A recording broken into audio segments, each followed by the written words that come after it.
Still muted. Thank you very much. Good morning to some and good afternoon to others.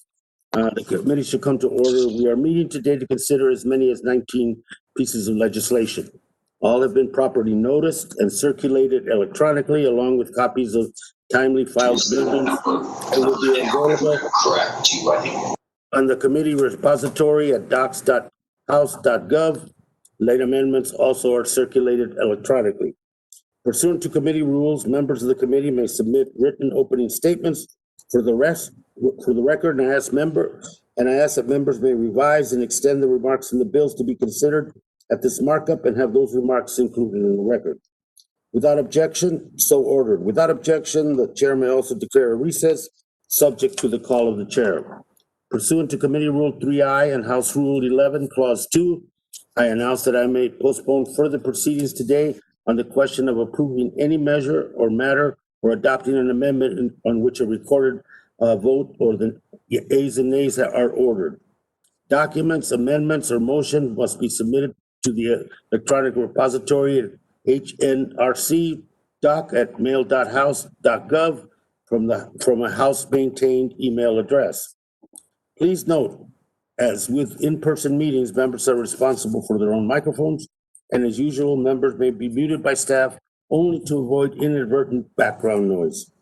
Anyone present in the hearing room must today wear a mask covering their mouth and nose, and as the Speaker of the House and the Sergeant at Arms, acting upon the recommendation of the attendant physician, require face coverings for all indoor gatherings over 15 minutes in length, such as committee meetings. I strongly recommend that the members use the grid view. I also recommend that members pin the timer so it remains visible. Finally, members experience technical problems should inform the committee staff immediately. I should note that on recorded votes, members needs to identify he or herself prior to the vote. And before we get started, I want to take a few moments of personal privilege, extend that as well to the ranking member, Mr. Bishop. A full committee schedule for the rest of the Congress is fluid, to say the least. So this meeting seemed the appropriate time to note some significant departures from this committee. Chris Fleur has already retired after serving 32 years on the Republican staff.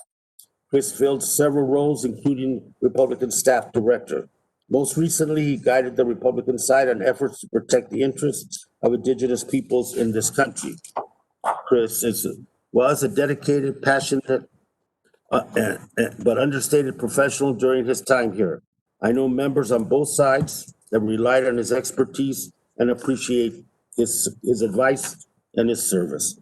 Also on the Republican side, after 33 years of service, Lisa Pittman will be retiring after this Congress. Lisa began her service with the Merchant Marine Committee and now has been the Republican chief counsel for this committee for many years. Lisa's smart, she's tough, she's fair, and has placed the interests of this committee and the U.S. House above all else. And I know from my time sitting with her on the dais, Lisa manages to do all that with constant good humor and kindness. Lisa has set a standard for professionalism that I know my own staff aspires to match. And well, she has earned her retirement, yes, but she will be sorely missed. And finally, Joycelyn Coleman is retiring at the end of this Congress after a mere 30 years of service. While our partisan fights get most of the attention, much of the business of actually running a committee happens behind the scenes through the quiet dedication of staff like Joycelyn. She has served both Democrats and Republicans with dedication, expertise, and humility. I'm not sure will we ever deserve someone as graceful and as passionate as Joycelyn, and we will miss her dearly. These public servants represent a career of institutional memory and professionalism that is impossible to replace. Of course, Mr. Bishop will be leaving the House after this Congress as well. I'm not sure he wants a farewell remarks from me, but I'm going to do it anyway. Mr. Bishop and I came up together in this committee. We've had our differences and fought each other over a considerable part of that time. As a result, I think I'm better acquainted than most with his dedication, his passion, his work ethic, and his commitment to his state and to the people he represents. While Mr. Bishop and I may disagree on some basic principles, he has consistently defended his principles the whole time that I have known him. And that is the highest compliment I think you can pay to any politician, consistency and hard work. I hope to continue serving as chair of this committee, the next Congress, and the next ranking member will have indeed some big shoes to fill.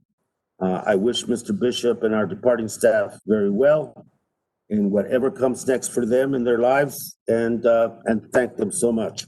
With that, Mr. Bishop, staff indicated you might want to say some things about the retiring folk, and the time is yours. All right. Mr. Chairman, first of all, this is unmuted. I'm Yes. coming through. Okay. Look, Mr. Chairman, I appreciate the kind words you said. And the words you said for Chris and Lisa and Jocelyn are truly deserved and accurate. The words you said about me are also very accurate. Put my Navajo water bill here on the markup and get it on the floor, and then you will have fulfilled all the promises that you've ever made to me. I have to admit that my time sitting next to you here has been an enjoyable time. I have told other people that you are probably the only one I know who is more sarcastic than I am. And I want you to know that it was a pleasure. It was much more pleasurable when you were the ranking member and I was the chairman, but it has been a pleasure nonetheless. For our staffers who are here, they are three wonderful human beings who have served Congress well. Chris was the staff director Chris was he was the staff director at one point. I think when I first came here. Anyway, whatever it was, whether he was that or the minority staff director, he's forgotten more about Native American issues than I will ever know. And his institutional knowledge is really going to be missed here on this committee. Jocelyn has worked her heart out for everyone, and she is just a wonderful, wonderful human being. And there are not words to talk to Lisa about what she knows. And once again, this is another attempt where we are going to lose institutional knowledge. Parliamentarians go to her to find out what should take place. And unfortunately, she also is fair what she tells them. Even when I don't want her to tell me what she knows, she does it anyway. I really wish all of them well in their retirement. And your words that you said about our three staffers are accurate and spot on. Thank you so very much, Mr. Chairman. Thank you, Mr. Bishop. Let me call up the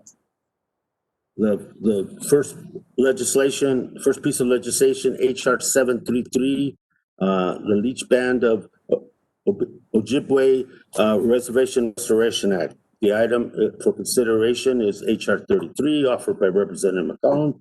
I ask unanimous consent that the Subcommittee on National Parks, Forests, and Public Lands and the Subcommittee for Indigenous Peoples of the United States be discharged from further consideration of the bill, and without objection, the bill will be considered as read and open for amendment. I will recognize myself to speak on the legislation. HR 733 is a Leech Band Ojibwe Reservation Restoration Act introduced by Representative McCollum of Minnesota.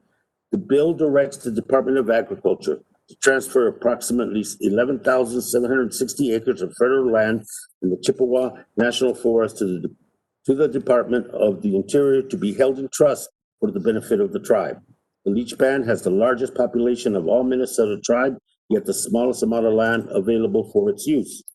Much of the tribe's land was lost when many of the members were illegally dispossessed of their land via the secretarial transfers during the 1950s.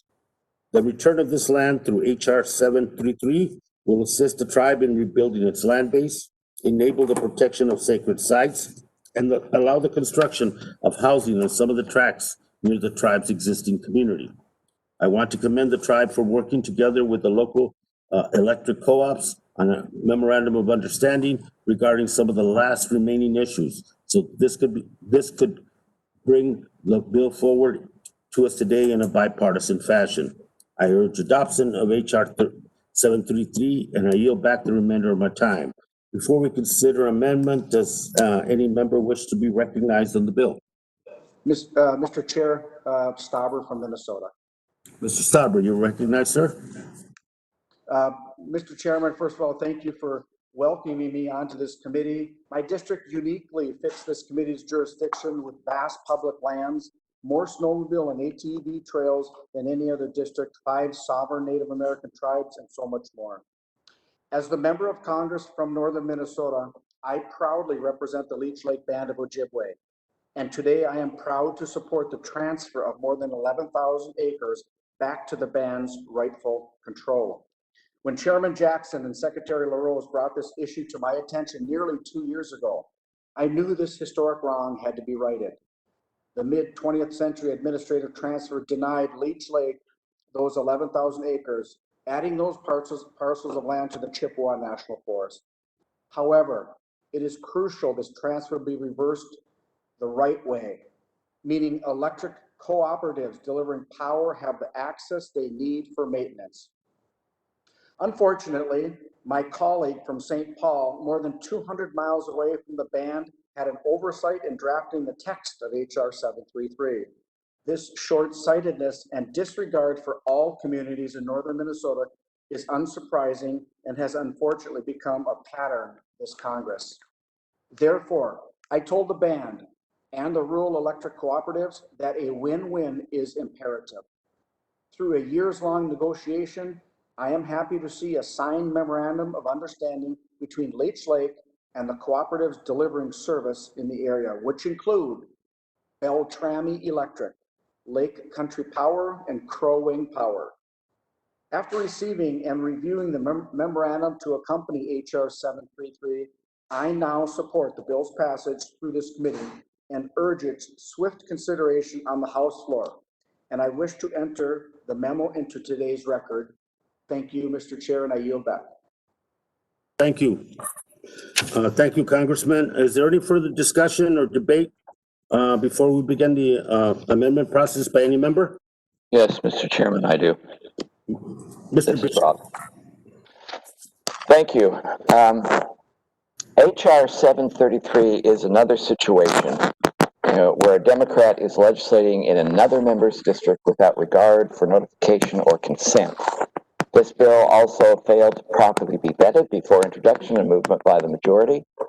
I do appreciate the chairman for pulling this bill from an earlier markup so the discussions could resolve some of the concerns and they could be actually worked out. So I thank and give a great deal of credit to Mr. Stauber for his efforts to bring the tribe and the utility cooperatives together to strike some kind of a compromise agreement, which I believe has already been signed.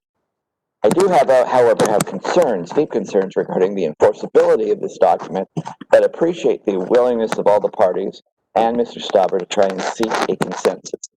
We are in a much better place than we were when this bill began, and I think it is time to move forward on the legislation, but I have to thank Representative Stauber and all the parties for their work in trying to make a poorly done bill better and hopefully acceptable. Yield back.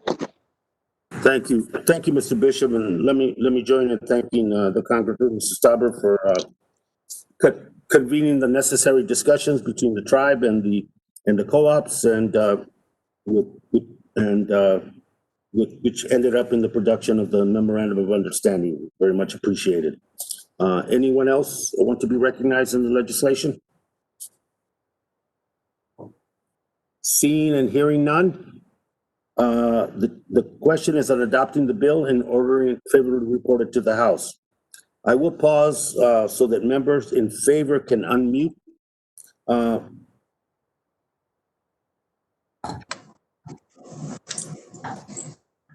All those in favor indicate by saying aye. Aye. Aye. Aye. Aye.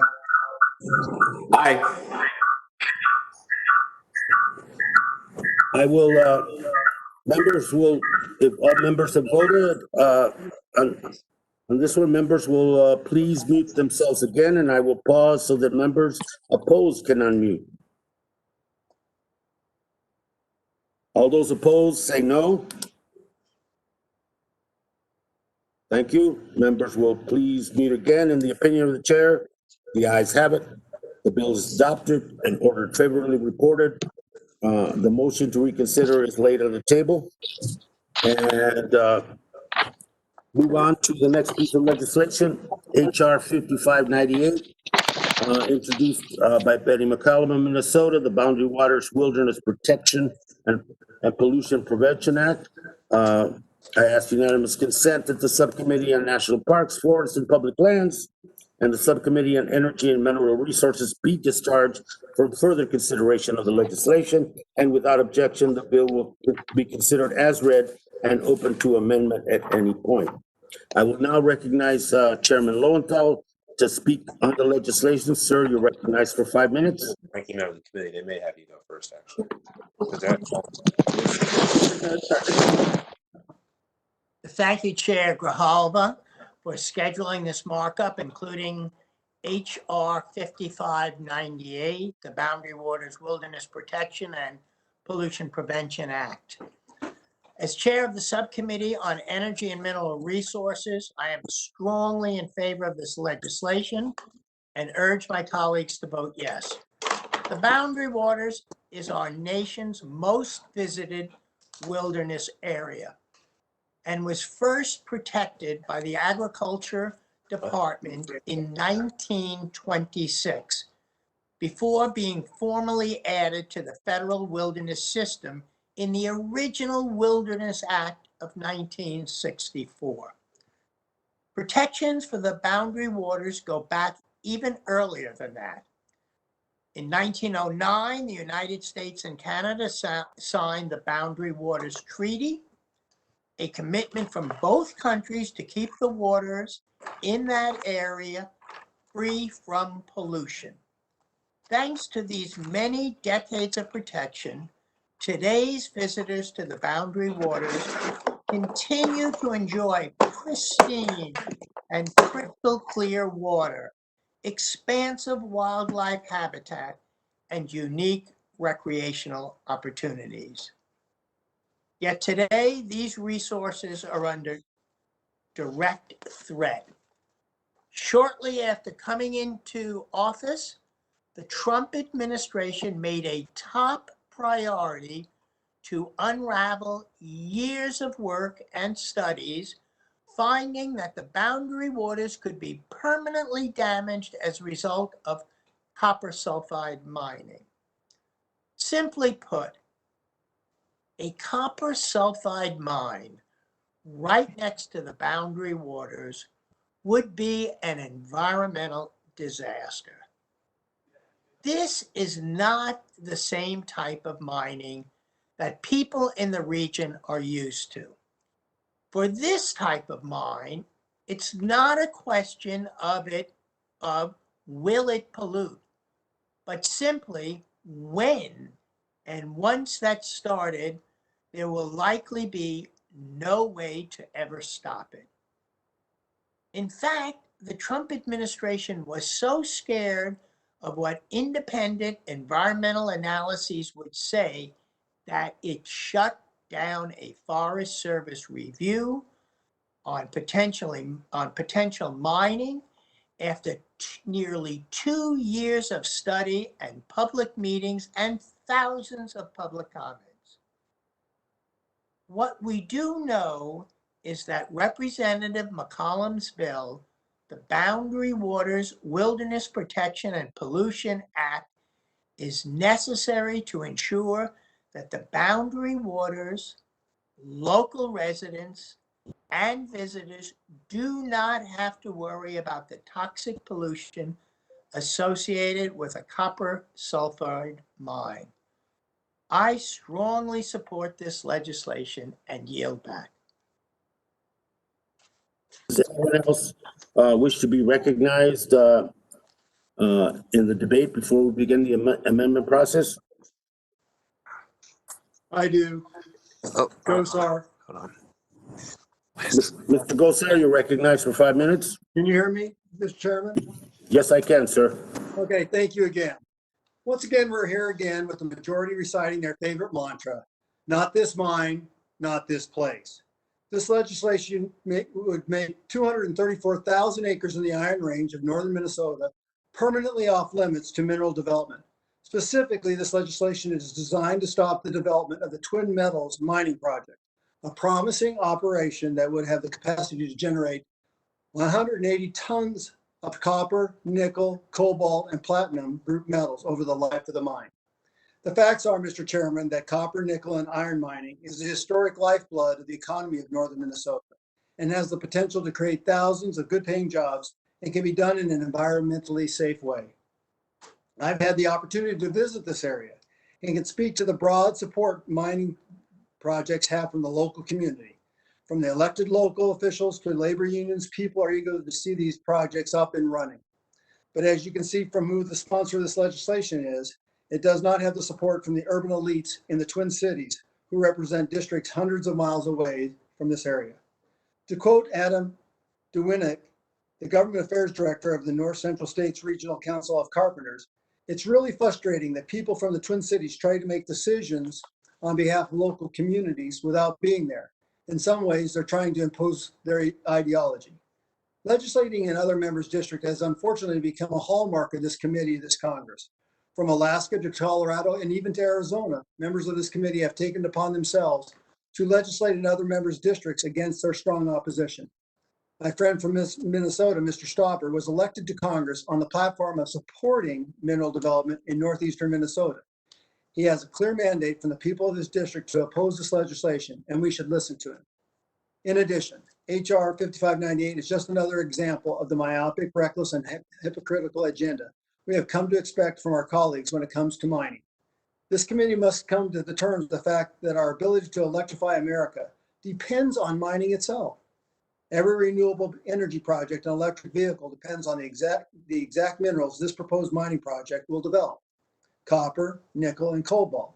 My colleagues say they must move quickly to overhaul our energy and transportation sectors with renewable resources, yet they argue that they cannot mine the building blocks for that future. They claim that they are not opposed to mining, yet they say, not here and not now, to each and every American mining project. We depend upon mining with children in the Congo. In order to meet the growing demand for renewable energy and electric vehicles, and to do so responsibly, we must simply mine more in the United States. Cobalt demand for batteries alone has tripled since 2011. According to the World Bank, we will need as much copper over the next 25 years as we have mined in the last 5,000 years to meet the growing demand. Every ounce of cobalt that we produce here under the world's most responsible environmental regulations is an ounce not produced by child miners in the Congo, as we illustrated over here. This coalition includes miners, builders, local officials, and even labor unions who will benefit from the project labor agreement that was recently signed for the construction phase of this project. For those reasons, I urge my colleagues to oppose this legislation, and I want to focus on this other one over here. The boundary waters are in red, and then the buffer area, which is unheralded in other monuments, is yellow, so there's no mining in that. It's the green areas that have been mined and timbered for eons, and they've done it safely and responsibly. With that, I oppose this legislation and I yield back. Oh wait, Mr. Chairman, I want to enter into the email from Senator Klobuchar on the USDA Secretary of Town Bill Sec. Without objections, so ordered. I would also like to enter into the record a letter of opposition from the National Mining Association. Without objections, so ordered, Mr. Kosar. Thank you, and I yield back, Mr. Chairman. Does anyone wish to be recognized? Mr. Chair, Stauber from Minnesota. Mr. Stauber, you're recognized for 5 minutes. Thank you, Mr. Chair. I strongly oppose HR 5598. Mining in northern Minnesota is our way of life and the heartbeat of our region. This bill is nothing short of a message to my constituents that their jobs and their families don't matter, that their communities deserve less, and that they are incapable of managing their own backyard. To quote the late Representative Jim Oberstar, the Democrat who held the seat I now occupy for nearly 40 years. This is his quote: "I urge you not to trade off lifestyles, livelihoods, and legitimate desires of the people of northeastern Minnesota for equitable treatment in favor of the vague and ill-defined interests of others, perhaps more clamorous constituencies far removed from the BWCA. Mr. Chairman, the other more clamorous constituencies referenced by my predecessor is one of the members offering this bill and her supporters. In fact, Mr. Chair, I would like to quote a leader of these more clamorous constituencies as stated in the New York Times when referencing a constituent of mine who supports precious metals mining. And this is the quote. They want somebody to just give them a job so all they can do is drink beer with their buddies and go four-wheeling and snowmobiling with their buddies, not have to think about anything except punching a clock, end quote. This legislation we're considering today is the embodiment of these two quotes. It is the elite, liberal enclaves of the Twin Cities and the left and East Coast insulting my constituents in northern Minnesota by telling them that their way of life is somehow wrong or less valued than others. This bill is indicative of a chilling pattern where members legislate in places they don't represent simply because the wealthy, elite, anti-mining, anti-jobs lobby, usually with the backing of some Hollywood elites standing up on their soapbox, condemning our way of life. The Duluth complex is the mineral formation targeted by this mineral withdrawal. The minerals underneath the withdrawal area are copper, nickel, cobalt, platinum group elements, and more. We need these minerals for wind and solar power, along with the batteries that power them. We need these minerals for our cell phones and computers we're using right now. Should we move forward with HR 5598, we will have no choice but to continue to rely on the top suppliers of cobalt, the Congo, a nation infamous for its child labor. These children have no union protection, or in some cases, even equipment. They crawl into holes at gunpoint so we can hold this markup over WebEx today. On the other hand, the project targeted by this legislation signed a project labor agreement last year with the Iron Range Building and Trades, guaranteeing labor protected employment for over 700 direct employees. During this bill's hearing, I invited my friend, Jason George, the head of our local operating engineers, to testify. In his statement, he wrote, in quotation marks, "I strongly oppose passage of HR 5590 because I believe arbitrarily banning copper nickel mining activity in an area where mining is permitted will rob future generations of their chance at a good life and our local communities of their chance to thrive," end quote. To the members of this committee today, look at the devices you're using. Would you rather that be built with metals taken in mind by child labor? Or would you rather have these minerals mined by union men and women who negotiated a collective bargaining agreement in my district in northern Minnesota?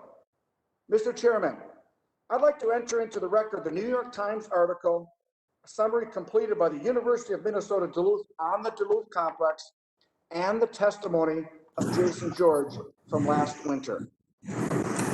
Without objection, so ordered.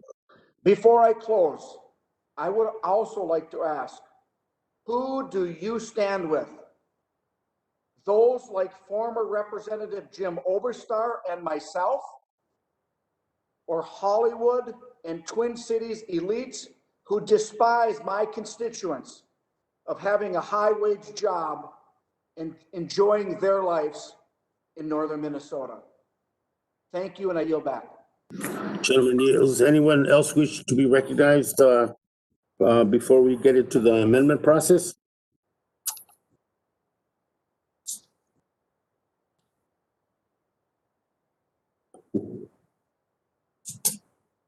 Without objection, then the ANS offered by myself is considered to be read and open to amendment at any point. The First Amendment, Representative Stauber, you have the First Amendment and you are recognized, sir, for 5 minutes. Thank you, Mr. Chair. Mr. Chairman, my First Amendment is overwhelmingly bipartisan. During a transportation and infrastructure markup, this amendment received 16 Democrat votes. As I mentioned earlier, one of the biggest problems with this withdrawal is it will further our reliance on child labor from places like the Congo. We need cobalt. It's a key mineral for energy storage. Therefore, my amendment disallows the bill's withdrawal from taking place unless the Forest Service determines that the cobalt resources that the bill prevents us from extracting are not replaced by cobalt derived from forced child labor. The need for critical minerals is not decreasing. There's more wind, solar, and EV infrastructure this year than there was last year. Without this amendment, this bill will inevitably lead to an increase in forced child labor worldwide. We must work with the existing project labor agreement, guaranteeing these jobs will be labor protected. In fact, I would like to enter into the record an article from the Business North discussing this project labor agreement.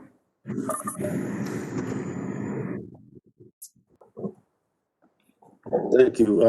Anyone which recognize? Mr. Chair, I'm just asking for approval to put the Business North article into the record. Without objection, so ordered, sir. Thank you. So let's have the Iron Range building trades supply our cobalt and not children in the Congo. Mr. Chair, I yield back. Thank you. Gentleman yields. Mr. Lowenthal, you would wish to be recognized? Thank you, Mr. Chair. Yes, I oppose this amendment and I urge my colleagues to vote no. Of course, we do not support the use of child labor overseas. And that's what this amendment is, about child labor, not about other kinds of labor, not about other issues about mining, but about the child labor.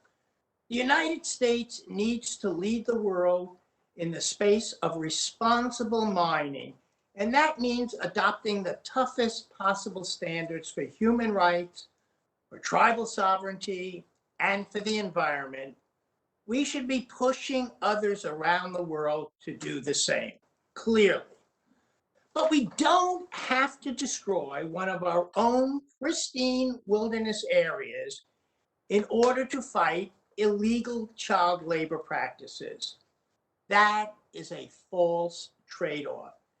And this is designed to be a political gotcha, more than a good faith effort to prevent the use of child labor. We should be encouraging all mines to be certified by the Initiative for Responsible Mining Assurance, which ensures that the mines are operating according to good social and environmental principles.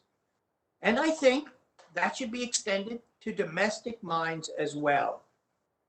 But the idea that we would need to let a mine pollute the boundary waters in order to protect children around the world is absurd.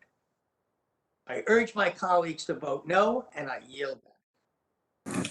Gentleman yields. Anyone else wish to be recognized on the Stauber Amendment number 1? Mr. Chair? Gosar wants to speak. Mr. Gosar, you're recognized. Yes, I want to address the gentleman. Back to looking at this, when Congress authorized this withdrawal of this area, the red they put in is the boundary waters. And unprecedentedly, they actually gave a protection belt, which is in yellow, which is the buffer zone. In our infinite wisdom, Congress knew what was right here at that time. And the green area was for actually to move this, where you actually had timber sales and mining. To say unequivocally that you're going to pollute the boundary waters is a far cry from a fact. Technology, you think these people in Minnesota are going to allow where they have to live with the water, they have to live with the pollution, they're going to allow that to occur in their backyard? No, they've got a history of making sure that all things are followed through with. The facts are is if we don't produce it, and the chairman, both chairmen of the full committee and the subcommittee, give me an example of a mine that you actually endorse now that supplies cobalt. I'm waiting.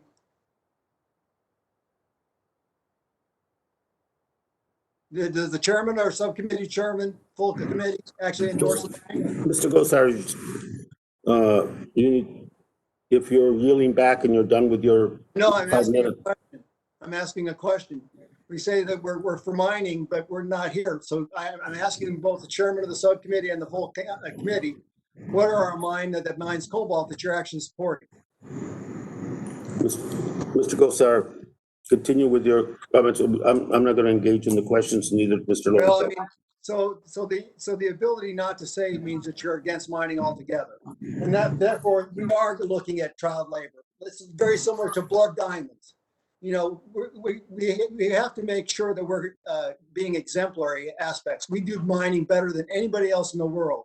And if you're talking about globalism, we better be leading the way by orchestrating it right here instead of depending and become victims from China. I support the gentleman's amendment from Minnesota, and I yield back. Gentleman yields back. Anyone else? Mr. Chairman, I'd like to be heard. Mr. Huffman, is that you recognized? Thank you, Mr. Chairman. We are taking some real rhetorical and logical leaps here this morning, being told that if we can't name cobalt mines that we somehow support and love, that we therefore want to shut down all mining everywhere except where there's child labor in the Congo, or that if we don't desecrate the boundary waters by exposing them to inevitable toxic acid mine drainage, that we are somehow endorsing child labor abuses in the Congo. This is preposterous stuff, Mr. Chairman. And if you want to know a good authority on this, we should look to a conservative Canadian think tank that every year surveys mining companies on the best places to mine. Guess what? Every year, companies rank Western states as the best places to mine in the entire world, not putting kids to work in forced labor in the Congo. Western states. Mining companies want to mine where the resources are and in countries with stable political systems. So the bottom line is this: valuable mineral deposits in the United States will still be attractive to companies.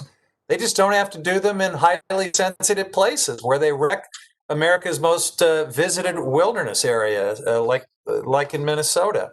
Import dependence does not automatically equal a national security risk as well. This is an important point. A good example is the fact that we import 100% of our cesium. This is a mineral we use for solar panels, for example. But all of that cesium is imported from Canada, one of our closest allies. It's not a security risk. So let's work on meeting mineral demand and ensuring our national security, but not at the price of our environment and our treasured places like the boundary waters.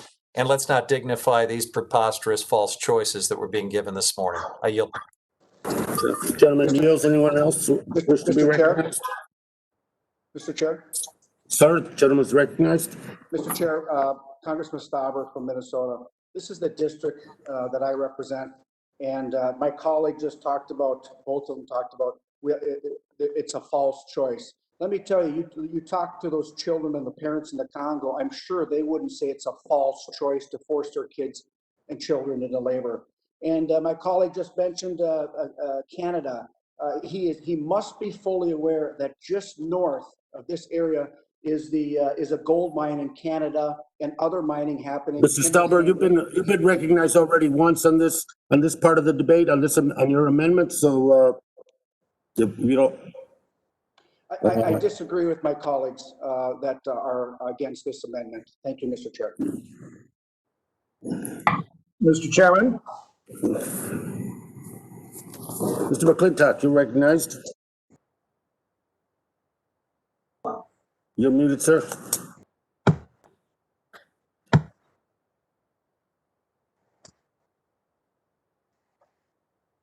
I'd like to yield my time to Mr. Stauber. Stauber, Mr. McClintock has yield time to you. Thank you, Mr. McClintock. The gentleman, my colleague on the other side of the aisle that talked about how Canadians mine, he must be aware there's Canadian mines just north of this area that drains into the same watershed. And so where was my colleague when the Canadian government went through their environmental process? Didn't say a word. The fact of the matter is we've been mining in Minnesota for 135 years. And just so you know, the cleanest water in the state of Minnesota is in the heart of mining area. And I'll tell you what, my good colleague from St. Paul has a lot of brown water, and Betty knows that, in her area of St. Paul. The cleanest water is in northern Minnesota, in the heart of the Iron Range, where we've been mining safely for 135 years, making 85% of this nation's steel. This is an opportunity to mine these minerals safely, using the best environmental standards, and allowing the process to move forward. And I yield back. Chairman yields. Anyone else wish to be recognized? Any member? Recognizing myself for a brief comment. You know, one of the things that I think we should all be very concerned about. In 2016, the Forest Service concluded that the copper sulfate mining should not be allowed this close to the boundary waters, and it initiated an environmental assessment to support a 20-year withdrawal in the region, in the area that we're talking about. This administration did not want this independent environmental analysis and about the proposed mine, and it shut down the Forest Service's review after nearly 2 years of study and public meetings and thousands of public comments. And the results of that 2-year review have remained hidden. And so I think that if we're going to put things on the table and make accusations about, if you don't support this amendment, therefore you are complicit, if not guilty, in promoting child labor, then we should also indicate to the administration that why not disclose the information? Why not finish the review and let that empirical information guide the decision? But they jettisoned the process so they could expedite this for a Chilean conglomerate to begin that process. So I think there's a lot of room on some of my colleagues on the other side of the aisle to actually question not only the environmental appropriateness of this mining, but also the role that this administration has played up to this point in facilitating that. And that's why this legislation is necessary, because there are no other protections left other than Congress, since the administration has scuttled any effort. With that, is there anyone else, hearing no one else to discuss the Stopper Amendment number 1? Any further discussion? And I hear no debate. The question is on the Stopper Amendment number 1 to the bill. I will pause so the members in favor can unmute. All those in favor say aye. Aye. Aye. Those are Aye. aye. Members will please mute themselves again, and I will now pause so the members opposed to the amendment can unmute. All those members opposed to the amendment say no. No. The members will mute again. In the opinion of the chairs, noes have it. The noes have it, and the amendment is not agreed to. That's for recorded. Aye. For recorded vote. Mr. Starbird, is that Mr. Starbird asking for a recorded vote? Mr. Gosar, go ahead. Yeah, I would like to hear the yeas and nays. The roll call vote is called. A recorded vote has been requested by Mr. Gosar. This vote will be postponed pursuant to my prior announcement. Representative Starbird, you have the next amendment designated as number 2, and you are recognized for 5 minutes, sir. Thank you, Mr. Chair. The second amendment I offer today unites everybody in this committee, school districts, especially when facing shortfalls due to COVID-19. The school districts need all the funding they can receive. Therefore, my amendment ensures any mineral withdrawal in the bill does not adversely impact state school trust lands.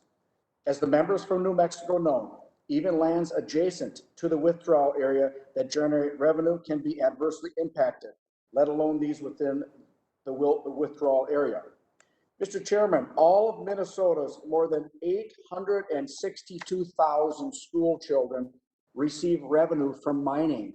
And yes, the project targeted by this bill will generate significant revenue. I hope my colleague from St. Paul, who introduced this language, and my colleagues from Minneapolis and the West Suburb, who co-sponsored it, realize enactment of this legislation robs their schools of revenues generated from mining. I would also like to enter into the record a one-pager from the Minnesota Office of State School Trust Lands detailing the good these revenues do. At a time when our teachers are spending money out of their own pockets to adjust to online learning, schools are struggling to afford PPE, and students and parents are disadvantaged by the lack of internet access. We must pass this amendment to ensure that this bill will not cut future funding to our schools like it is written right now. Mr. Chair, I yield back. Thank you. Mr. Huffman, you wish to be recognized on stubborn amendment number 2? Yeah, Mr. Chair, thank you very much. And, unfortunately, we're just being presented with one false choice after another by the proponents of this copper sulfide mine, which, by the way, we need to remember is very different than the other kinds of mines that have been discussed. Copper sulfide mining inevitably involves acid mine leakage and drainage, and that's why we're so concerned that it would be just upstream from America's most visited wilderness area, the pristine boundary waters. So now we're being told we have to choose between exposing the boundary waters to this acid mine drainage and funding schools. And I'm sorry, but again, that is a false choice. A Harvard economics study found that the Twin Metals mine would actually result in 4,500 fewer jobs and $900 million less in revenue than if the boundary waters were simply protected. Over the life of this mine, there would be less economic activity in the Ely area with the mine than without. And that's because the wilderness-based economy of the boundary waters region has accomplished something that state leaders have been trying to do for years. It has diversified the economy beyond just mining. So allowing this mine to go forward is not a plan for success. If you're concerned about funding for local schools, it takes you in the wrong direction. And with that, I yield back. Gentleman yields. Anyone else wish to be recognized on stopper amendment number 2? Hearing no further debate on the question. The question is on the stopper amendment number 2. Again, I will pause so members in favor can unmute. All those in favor of stubborn amendment number 2, please indicate by saying aye. Aye. Aye. Members will please mute themselves again, and I will pause so that members opposed can unmute. All those, let me give it a little more time, I guess. All those opposed say no. No. No. No. No. No. The members will please mute again. In the opinion of the chair, the noes have it, and the amendment is not agreed to. Representative Stauber, you have the next amendment, designated number 3. You are recognized, sir, again for 5 minutes. Thank you again, Mr. Chair. And my last amendment highlights how little supporters of this bill understand about the Rainy River watershed in northern Minnesota and Canada. There are several operational non-ferrous mines on the Canadian side of the Rainy River watershed, upstream of Lake of the Woods, which is located in Minnesota's Stovepipe. This amendment stops the withdrawal from taking effect unless the rest of the non-ferrous mines in the very same watershed cease to operate. Opponents of mining continually argue that pollution from any mining in Minnesota will destroy the entire watershed. Unfortunately for them, the reality is that our Canadian partners north of my district have been mining these minerals for years and have been building their own supply chains in the very same watershed targeted by this bill. That's right, our competition is doing exactly what my constituents are proposing to do. And it's a much shorter drive to those mines than it is down to St. Paul. I'd also like to enter into the record a study from the University of Minnesota Duluth, completed this past summer, showcasing the economic benefits of mining in our future. It illustrates firsthand how mining in northern Minnesota can compete. And I urge adoption of my amendment. And Mr. Chair, I yield back. Gentleman yields. Mr. Lowenthal, Yes, you should be recognized. You're recognized for 5 minutes, sir. Thank you. thank you, Mr. Chair. You know, I oppose this amendment and I urge my colleagues to vote no. Mining on the Canadian side of the border has nothing, and I repeat that, nothing to do with this legislation to permanently protect the Boundary Waters Wilderness Area. Mine waste from Canada doesn't flow into the Boundary Waters. They are downstream, and I repeat that, they are downstream. As my friends on the other side of the aisle are well aware, the Twin Metals leases are right on the border of the Boundary Waters Wilderness Area. Any acid mine waste from these leases will flow right into the Boundary Waters. Even in the absence of a major spill, having this acidic waste chronically leaking into the environment will create a problem that will last for generations and may never be fixed. We are talking not about the typical mining that happens. We're not talking about iron. We're not talking about granite, which is actually, if you read the bill, is allowed if the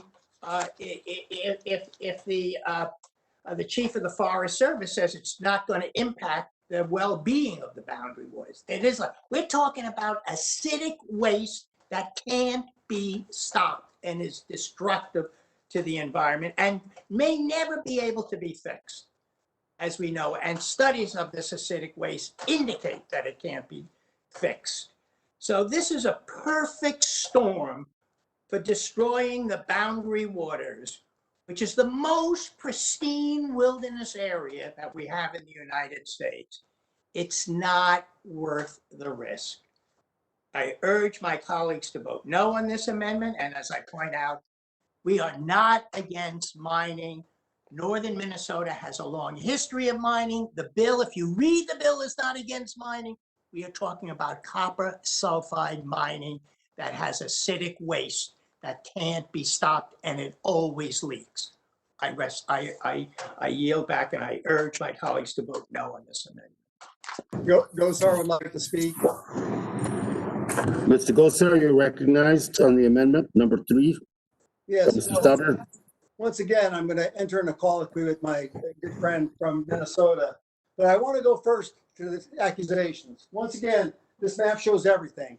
In the red is actually the original boundary waters.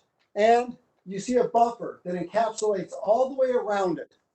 So there's the only place in the US where we actually have a buffer area that is not on the boundary waters. So there is nothing in this mining area that touches the boundary waters whatsoever. So then I'm going to come back to Mr. Stauber. Mr. Stauber, can you elaborate on how gold is removed from aggregate? Isn't it something like something with cyanide? And has there been any pollution in that regards? Because what the other side is talking about is archaic mining techniques. Today we use very, very good techniques. Would you elaborate that? I yield my time to Mr. Stauber from Minnesota. Yeah, thank you, Mr. Gosar. What he's referring to is the dry stacking method. It's a method to deal with tailings. And the anti-jobs and anti-mining groups said that dry stacking was a must in this mining activity. And if dry stacking wasn't going to be put forth in the mine plan, they wouldn't support it.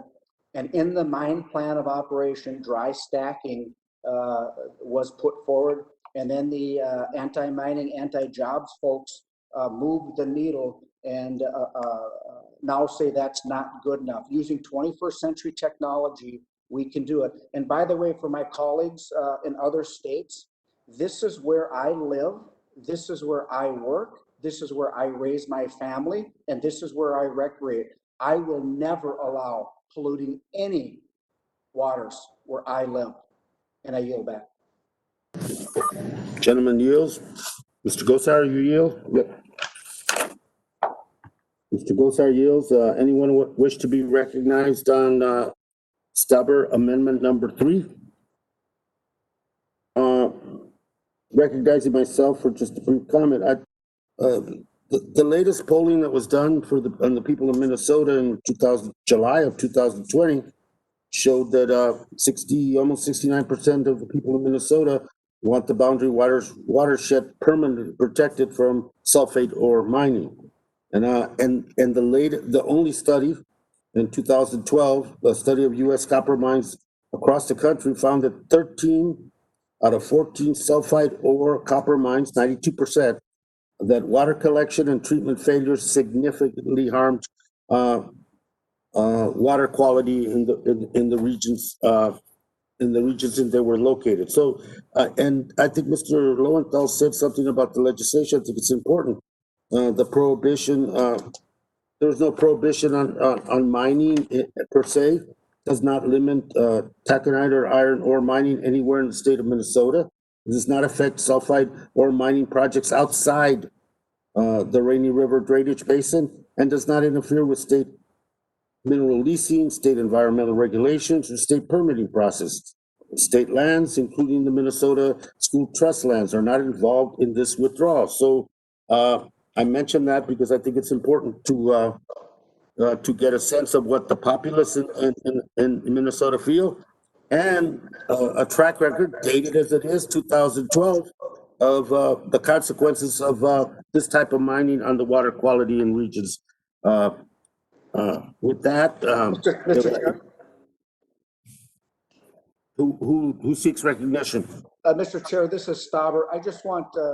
Mr. Stauber, you've been recognized on the item already. If somebody would yield for you, that would be great. We try to allocate the 5 minutes, and hearing no further debate, the question is on the Stauber. Mr. Chairman? Mr. Chairman?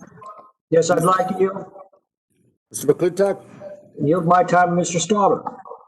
Mr. McClintock yields to Mr. Stauber. Mr. Stauber, time is yours. Thank you. Appreciate it. It's real quick. Mr. Chairman, would you tell the members of this committee who did that study and if it was a local study in our region or statewide? It was Alzone List Grove did the study, and when I would think it would be statewide when you say people in Minnesota, but the Trump pollster Fabricio Ward did one in also in July, and that poll was 70%, but that was done previous to 2017, 2018. So, you know, there's been those are the 2 polls that I have information on, sir. I don't know specifically what regions was targeted. My assumption is that it's the people of Minnesota. I will submit to you, there's other polls that specifically poll the district that are overwhelming in support of copper nickel mining, doing it right and safe. Appreciate that, Mr. Stubber. Does the Yield back. Mr. McClintock yields back? If there's no further debate, the question is on the Stauber Amendment number 3. I will pause so the members in favor can unmute. All those in favor say aye. Aye.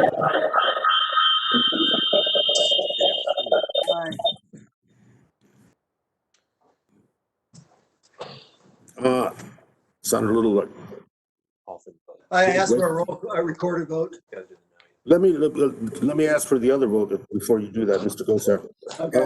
Members will please mute themselves again. I will pause so members can oppose, can unmute.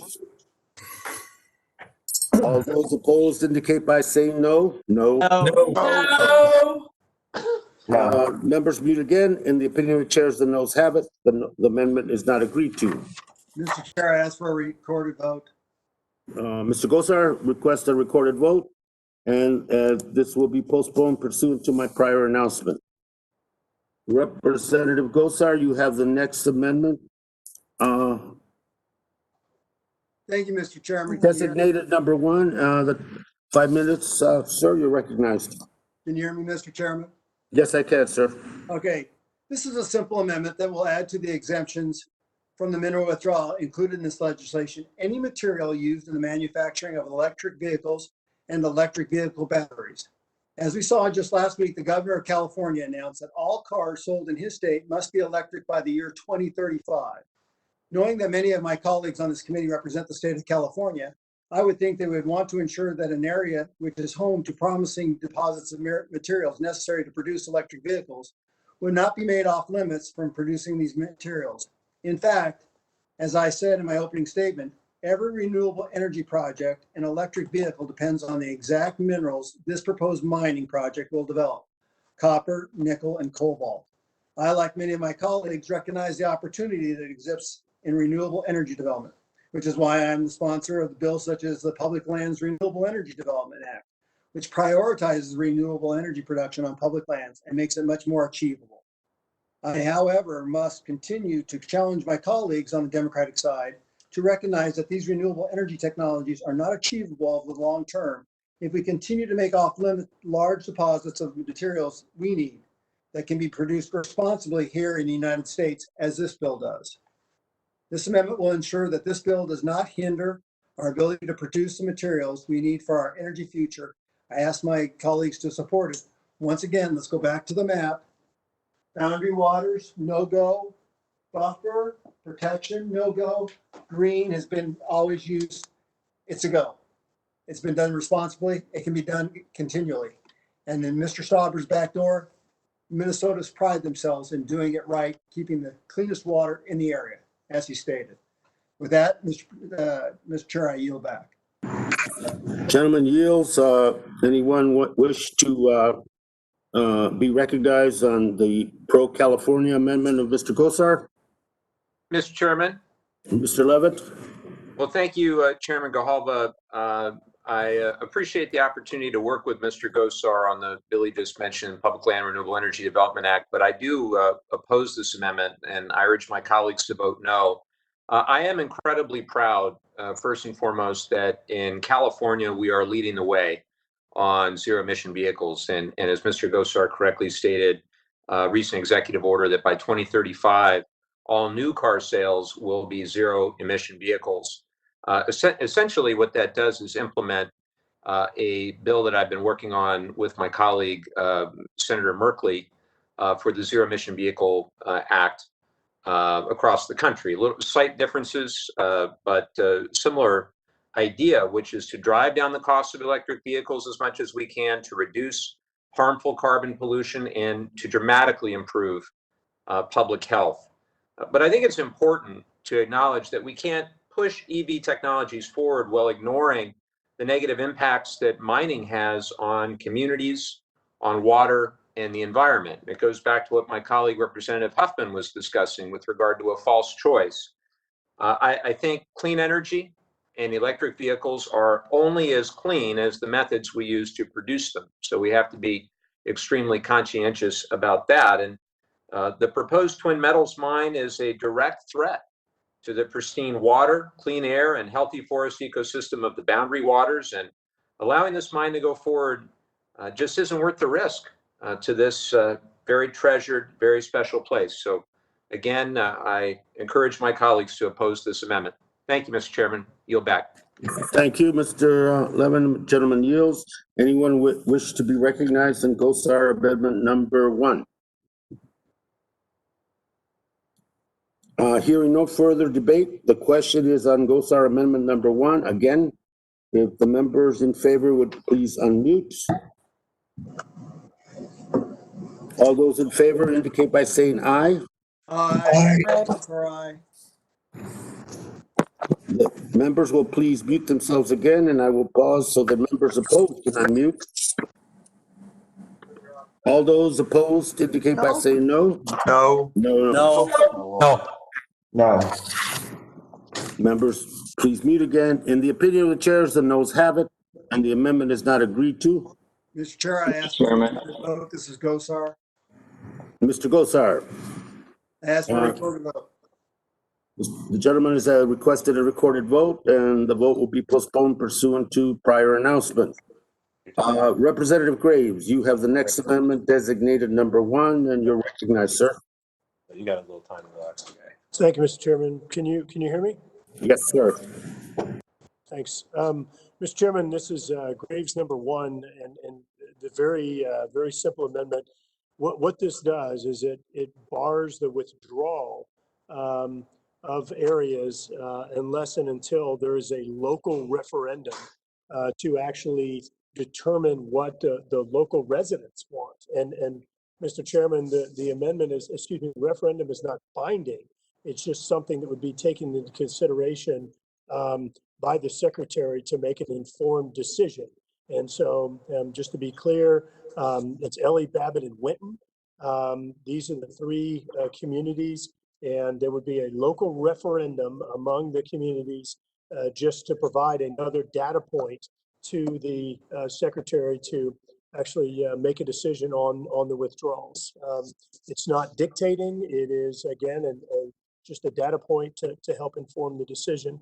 I'd urge adoption of the amendment. It doesn't do anything in terms of forcing the hand one way or another. I think local input is something that's helpful. And I know that many of my friends on the other side have often pushed for legislation that would allow actually local entities to dictate. And so I think that this is fairly consistent with positions that you all have taken in the past. Yield that.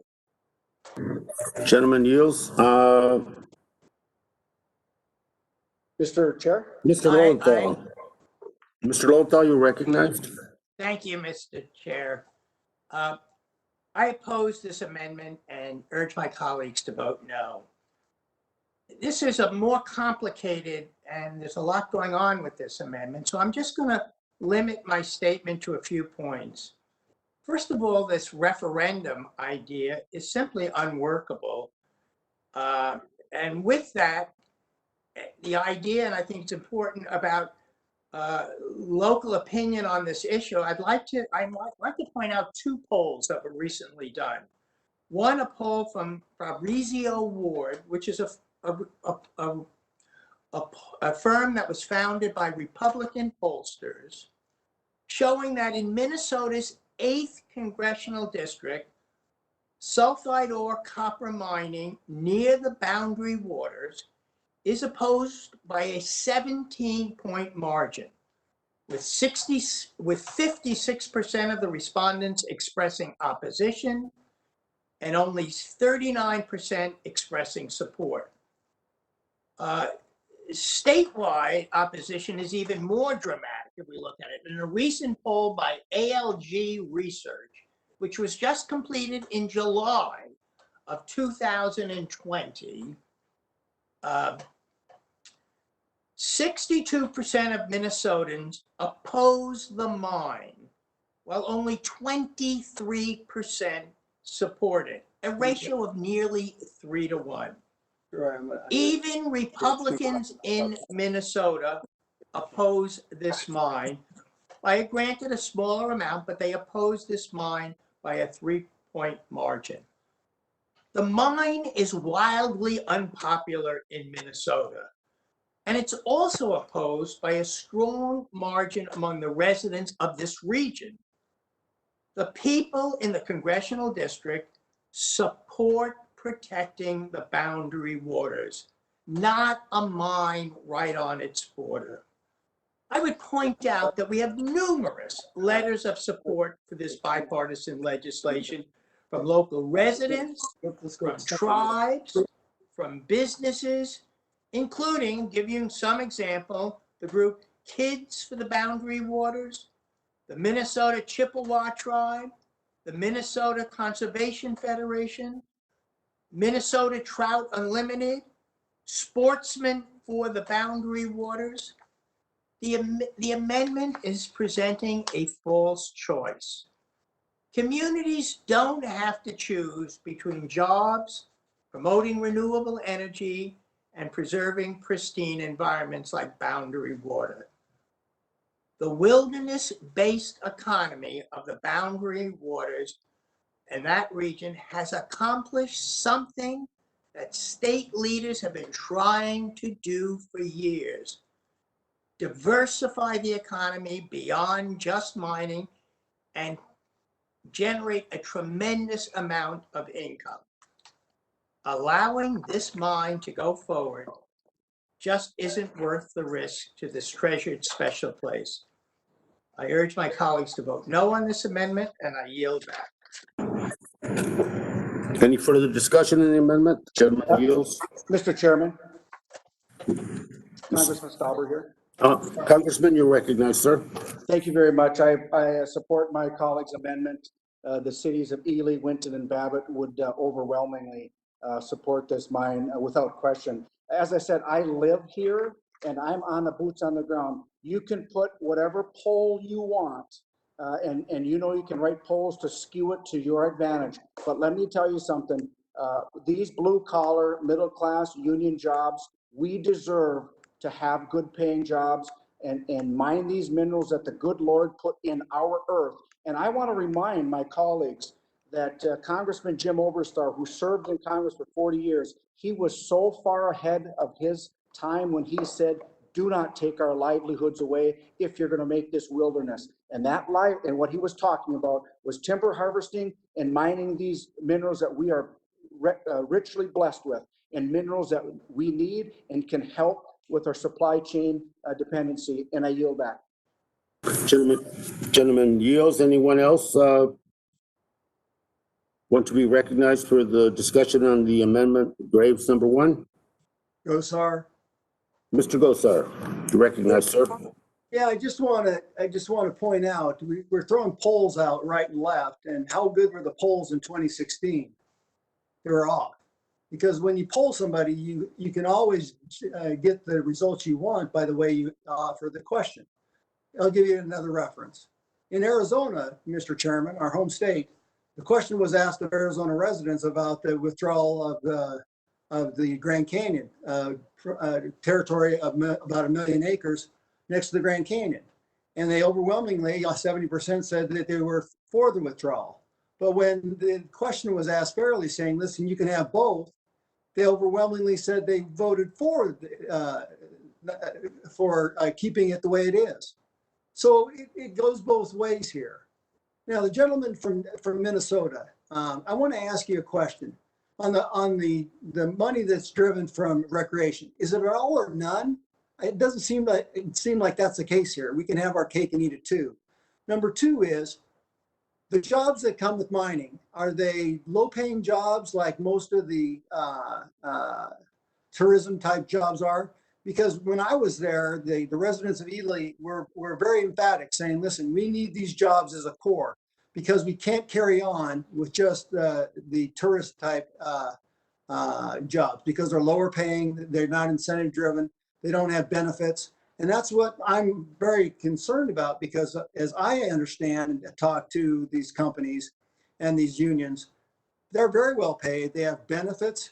These are things that they buy cars, they invest in real estate, they invest in their schools. So these are not your average jobs. Is Mr. Staubers around to address that?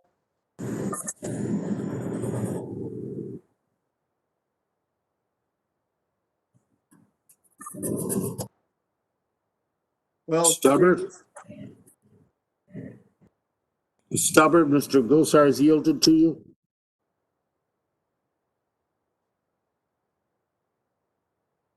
Mr. Gosar, I think he stepped away. I don't know. he must have stepped away. Well, I think this is a wonderful aspect, and I think that California has done a lot of surveying of their municipalities. Over the years, I've heard them cite local resistance all over the place.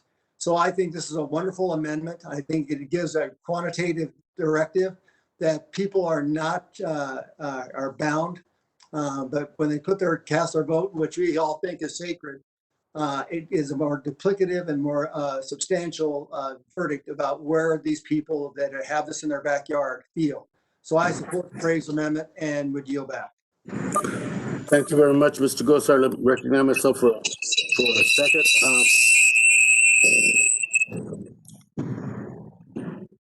Mr. Graves' amendment raises a very interesting question, and I think Mr. Gosar referenced the Grand Canyon and the boundary waters here. You know, there is some point, I think, that the discussion is also, I think, implied in this whole discussion is a question of value.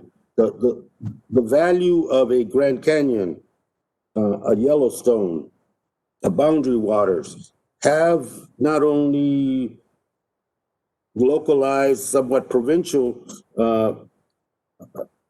need for information and opinion, but they transcend to statewide and in some instances nationwide. And I think those opinions and need to be respected as well, because it's the ownership is not a proprietary ownership to living next to the boundary waters. The ownership is a shared ownership across this country and across the state of Minnesota, and we should dismiss that opinion outright when we're making these kinds of considerations, if opinion is going to be a factor. With that, let me, is there any further discussion on the amendment? Mr. Chairman, this is Rob. Sir? Mr. Bishop. Thank you. This is a fascinating discussion because we all know that good public policy is always made based on polls. I would like to yield my time to Mr. Graves.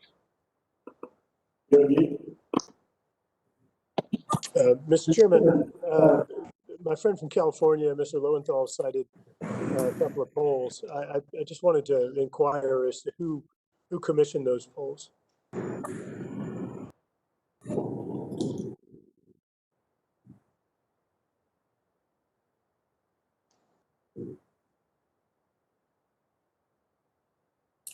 If you yielded, Mr. Lowenthal. Mr. Lowenthal? I can tell you that reasonable question. I can tell you that what I know is that the ALG research, which indicated statewide that Minnesotans strongly oppose mining on the edge of the boundary waters. And that research was conducted, and it was by the Boundary Waters Action Fund. They were the ones that commissioned the poll. Thank you. Reclaiming my time, Mr. Chairman, I think that makes my case. This is an organization that their intent, their desire is to oppose the project, and so they oppose the mining activities. And so, look, we've all been, anybody who's won elected office knows that there are ways to write polls, poll questions in a way that you get the answers or the outcome that you're looking for. I also want to remind my friends that the polls in the 2016 election did not show the outcome that was ultimately realized in terms of President Trump winning. And so, you know, look, as evidence that that polls don't always demonstrate the actual intent of the voice of the community. In response to the chairman's comments about local residents, Mr. Chairman, I want to reiterate this amendment. This amendment does not bind the secretary. It is an information point, and I think if we're sitting here citing all these polls that are clearly commissioned by organizations that have an intent, none of us would allow for that to be used as a real, data point or science in terms of making legal decisions. And so I just want to reiterate, it doesn't bind the decision of the local community. It simply is an information or data point that's to be considered by the secretary. Let's all keep in mind, while Mr. Chairman, this is a natural resource, a national resource, there certainly are disproportionate impacts by the local community. And those impacts could be positive, they could be negative. And I do think that certainly those local folks are going to understand the situation a lot better than those of us that are back in Louisiana or back in Washington, D.C. So I just wanted to make those points. And Mr. Chairman, I'd urge adoption of the amendment, and I yield back. Thank you, Mr. Graves. Any further discussion on the amendment? Hearing no further debate, the question is on amendment number 1 by Mr. Graves. I will pause so the members in favor can unmute. All those in favor Aye. Aye. indicate by saying aye. Aye. Aye. Aye. Still aye. Aye. Mr.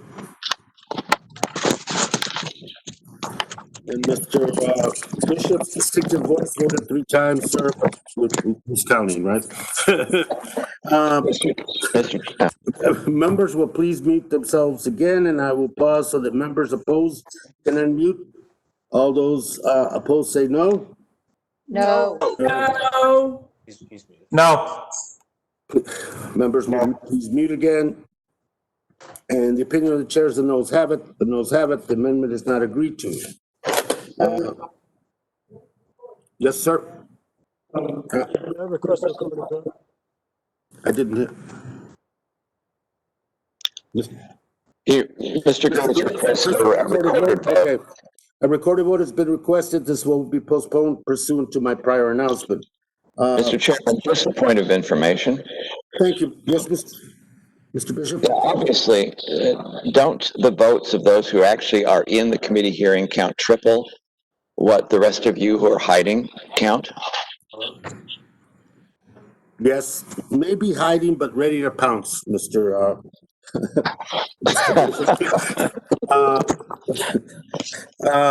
Representative Graves, you have the next amendment designated as number 2. Sir, you're recognized for 5 minutes.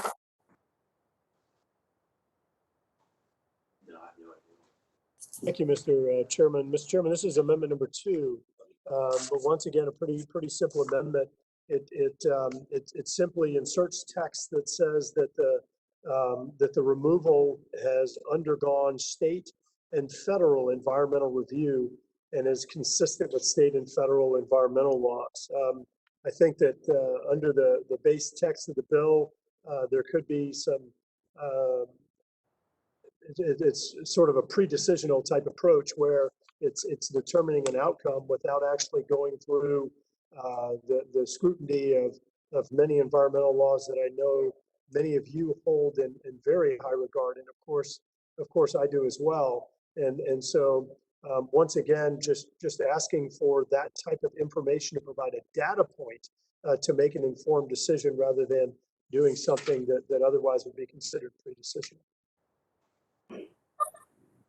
Thank you. Mr. Lowenthal, you're recognized for 5 minutes, sir, on the amendment. Thank you, Chairman Grijalva. I oppose this amendment and urge my colleagues to vote no. I don't believe this amendment really improves the bill.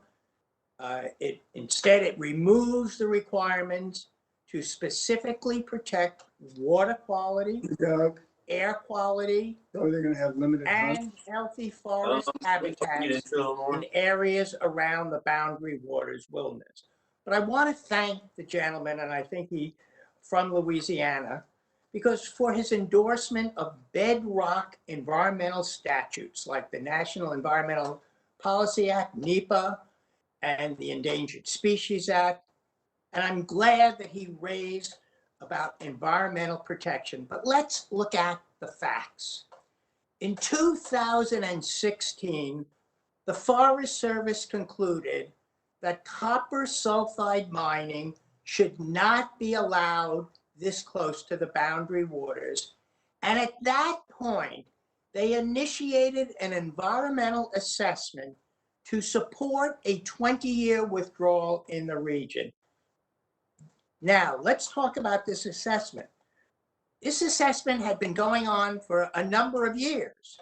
The administration was so scared of what this environmental analysis would say about the proposed mine that it shut down the Forest Service's review after nearly 2 years of study, many, many public meetings, thousands of public comments, and has since hid the results of this environmental study.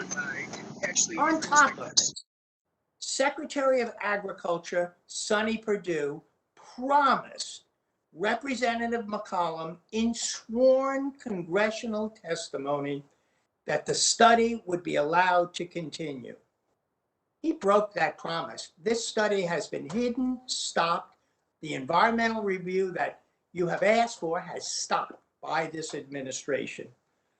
So inclusion, the Trump administration has been manipulating the NEPA process to allow the mine to move forward right from the beginning. Everything that they have done has raised serious questions about their commitment to environmental protection. This amendment does not increase protections for the boundary waters.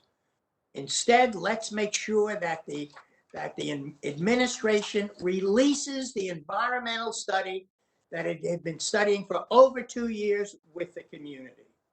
I urge my Will the colleagues to gentleman vote yield? no, and I yield back. Gentleman yields back. Any further discussion or debate on the Graves Amendment number 2? Hearing no further debate, the question. Gosar wants to speak. Mr. Gosar, you're recognized, sir. Yes, I'd like to yield my time to the gentleman from Louisiana, Mr. Graves. Mr. Graves. Thank you. I want to thank the gentleman for yielding. Mr. Chairman, I just heard my friend from California. First of all, he thanked me for my support of our bedrock environmental laws, and you absolutely, buddy, you're welcome for that. But my friend also made a statement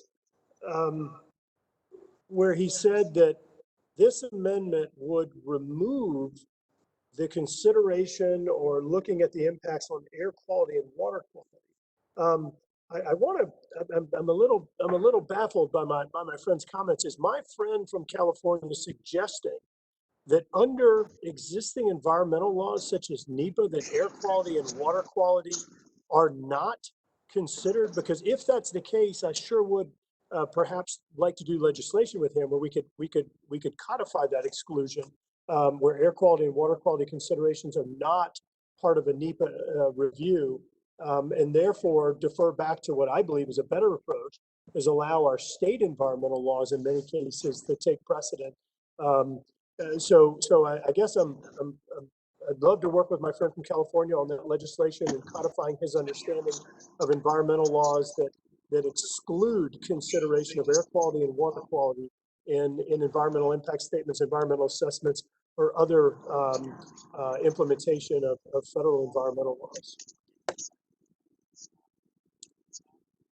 So with that, look forward, Mr. Lowenthal, I look forward to working with you on that bipartisan legislation, and certainly Zoom through this committee. Yield back. Gosar, you Any yield? Mr. Gosar, yields back. Mr. Chairman, I'm happy to yield time to Mr. Lowenthal. Yes. Mr. Hufford yields. Mr. Lowenthal, please. Yeah, I think we have to, it was misunderstood. I am not saying that the NEPA process, I am talking, denies that, but let's look about what your amendment actually said.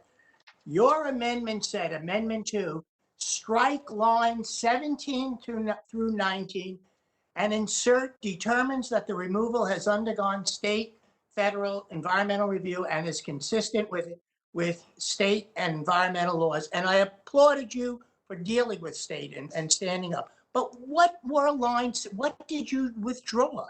You withdrew the lines that the removal is not detrimental. You removed that and took away from the chief of the Forest Service and said the removal is not detrimental to water quality, air quality, and the health of the forest habitat within the rainy water watershed. It was your amendment that removed water quality, air quality, and the health. Will the gentleman yield? And I thank you.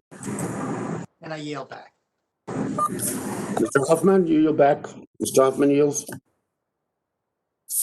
I will, hearing no further debate on the question, is now on the Graves Amendment. Mr. Chair, Sir? Mr. Chair, Congressman Stauber here. Mr. Stopper. I would be remiss if I didn't report back to my colleague from California. If he remembers the 14 days before the Obama administration left office, a partisan political way withdrew those mineral leases, and it was pure.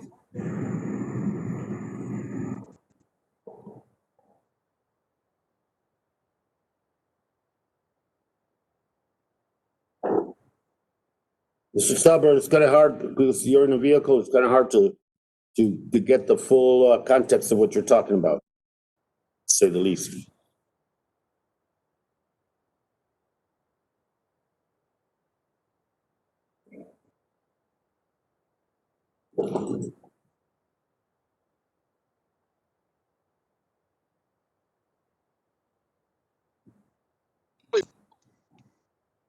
I think my colleague is trying, Mrs. Gosar, I think what he was trying to say is the way that the Obama administration, at the end of its administration, actually withdrew this or put this project on hold. It was sheerly partisan.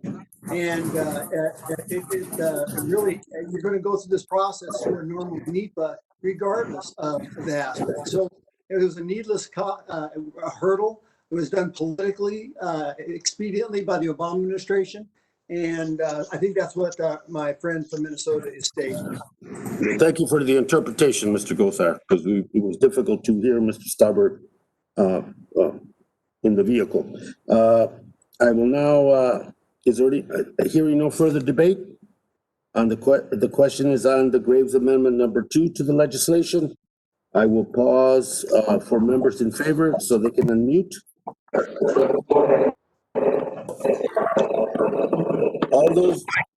All those in favor indicate by saying aye. Aye.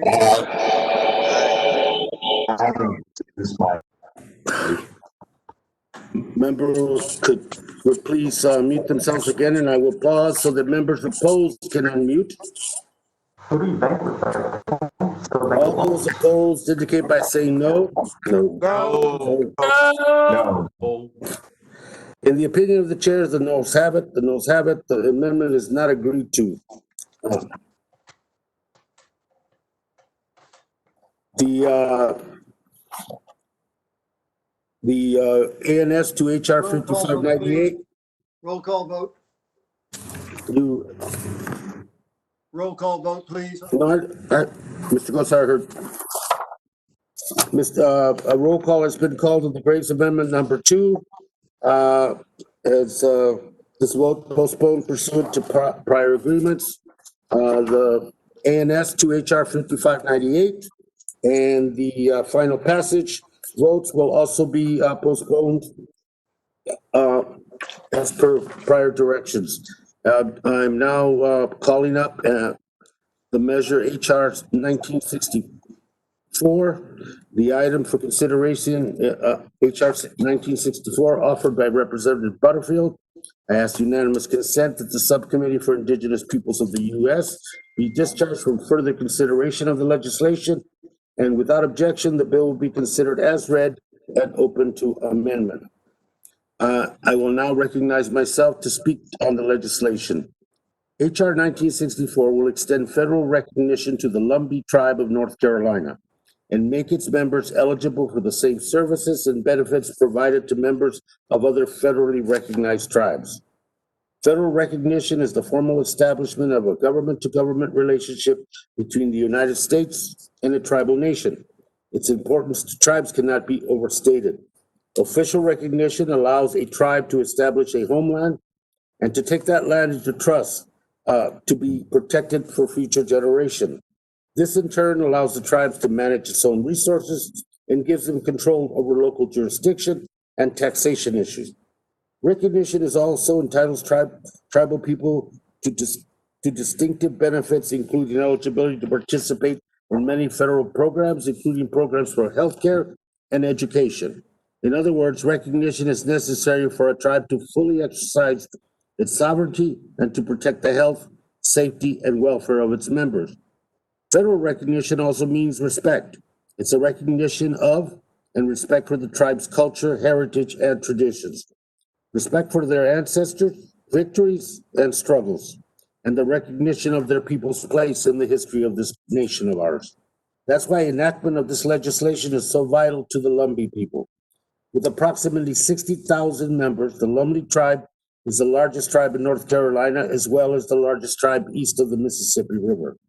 In 1885, the Lumby tribe was recognized by the state of North Carolina. The tribe then sought federal recognition from the United States in 1889 and had been seeking it ever since. Over the past 130 years, numerous bills have been introduced in Congress to federally recognize the Lumby people, resulting in a record of hearing transcripts and committee reports.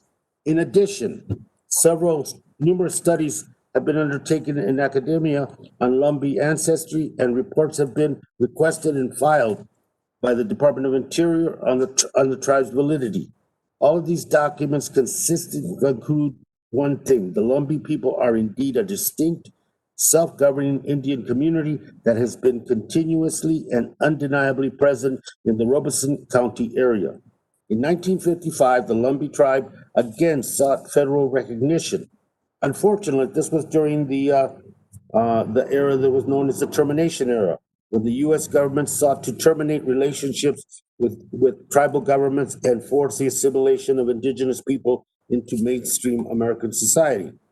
To that end, the Department of Interior recommended that Congress amend the Lumby recognition legislation to deny eligibility for benefits and services available to other tribes that were recognized. Congress then enacted and amended the legislation in 1956, effectively simultaneously recognizing and terminating the Lumby tribe. In 1987, when the Lumby tribe attempted to restore their recognition through the newly created federal acknowledgement process at Interior, they were deemed ineligible to participate in the process because Congress itself had terminated its relationship with the tribe in the 1956 Act. Therefore, only Congress can restore the relationship. Other tribes that were terminated by congressional action have come before Congress and had their relationship reestablished through legislation. The Lumby should not be treated any differently. It is time to correct this historic injustice and pass H.R. 1964.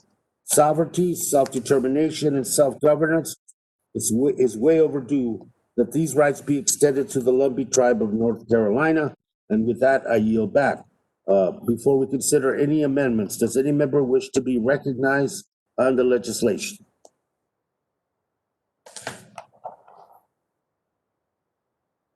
If there's no further discussion before we begin the amendment process, is there any further discussion before we begin the amendment process?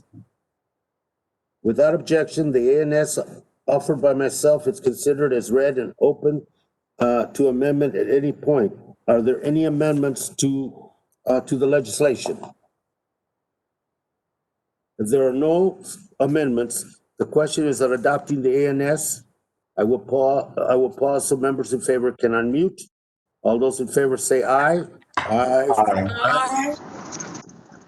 Member will please mute themselves again, and I will pause so the members opposed can unmute. Aye. All those opposed say no. I didn't vote on it. Members will please mute again. In the opinion of the chairs, the ayes have it, and the ANS is adopted. Final passage and favorably reporting. The question is on adopting the bill as amended in order to favorably report it to the House. I will pause so that members in favor can unmute. All those in favor indicate by saying aye. Aye. Members will please mute themselves again, and I will pause for those members Aye. opposed so they can unmute. All those opposed say no. No. Members mute again. In the opinion of the chairs, the ayes have it. And the bill is adopted as amended and ordered favorably reported. The motion to reconsider is laid on the table.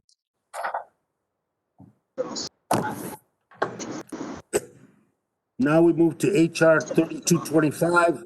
The item for consideration, HR 3225, offered by Representative Levin. I ask unanimous consent that the Subcommittee on Energy and Mineral Resources be discharged for further consideration of the legislation, and without objection, the bill will be considered as read and open to amendment at any point. I will now recognize Representative Levin to speak on this legislation. Mr. Levin, you recognize for 5 minutes. Thank you, Chair Grijalva, for including HR 3225, the Restoring Community Input and Public Protections in Oil and Gas Leasing Act, in today's markup. I also want to thank my friend Chairman Lowenthal for all his work to advance the legislation. HR 3225 would protect taxpayers by eliminating non-competitive oil and gas leasing, requiring companies to pay a fee to nominate lands for leasing, and raising the onshore oil and gas royalty rate, rental fee, and the minimum bid amount.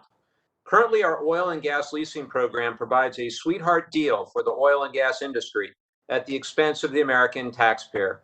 And the industry isn't afraid to tout the great deal they're receiving at our expense. An October 2019 press release put out by Matador Resources Company outlined the many benefits of extraction on public land compared to private land. These benefits include leases that are cheaper, that last longer, and that are more expansive. The royalty rate on public lands hasn't gone up in more than 100 years. Private landowners in states, including Utah, Wyoming, Montana, New Mexico, and Colorado, all have higher rates. Increasing the royalty rate to a fair level will generate billions of dollars in revenue for taxpayers. The Government Accountability Office and Congressional Budget Office both agree and have suggested it is good policy. It's very clear that companies have found easy ways to game the current oil and gas program.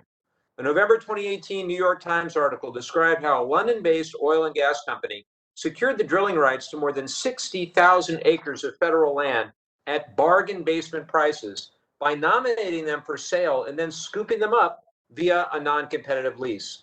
The company got rights to the land for $1.50 per acre, or as the article described it, less than the price of a cup of coffee.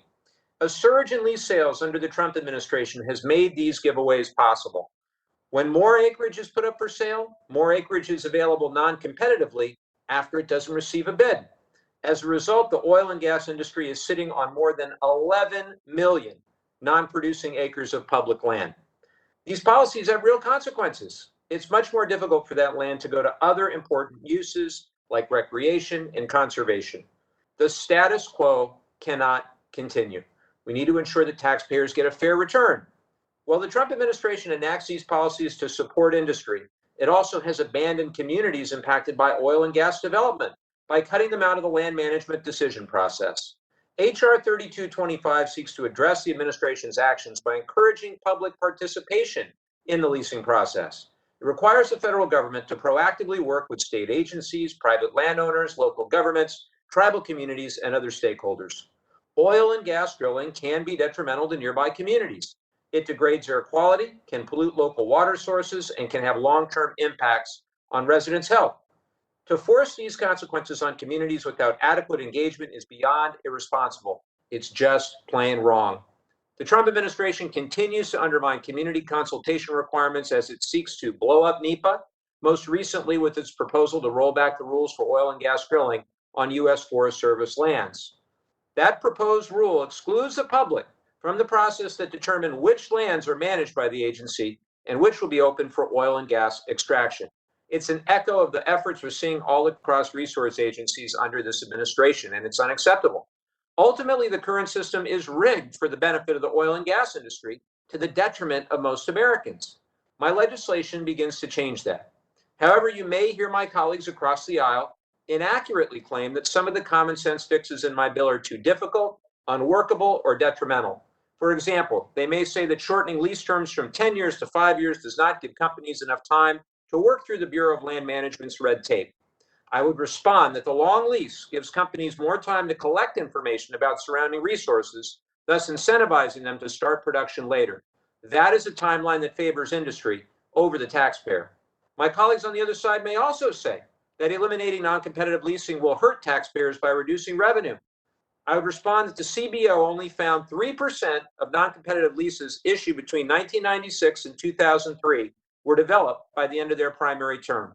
That means the vast majority of these lands were locked up and not available for uses that would actually have benefited taxpayers. And lastly, My colleagues may claim that the legislation would export our domestic energy production overseas, where it is not subject to the same degree of environmental rules. I would remind them that the United States is a net exporter of oil and gas. Their argument is just an excuse to attack policies that don't benefit oil and gas. If it was a serious argument, we'd see an effort to put an export ban back in place.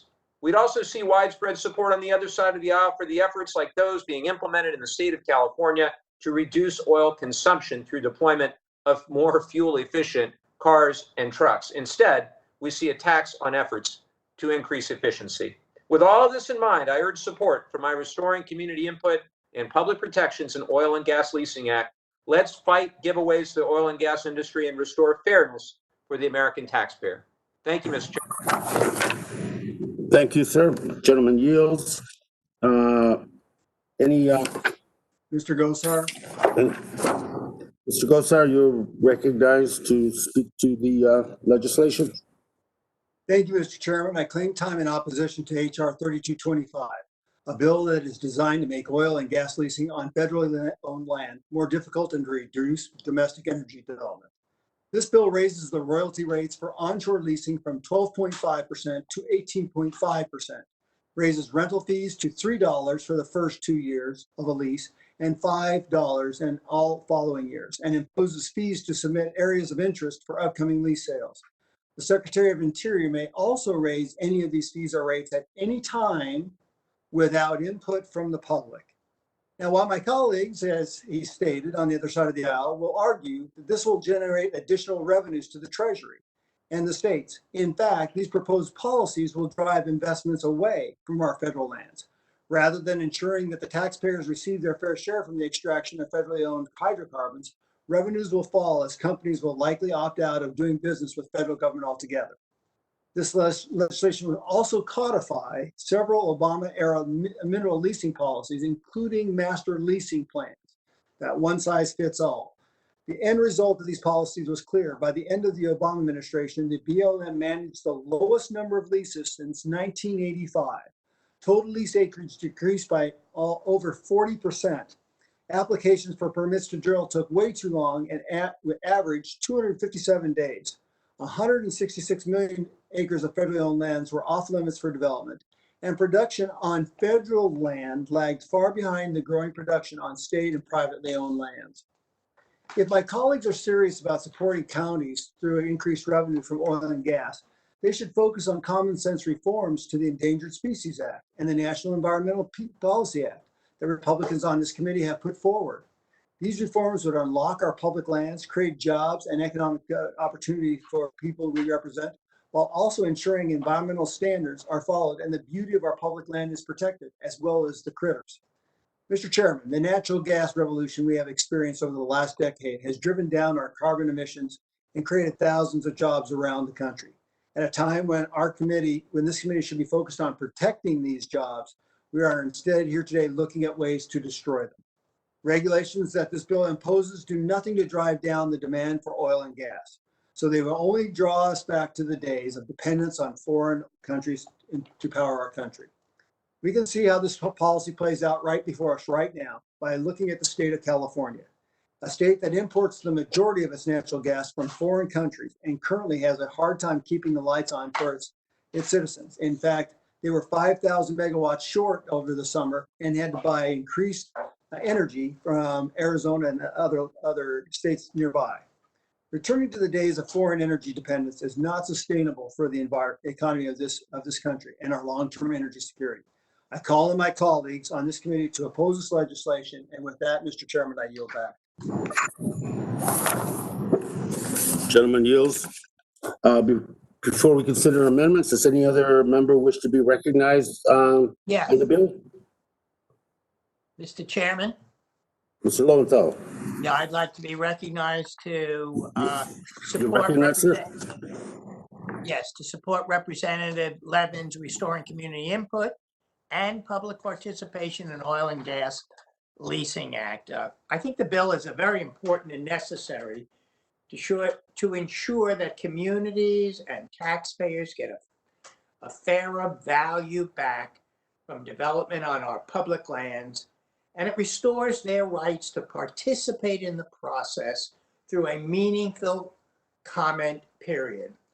As Mr. Levin has indicated, the bill does this by eliminating non-competitive leasing.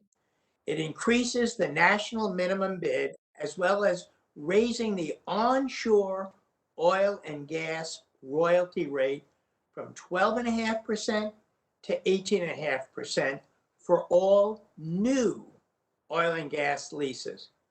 Now, let's be real clear. This rate of going from a very low 12.5% isn't as high as many states, but it does bring us closer to a more fair return. So we're not even as high as many states already have by going to 18.5%.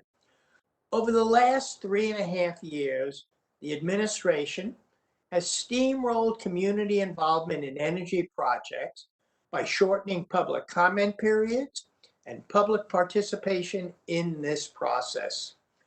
All of this while BLM has offered millions, and I repeat, millions of acres of land for lease with the singular goal of giving the fossil fuel industry as much access as possible. This bill will restore important protections for community participation in the process for the leasing and energy development on public lands. It's common sense. It more adequately protects taxpayers and public land users in the country, and I urge your support on the Representative Levin's HR 3225, and I yield back. Thank you. Gentleman yields. Anyone else wish to be recognized on the legislation? Mr. Chairman. Mr. Graves, you recognize. Mr. Chairman. Mr. Chairman, I want to thank my friend Mr. Levin from California for bringing this legislation up, and I know that his heart is with the people that he was hired to represent. I want to point out some concerns about the bill, though, that I think need to be taken into consideration.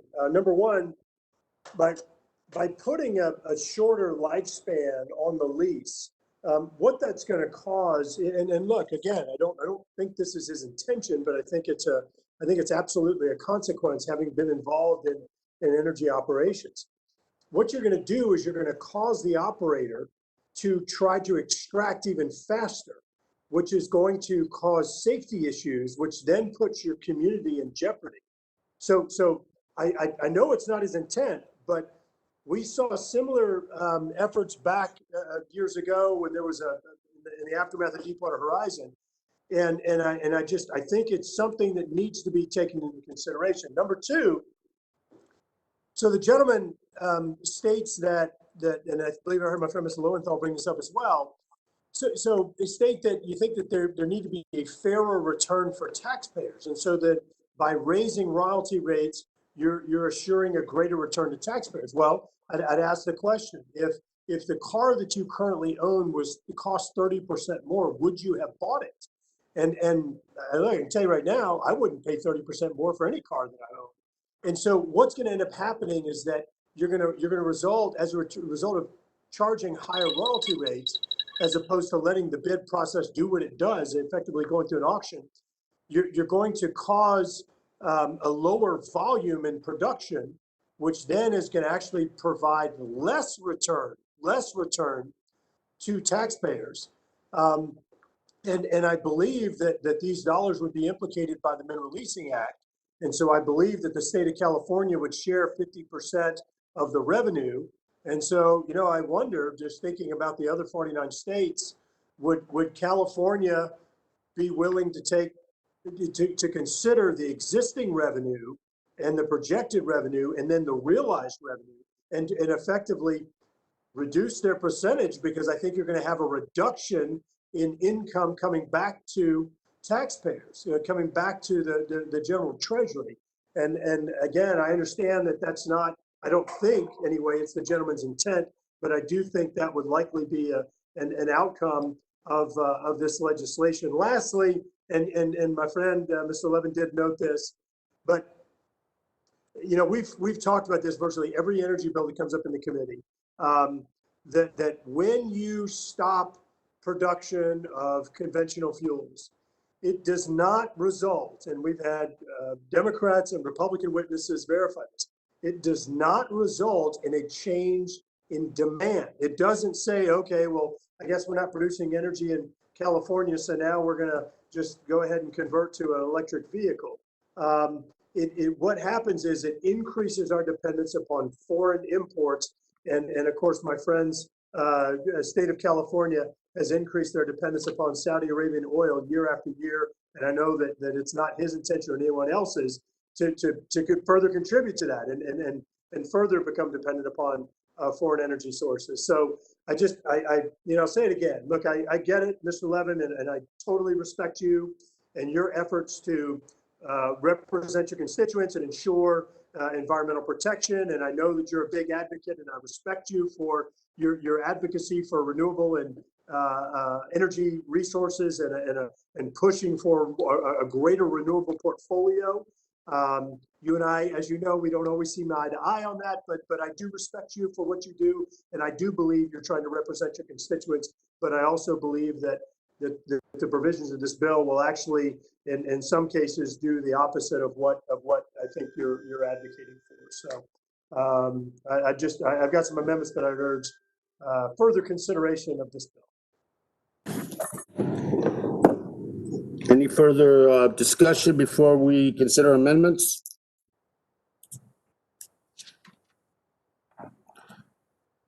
If there's no further debate, we can begin the amendment process. I have the first amendment designated number 1. I recognize myself to say this is a technical amendment. It would simply correct references to the Mineral Leasing Act in the underlying bill. Purely a technical. Is there any discussion on the amendment? Hearing no further debate, the question is on the chair's amendment number 1 to the bill. The way we do it now, members in the NRCC, when they go. I will pause so the members in favor can unmute. All those in favor indicate by saying aye. Aye. All, I will now pause so the members opposed can unmute. All those opposed say no. No. All this crap. All members will mute. In the opinion of the chair, the ayes have it. The ayes have it, and the amendment is agreed to. The next amendment is Gosar number 5. Yes, Mr. Gosar, you are recognized, sir. Yeah, thank you, Mr. Chairman. This amendment is simple. Congress has made clear that the process and permitting of hydraulic fracturing is a responsibility of the states, and the states have embraced this technology marvel, have benefited greatly from increased jobs, energy development, leading to lower energy costs and lower carbon emissions. Unfortunately, we've seen a significant increase in threats to the process of fracturing, and resulting energy development from the left in our nation, and a reckless disregard for the economic activity in states that want this development.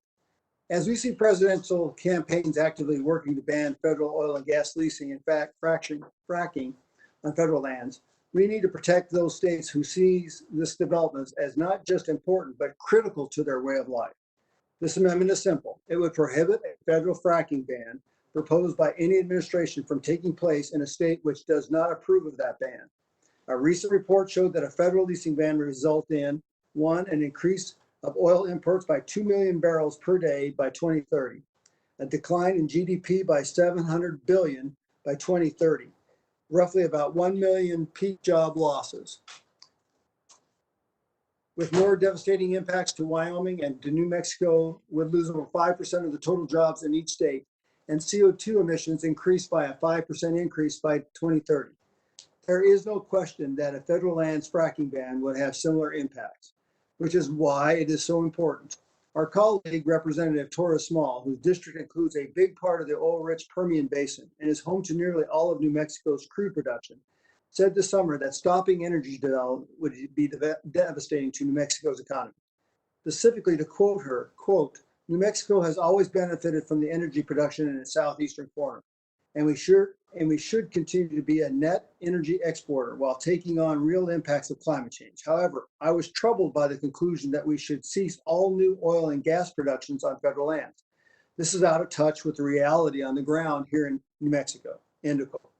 Furthermore, both the Governor Gordon of Wyoming and Governor Grisham of New Mexico have expressed similar concerns. Knowing the states are concerned about federal bans, knowing how important this is to our nation, our energy security, and our states, I urge you to support this amendment, and I yield back the balance of my time. Gentleman yields back. Mr. Levin, you wish to be recognized Thank on you. the amendment? Thank you, Mr. Chairman. This amendment would give states a veto over the regulation of oil and gas development on public lands. Under the Constitution, the federal government is responsible for taking care of public lands on behalf of all American citizens who are the owner of those lands. Full stop. The 100-year-old Mineral Leasing Act specifically gives the Department of Interior responsibility for regulation of oil and gas development on public lands. This amendment says that the Interior Department is not allowed to do what is necessary to protect public resources unless a state gives its consent. While states are free to regulate oil and gas drilling on private and state lands, they do not get to do that on public lands that belong to all Americans. This amendment would allow states to unconstitutionally tie the hands of the federal government and should not be adopted. I urge my colleagues to oppose the amendment, and I yield back. Gentleman yields. Any further discussion? Any further debate on the question? The question is on Mr. Gosar's amendment number 5. I will pause so members in favor can unmute. All those in favor indicate by saying aye. Aye. Go, sir. Members will please mute themselves again, and I will pause so that members opposed can unmute. No. No, No. no.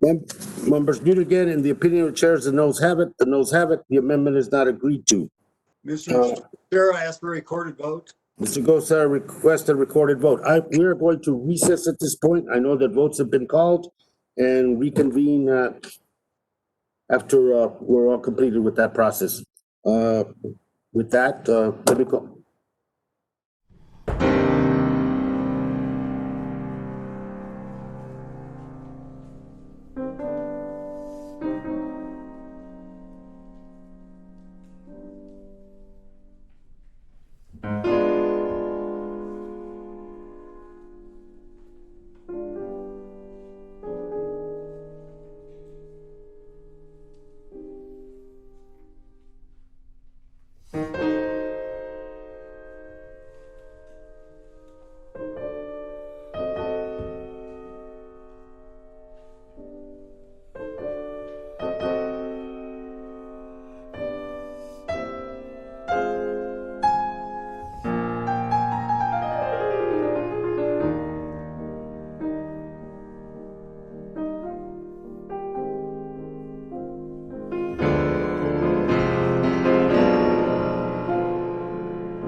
Thank you. Reconvening the meeting. We have Representatives Gosar's next amendment designated as number 4. If he has joined us after voting, we can proceed, Mr. Gosar. If not, we will go to Mr. Graves, who has not hearing from Mr. Gosar at this point. Let me now go to Representative Graves. The next amendment is designated number 1, and you're recognized for 5 minutes, sir. Thank you, Mr. Chairman. Mr. Chairman, this amendment is pretty simple. So I've heard a lot of talk over the past, well, during this markup, how about that? Because this has been a lot of hours, but heard a lot of talk from folks about how there effectively needs to be local input on what happens on federal lands, which was different than some of the debate we had earlier today. But I heard that talk, and so just want to put out an amendment that says, well, why don't we also have the feds do a plan for the state on the state lands? And so this does a simple amendment where it also includes this master plan consideration of state lands as well as federal lands in the overall master plan for how these lands will be used. So with that, I just throw it out there for discussion and see what y'all think about including both. Thank you, Mr. Graves. Gentleman yields. Mr. Levin, you're recognized. Thank you, Mr. Chairman. Well, I thank my friend and colleague from Louisiana for the amendment and definitely want to echo his earlier comments. I certainly respect him and recognize he's doing the best he can for his district. I do, however, take issue with the amendment, which would allow, at the request of the state or county government, master leasing plans developed by the Bureau of Land Management to include state lands. Master leasing plans were small-scale land use plans designed to minimize conflicts between oil and gas and other resources and land uses. MLPs were first implemented under the Obama administration and were developed to supplement standard land use planning in areas where fragile environments, popular outdoor recreation, or valuable cultural artifacts overlap with drilling interests.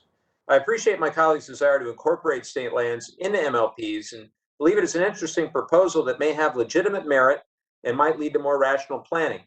However, this would be a major change to how this process would work, and it would require a lot more thought and discussion than the less than 24 hours we've had to consider this amendment. So while I appreciate the amendment and look forward to further discussion, I'd urge my colleagues to vote no at this time. Now, Gentleman yields back. Anyone else want to be recognized on the gentleman's amendment number 1? Hearing no further debate, the question is on the Graves amendment number 1 to the bill. Mr. Chairman? Mr. Graves. Mr. Chairman, look, I filed this amendment for the purpose of just pointing out the fact that the state shouldn't have an oversized role in determining what happens with federal resources and, of course, vice versa. With that, Mr. Chairman, I'd like to ask unanimous consent for withdrawal of Graves amendment number 1. Without objection. Thank you, Mr. Graves. And as Mr. Levin said, I think your point merits discussion, and we I don't should. think it does, but it's On that note, then we will just drop it. No, I'm just kidding. Anyway, let's try to be nice. That's what I get for trying to be nice. The amendment is withdrawn. Representative Graves, you have the next amendment designated number 2. You're recognized, sir. Thank you, Mr. Chairman. Mr. Chairman, I got to give a shout out to Mr. Sablon over there. We need to move y'all's time zone. I withdrew because I don't want to drag it out for you, my friend. So this is amendment number 2. What this one does is, and I heard my friend from California earlier making mention of the multiple uses of the land, and I think it was actually mentioned again just seconds ago. And so what this amendment does is it broadens the overall consideration. Look, there's not any one thing that dictates the use of lands. The lands can be used for multiple things. In fact, my last trip to California, I was shocked to see that you would have a convenience store with a producing oil well in the parking lot. I'd never seen that before, and I'm from one of the top energy producing states in America. I saw a backyard with a swing set and an oil well. It's fascinating. But in any case, I do think that we've been able to have wildlife refuges, national wildlife refuges in Louisiana, where we go recreate, we go fish, go boat, go enjoy the incredible array of wildlife and birds that are there. And we also can have energy production. And so this just points out the fact that that you can have multiple uses. It requires a diverse consideration, a more diverse consideration of uses, and doesn't wall things off only for single use. So it includes provisions that just say multiple uses of federal lands, including leasing, and also includes things like ranching, renewable energy, in addition to recreation. So with that, I urge adoption of the amendment and yield back. Thank you. Mr. On amendment number 2, Mr. Levin, you're recognized. Thank you, Mr. Chairman. Well, I again appreciate the amendment from my friend from Louisiana, and I'm hopeful that one of these days we're going to find common ground. Unfortunately, that's not the case for this amendment either.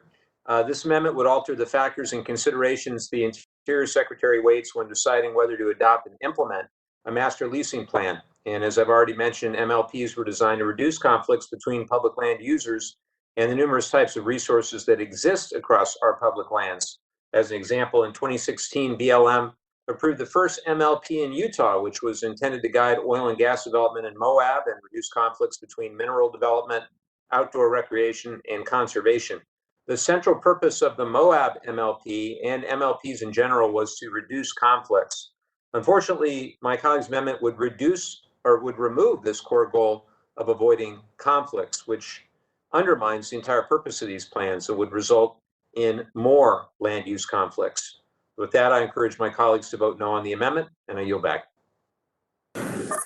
Gentleman yields. Any further discussion on Mr. Graves' amendment? Hearing no further debate, the question is on the Graves amendment number 2 to the legislation. I'll pause so the members in favor can unmute. Members will please, all those in favor indicate by saying aye. Aye. Aye. Members can mute themselves again. I will pause so the members opposed can unmute. All those opposed say no. No. No. No. No. Members will mute again.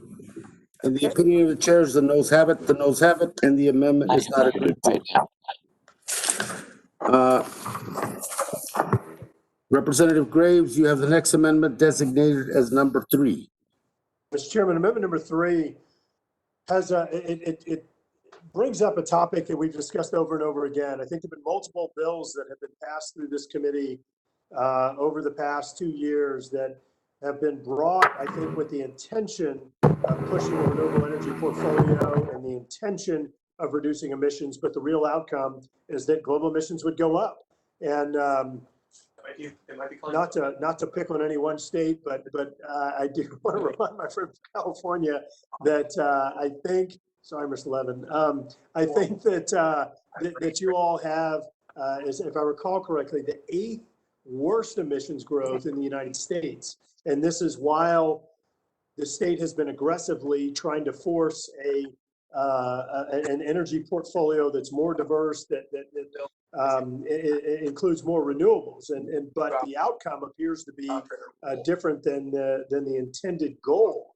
And so obviously, I don't think it's anyone's intention to have this legislation result in greater emissions. And so what this amendment does is it simply says that this shall not take effect if it's going to result in greater global greenhouse gas emissions, and that could result from continuing to double and triple down on these unwise policies that have resulted in greater emissions in that state. If it would result in simply stopping production, it would result in increased importation of energy from other countries, such as we've discussed in this committee before, according to the National Energy Technology Labs, Russian natural gas, which has been imported to the United States because of unwise climate policies, it has a 41 to 47% higher emissions profile than US gas. And so this amendment is just designed to try to prevent those types of unwise policies. I think it's consistent with the objectives of the sponsor, and I urge adoption of the amendment and yield back. Thank you. I recognize myself. I appreciate Representative Graves' amendment. However, this amendment was filed significantly after the committee deadline. As such, members, our respective staff, and the affected agencies in the executive branch and affected stakeholders have not had sufficient opportunity to review and comment on the amendment. I therefore strongly encourage members to oppose the amendment and yield back.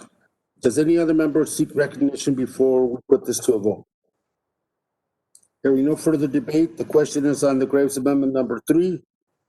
We'll pause for the members in favor to unmute. All those in favor indicate by saying aye.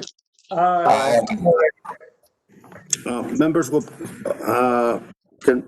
can mute themselves again, and I will pause so the members opposed can unmute. All those opposed say no. No. No. No. In the opinion of the chairs, the noes have it. The noes have it, and the amendment is not agreed to. Directly to the camera. I think we have some moments of genuine. Representative Graves, you have the next amendment, designated number 4, sir. You're recognized for 5 minutes. Thank you, Mr. Chairman. Mr. Chairman, this amendment, what it does, once again, I'm certain that the sponsor of this legislation isn't intending to adversely affect wildlife habitat. I know that was a really sensitive issue for many members of this committee as we earlier this Congress debated ANWR legislation, trying to reverse what was done in the 2017 tax bill. And so what this does is it effectively requires that there be an assessment of the impact on wildlife habitat. As you know, Mr. Chairman, things like wind farms and solar arrays take up a substantial amount of acreage. And just like the concerns expressed by members of this committee that a small postage stamp footprint in the ANWR would remove wildlife habitat, so would wind farms, solar arrays, and other energy technologies. And so this ensures that is taken into consideration. I know that my friends are very sensitive to the protection of wildlife habitat. I think that it should be a consideration. And Mr. Chairman, just in regard to the comment on the last amendment about committee deadlines, I do want to make reference that the rules of the committee do not provide for a deadline. And also, Mr. Chairman, we had a markup today in the Transportation Committee with, I don't know, maybe 10 bills. We have this markup today with a dozen bills or whatever it is on this markup. And this was just noticed, I believe it was on Friday. Bill text in some cases was received even after that.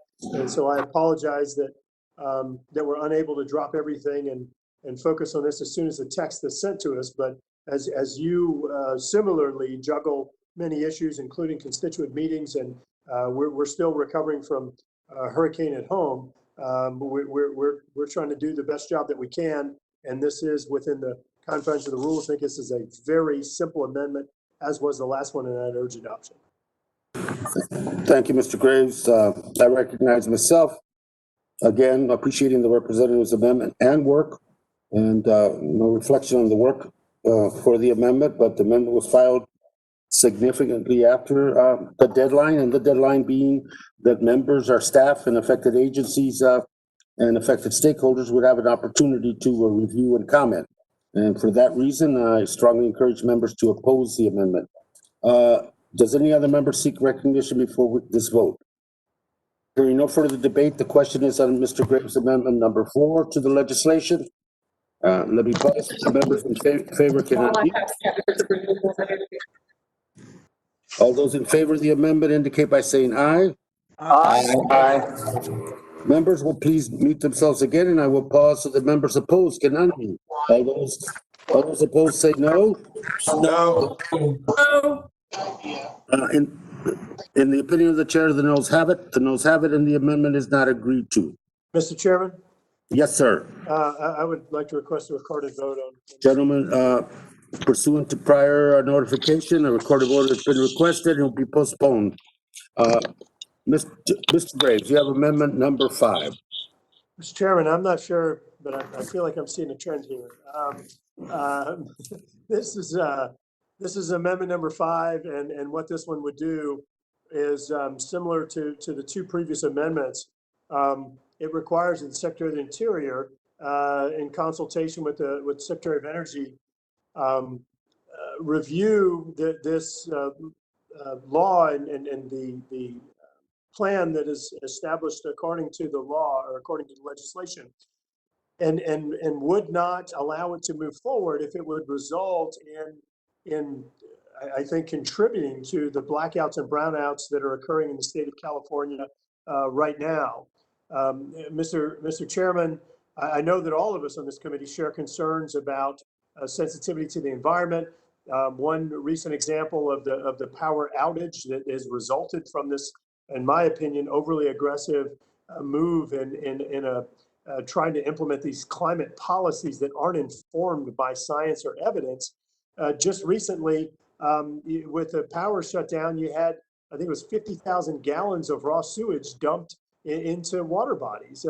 You've had people that have obviously lost their power, that has contributed to environmental impacts as a result of losing power. It's contributed to health impacts, and I think that the EPA Administrator Andy Wheeler just recently sent a letter to the Governor of California expressing concern about doubling down on some of these policies that have had adverse environmental impacts, increased cost to consumers, and resulted in blackouts and brownouts. And so this would simply just state that Interior and Energy departments would get together to ensure that nothing under this act would result in contributing to the ongoing and likely future blackouts and brownouts. With that, I urge adoption of amendment. Yield back.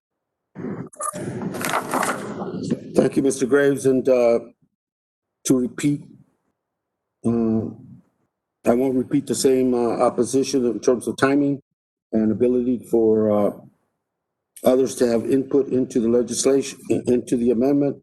And for those same reasons, I strongly encourage members to oppose the amendment and yield back. Does any member seek recognition before we put this to a vote on the amendment? Hearing no further debate, the question is on the Graves Amendment number 5. Members in favor would please unmute. All those in favor indicate by saying aye. Aye. Aye.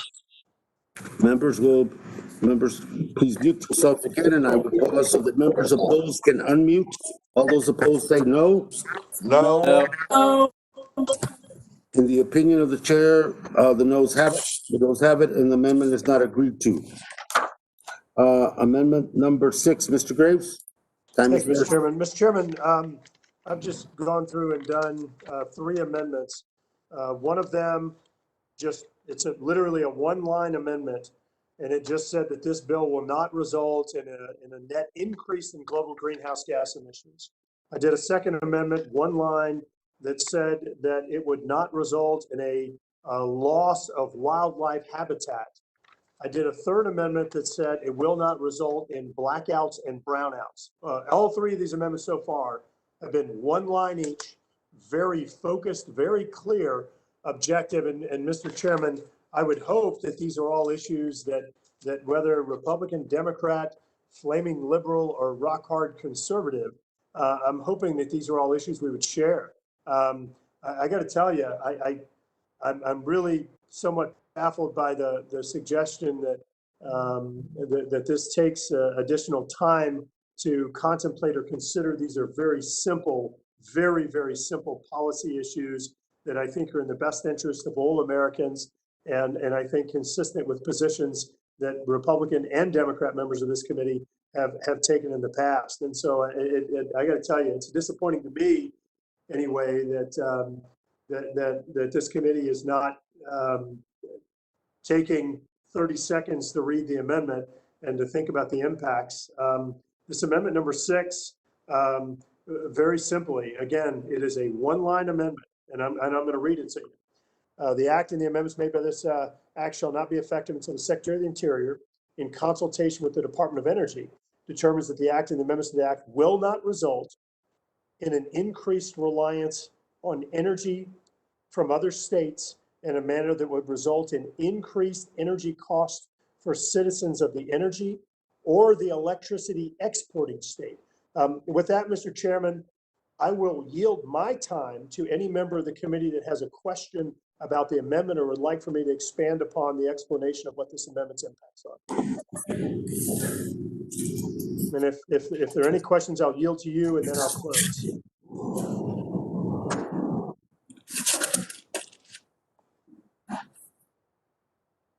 Okay, Great. so it sounds like everybody understands the amendment. And I'm just going to close and just explain that what this amendment simply does. The electricity cost in some states, in the Northeast, you have some Northeast states where the electricity costs are triple that of my home state of Louisiana. California electricity rates are double that of my home state of Louisiana. There are lawsuits that have been filed against the state by impoverished community members because of the disproportionate impact on them.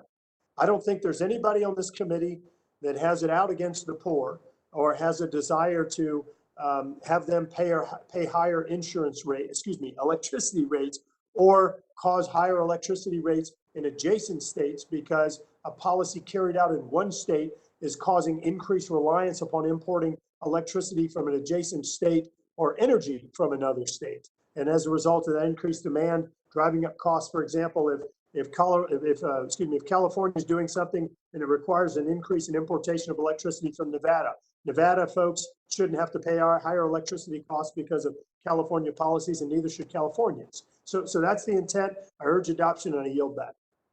Thank you, Mr. Graves. Recognize myself for the same rationale and reason for urging members to oppose the previous amendments, 3, 4, and 5. The same for number 6, Mr. Graves, and I yield back. Does a member seek any recognition before this vote? Hearing no further debate, the question is on the Graves Amendment number 6. I will pause for members who are in favor to unmute and ask those members in favor to indicate by saying aye. Aye. Aye. Members will please mute themselves again, and I will pause so the members opposed can unmute. All those opposed indicate by saying no. No. No. In the opinion of the chair, the noes have it, and the amendment is not agreed to. Mr. Chairman, I'd appreciate a recorded vote. Recorded vote has been requested by the gentleman. This vote will be postponed pursuant to prior announcement. Representative Graves, your next amendment is number 7, and you're recognized, sir. Thank you, Mr. Chairman. Mr. Chairman, I want to make note, this is our final amendment. This one, once again, it's one line. It's a very simple, focused amendment. And what this one says is that the act or the amendments by the act, that the Secretary of Interior, again, in consultation with the Department of Energy, will determine that this will not result in an increased import of oil, of natural gas, or heating oil.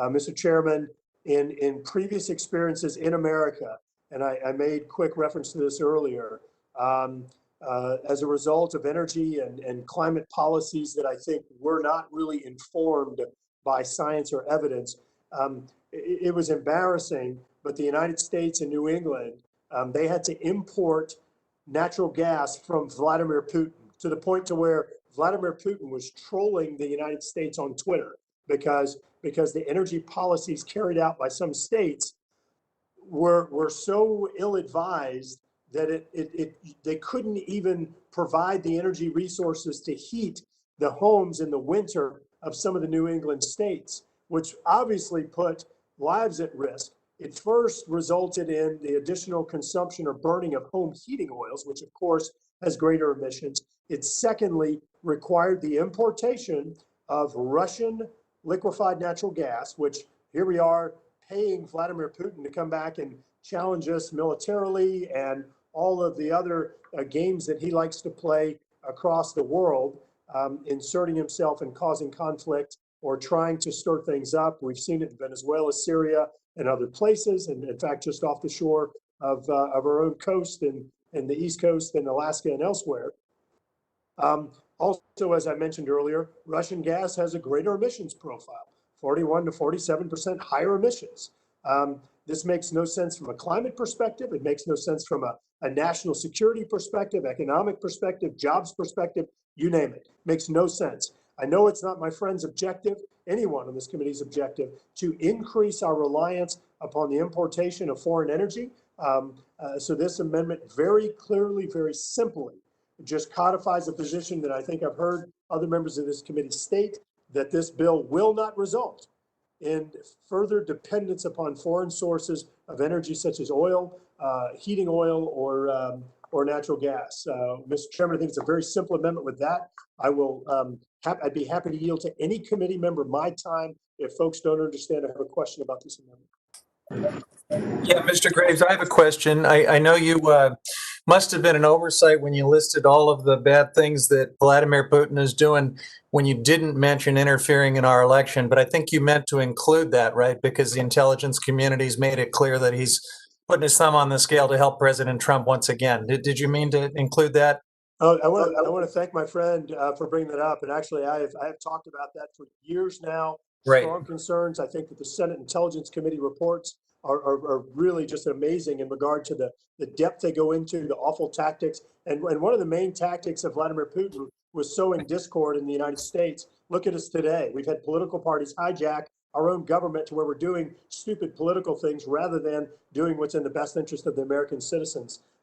In addition, I also ought to mention that the intelligence communities have also identified Iran and China as trying to influence the election in support of Who aren't actually doing anything, but yeah.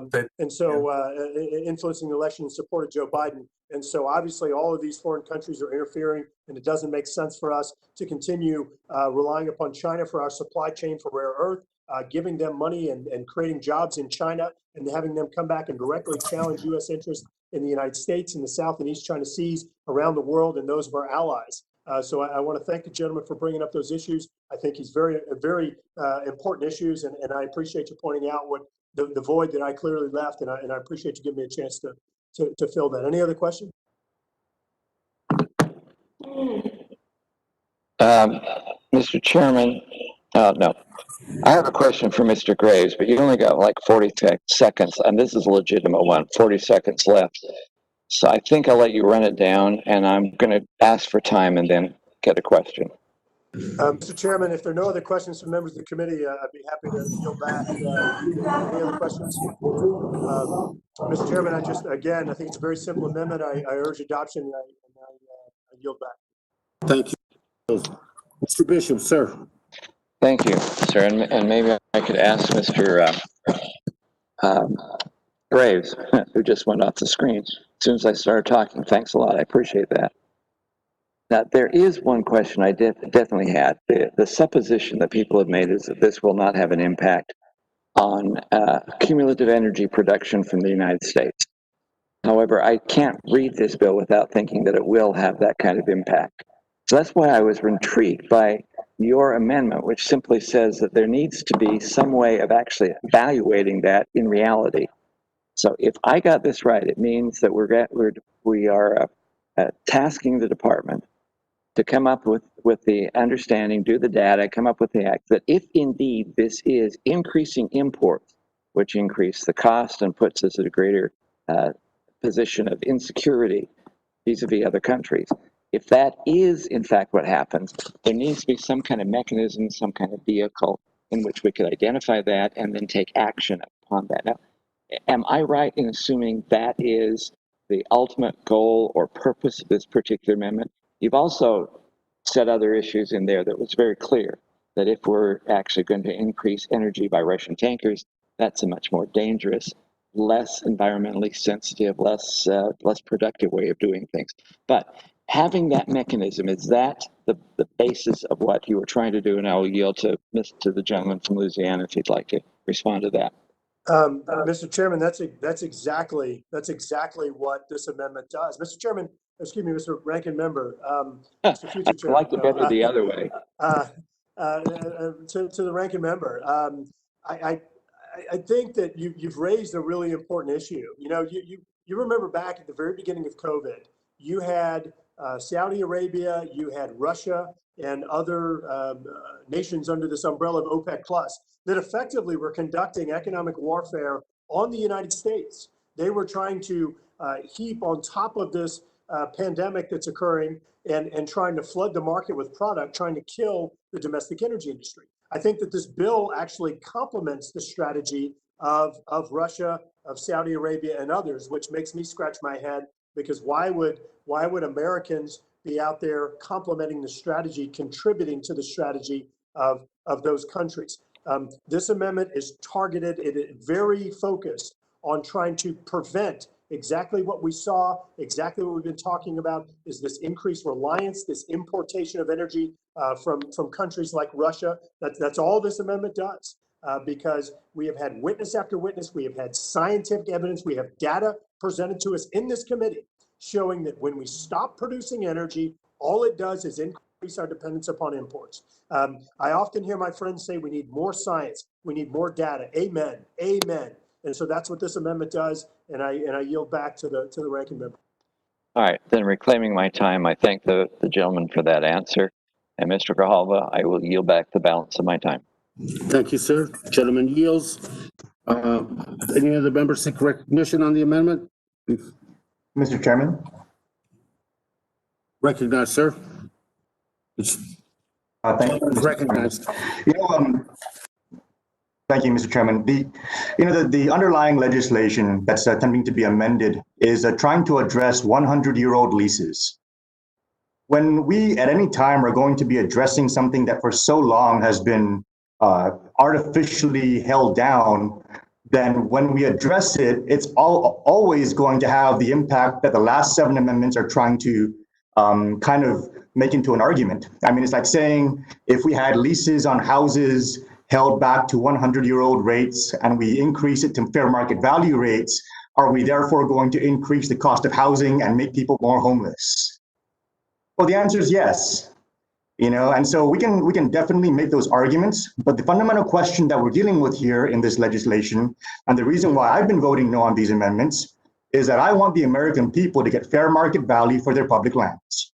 That's the fundamental argument here, and that's why I'm taking the position that I am, and I wanted to put that on the record so it doesn't look like I'm against, energy independence, or I'm against trying to keep the environment up to par. I just want fair market value for our public lands and for our people, because, that's kind of our mandate here. Thank you, Mr. Chairman. I yield back. Gentleman yields. I recognize myself for the same reasons and rationale as the previous amendments 3, 4, 5, 6, and 7 by Mr. Graves. I therefore strongly encourage members to oppose the amendment, and hearing no further debate, the question is on amendment number 7.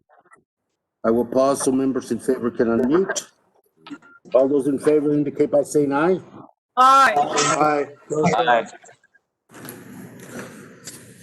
Members will please mute themselves again. Thank you. I will pause so the members opposed can unmute. All those opposed say no. No. In the opinion of the chairs, the noes have it, and the amendment is not agreed to.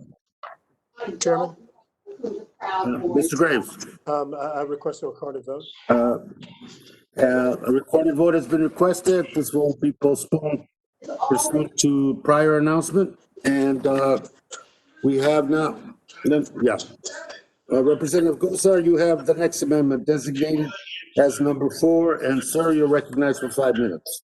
Thank you, Mr. Chairman. This is a simple amendment that mandates this bill cannot go into effect until the Department of Interior, in consultation with other agencies, can determine it will not result in adverse impacts on at-risk communities. These adverse impacts include negative impacts on reliable energy sources and increased electricity prices for low-income, minority, Native American, or senior citizen communities. As I said in my opening statement, we have seen the effects of this reliance on foreign sources of energy just in the last month in California, where communities across the state have been experiencing rolling blackouts and brownouts. These events have a particularly negative effect on at-risk communities. I fear this bill, as written, will have the consequence of greatly hindering our domestic energy industry and greatly reduce energy production on our public lands, therefore making it possible for California-style energy shortages to spread across the country. Again, I recognize my colleagues on the other side see oil and gas production on public lands as a soon-to-be thing of the past to be replaced by renewable energy production. But Mr. Chairman, even if that's the case, they're going to be in for a rude awakening. I urge my colleagues to get serious about what do we do that will take to make our public lands fit for the purposes when it comes to producing all forms of energy. This includes NEPA reform, ESA reforms, and securing our critical mineral chain.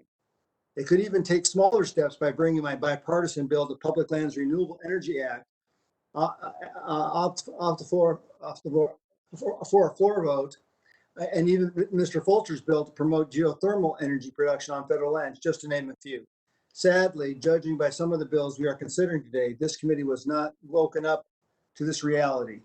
And even going back to my Floria bill, its inclusion without the Forest Service is disrespectful for an agency that also has to consider looking at their inventory for access to renewable energy.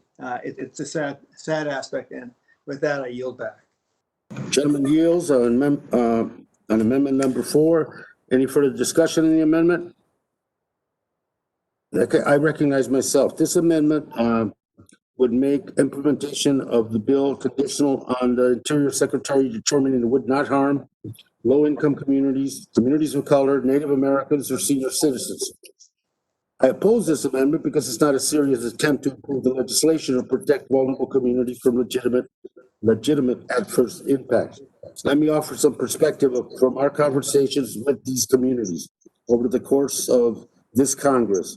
What is equitable to the vulnerable communities mentioned in the sponsor's amendment is treating these communities as they were equal shareholders in our nation's natural resources. And just like any shareholder, low-income communities, communities of color, Native Americans, and senior citizens demand a fair return on their collective treasured natural resources so they can use those returns to benefit everyone. If colleagues truly care about the negative environmental and economic impact to these communities, I would welcome their support on the environmental justice for all legislation that Mr. McEachin and I are sponsoring and attempting to move forward. In fact, tomorrow there will be a hearing on the legislation by the committee. I don't believe this is a serious attempt to improve the bill. I urge a no vote on the amendment, and I yield back. Any further discussion on the amendment? Hearing no further debate, the question is on Mr. Gosar's amendment number 4. I will pause so that members in favor can unmute. All those in favor indicate by saying aye. Aye, go. Aye. Thank you. Members will please mute themselves again, and I will pause so that members opposed can unmute. All those opposed say no. No. No. In the opinion of the chair, the noes have it, and the amendment is not agreed to. Mr. Chair, I ask for a recorded vote. Gentleman asked for a recorded vote, and it will be postponed pursuant to my prior announcement. We now move to calling up the measure HR 970 offered by Representative Brown. I ask unanimous consent that the Subcommittee on National Parks, Forests, and Public Lands be discharged from further consideration of the bill, and without objection, the bill will be considered as read and open to amendment at any point. I will now recognize the sponsor of the legislation, Representative Brown, to speak on the legislation. Mr. Brown. Thank you, Mr. Chairman. I want to thank you for including this bill, HR 970, the Robert E. Lee Statue Removal Act, in today's markup. My bill would remove the statue of Confederate General Robert E. Lee from the Antietam National Battlefield in Sharpsburg, Maryland. This statue, standing 24 feet tall on federal land, glorifies the Confederacy, its leaders, the cause of slavery, and open rebellion against the United States of America. The statue of Robert E. Lee on Antietam battlefield, the site of immense bloodshed during the Civil War, was commissioned with the explicit intent of honoring the Confederacy. This statue sits on National Park Service land that was previously owned by a private landowner. The private citizen built the statue prior to the land acquisition by the Park Service in 2003, 138 years after the end of the Civil War. The monument itself is historically inaccurate, and it's clear from the misleading inscription on the base of the monument that this work was built to glorify Robert E. Lee, a man who fought to preserve the institution of slavery. This historically inaccurate statue does nothing to teach us about the dark lessons of our history. Instead, it seeks to sanitize the actions of men who fought a war to preserve a system that would keep Black Americans in chains. These monuments are not a new phenomenon. Throughout our history, they have been used to rally white supremacists and intimidate Black Americans. The majority of Confederate monuments were built post-Reconstruction by Confederate apologists, segregationists, and opponents of civil rights. They attempted to recast and celebrate Confederate leaders as heroes fighting for a supposed lost cause. We saw a resurgence of statues honoring the Confederacy during the 1960s and 70s as some white Southerners attempted to roll back the progress being made by Black Americans during the Civil Rights Movement.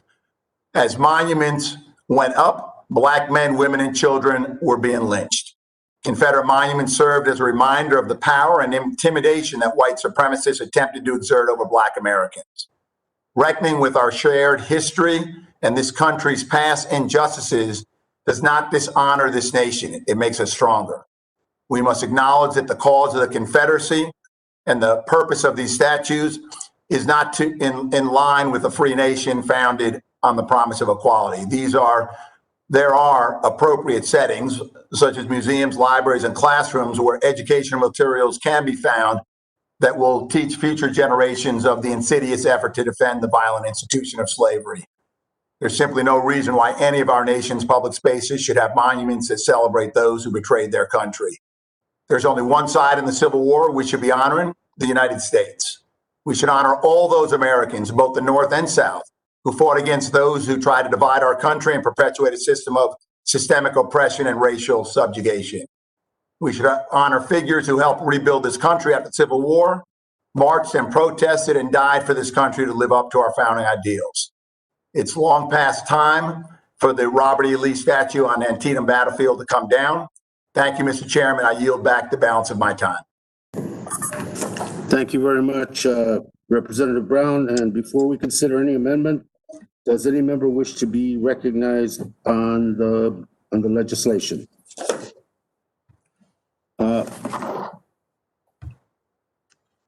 Representative Brown, you have the First Amendment designated as number 1, and you're recognized, sir.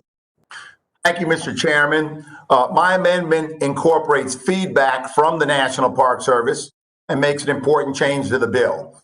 Instead of requiring the National Park Service to create a plan for removal within 90 days of enactment of this bill, this amendment allows the agency to take more direct action and requires the director of the National Park Service to remove and appropriately dispose of the statue within 180 days of enactment of this bill. Thank you, Mr. Chairman, and I urge my colleagues to support this amendment. Any further discussion on Mr. Brown's amendment? Thank you, and I recognize myself to thank Mr. Brown for bringing this bill before us today. You know, it's well past time that as a country, I think we have matured enough and dealing with the realities of today, it's well past time to reckon with the legacy of Confederate monuments in this country. And I appreciate Mr. Brown's initiative and his legislation. And hearing no further debate on the amendment, no further debate on the question of the amendment number 1 on the bill, I will now pause for members in favor. Can I mute? Aye. Aye. Aye. Aye. Aye. Aye. Aye. Members, members will pause so the members opposed can unmute. All those opposed say no. In the opinion of the chairs, the ayes have it. The ayes have it, and the amendment is agreed to. See no amendments. We move to the question is on adopting the bill as amended and ordered favorably reported to the House. I will pause so the members in favor can unmute. All those in favor indicate by saying aye. Aye. Members will please mute again. I will pause so the members opposed can unmute. All those opposed say no. In the opinion of the chair, the ayes have it. The ayes have it, and the bill is adopted as amended and ordered favorably reported. The motion is to reconsider is laid on the table, and I want.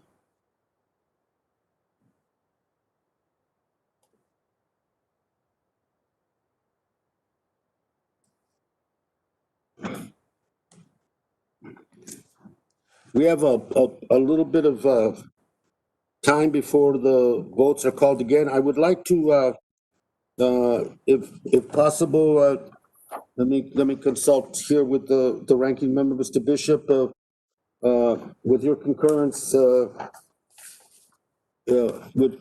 would like to move to the UC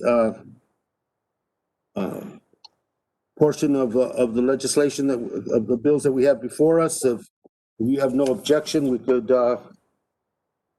move in that direction, Mr. Bishop. Yes, Mr. Chairman, I think we should do the UC, and you owe me big time for this. Yeah, and you know, as much as people, I will miss the sarcasm, I must admit. And, I'm not sarcastic. You see the motion to just, as we've done before, I'll make a single UC motion to discharge the agreed upon bills. I ask unanimous consent to the Subcommittee on National Parks, Forests, Public Lands to be discharged from further consideration. HR 24-4, HR 3651, HR 4139, HR 4840, HR 5458, HR 5459, HR 5472, HR 5852, and HR 7098. And to thank the chair of the subcommittee, Ms. Holland, the ranking member, and the members of that committee for their work. I ask unanimous consent that the Subcommittee for Indigenous Peoples of the United States be discharged from further consideration. HR 5153, Indian Buffalo Management Act from Mr. Young. S 212, the Indian Community Economic Development Enhancement Act. And thank Chairman Gallego and the ranking member and the members of the committee for their work. Without objection, so ordered. Now I ask unanimous consent that the following bills be adopted and ordered favorably reported as described to the House of Representatives. HR 24-4, HR 3651, HR 4139, and HR 3651, and amendment number 1 offered by myself, including that. HR 4139 regarding the HR 4840 with amendment number 1 offered by myself. HR 5153 with an amendment number 1 offered by Representative Young. HR 5458, HR 5459, HR 5472, HR 5852, HR 7098 with an amendment number 1 offered by myself. S 21-2, without objection. So ordered. Without objection, the motions to reconsider are laid on the table. And without objection, the long title of HR 7098 is amended. We're going to recess and communicate with the ranking member as to how we proceed, but the votes are going to be called momentarily. And with that, let me recess and we'll discuss reconvening and after floor votes and notify your offices immediately. Thank you.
thank you very much, and reconvening the meeting and calling up the measure HR 4135 offered by Representative Norton.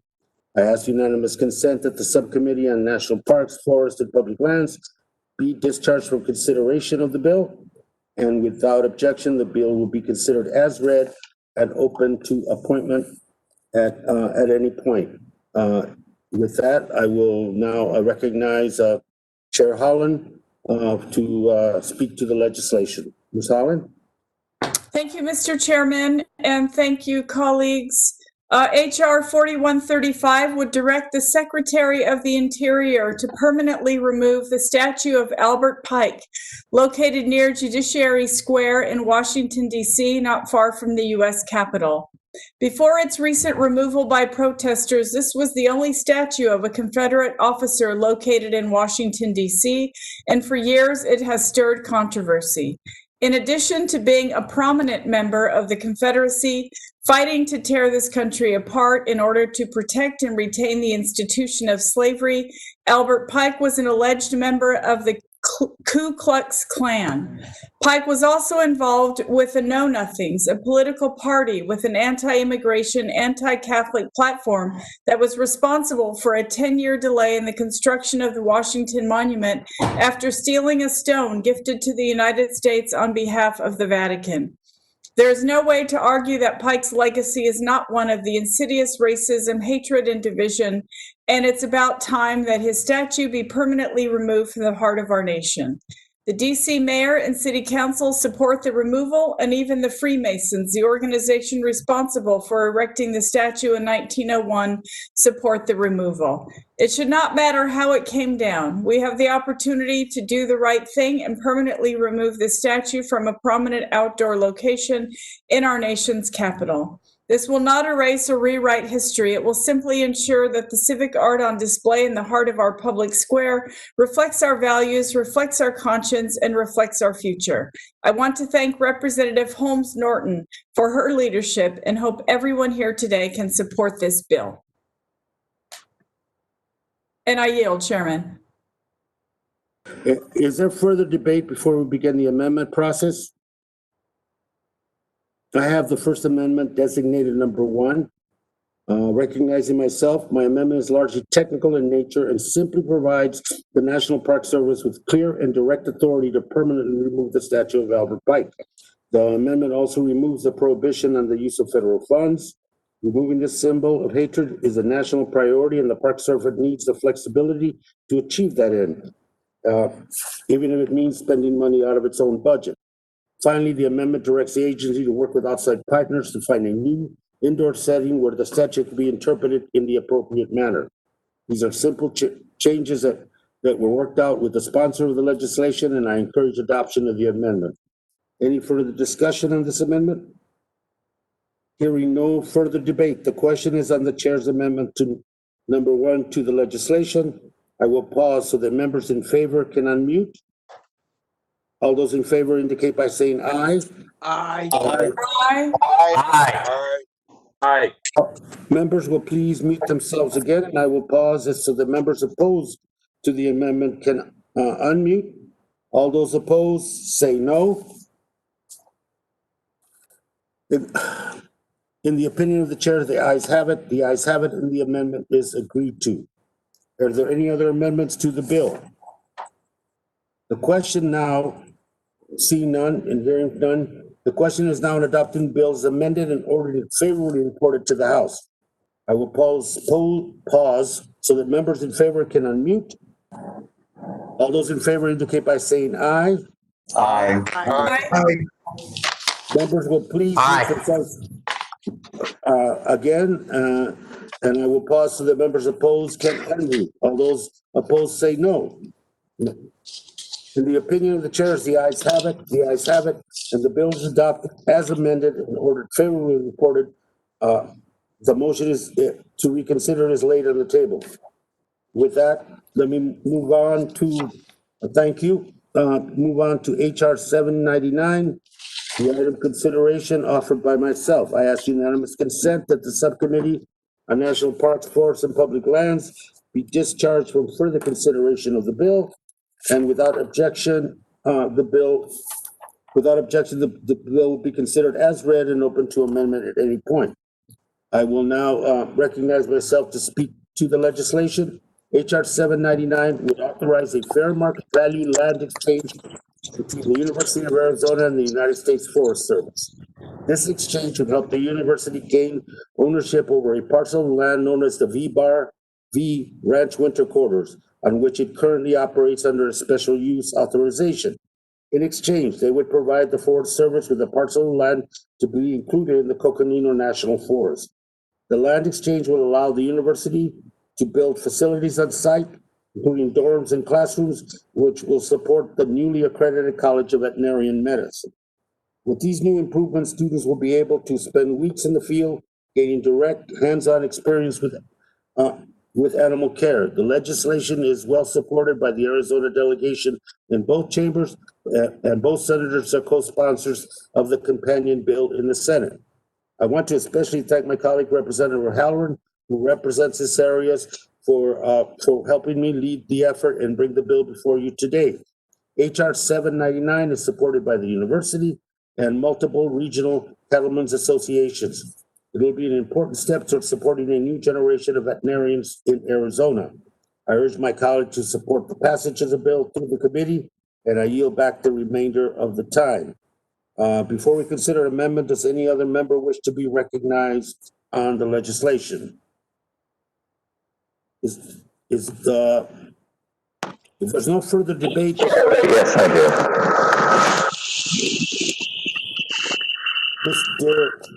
The First Amendment, number one, is if there's no further debate, we can begin the amending process. The First Amendment designated number one is a small technical amendment that makes corrections. Makes corrections to the legislation. Is there any further discussion on the amendment? Hearing no further debate, the question is on the amendment number one to the bill. I will pause so that members in favor can unmute. All those in favor say aye. Aye. Members will please mute themselves again and pause so that members can opposed can unmute. All those opposed say no. Members will mute again. In the opinion of the chairs, the ayes have it, and the amendment is agreed to. Any further amendments? Mr. Grijalva, yes, kind of. Mr. Bishop, sir. Yeah, hey, I tried to get in earlier, but obviously the unmute button was malfunctioning at that time. Look, I'm not going to ask for a vote on this. I support what you're trying to do. I just think you're being too damn stingy about everything. There is no reason why we shouldn't just be giving this land property to the University of Arizona to get them to go on with it. The idea that there has to be an equal value exchange is actually a ludicrous idea. From an equal value exchange from one tax-supported group to another tax-supported group is bureaucratic, is simply bureaucratic. So yeah, I think it's a good bill. I think you're doing a good job for the University of Arizona. I've said this from the very beginning. You should have just given them the land without consideration. And I would have easily supported that effort if you had done that as well. So with that, it's a decent bill, but you could have been a whole lot nicer to your constituent groups. University too, which has, I want to thank you, Mr. Bishop. I'm glad that you weren't advising the university through the process as we went forward. But the university wants to operate beyond the scope of the agreement, and that they have now precedent to use that. And as you all know, sometimes being consistent is not always to one's self-interest, but the fair market value exchange is a consistent point, and the university supports it, the compromise, and I would encourage my colleagues to support it as well. Gosar wants to speak. Mr. Gosar, sir. Yeah, I agree with the ranking member. I mean, this was a surveying technicality properly done by the government. Everybody thought this was the land that had been deeded to the U of A. So I concur with you as a ranking member that this should have been given to a land grant university, no less, of the University of Arizona.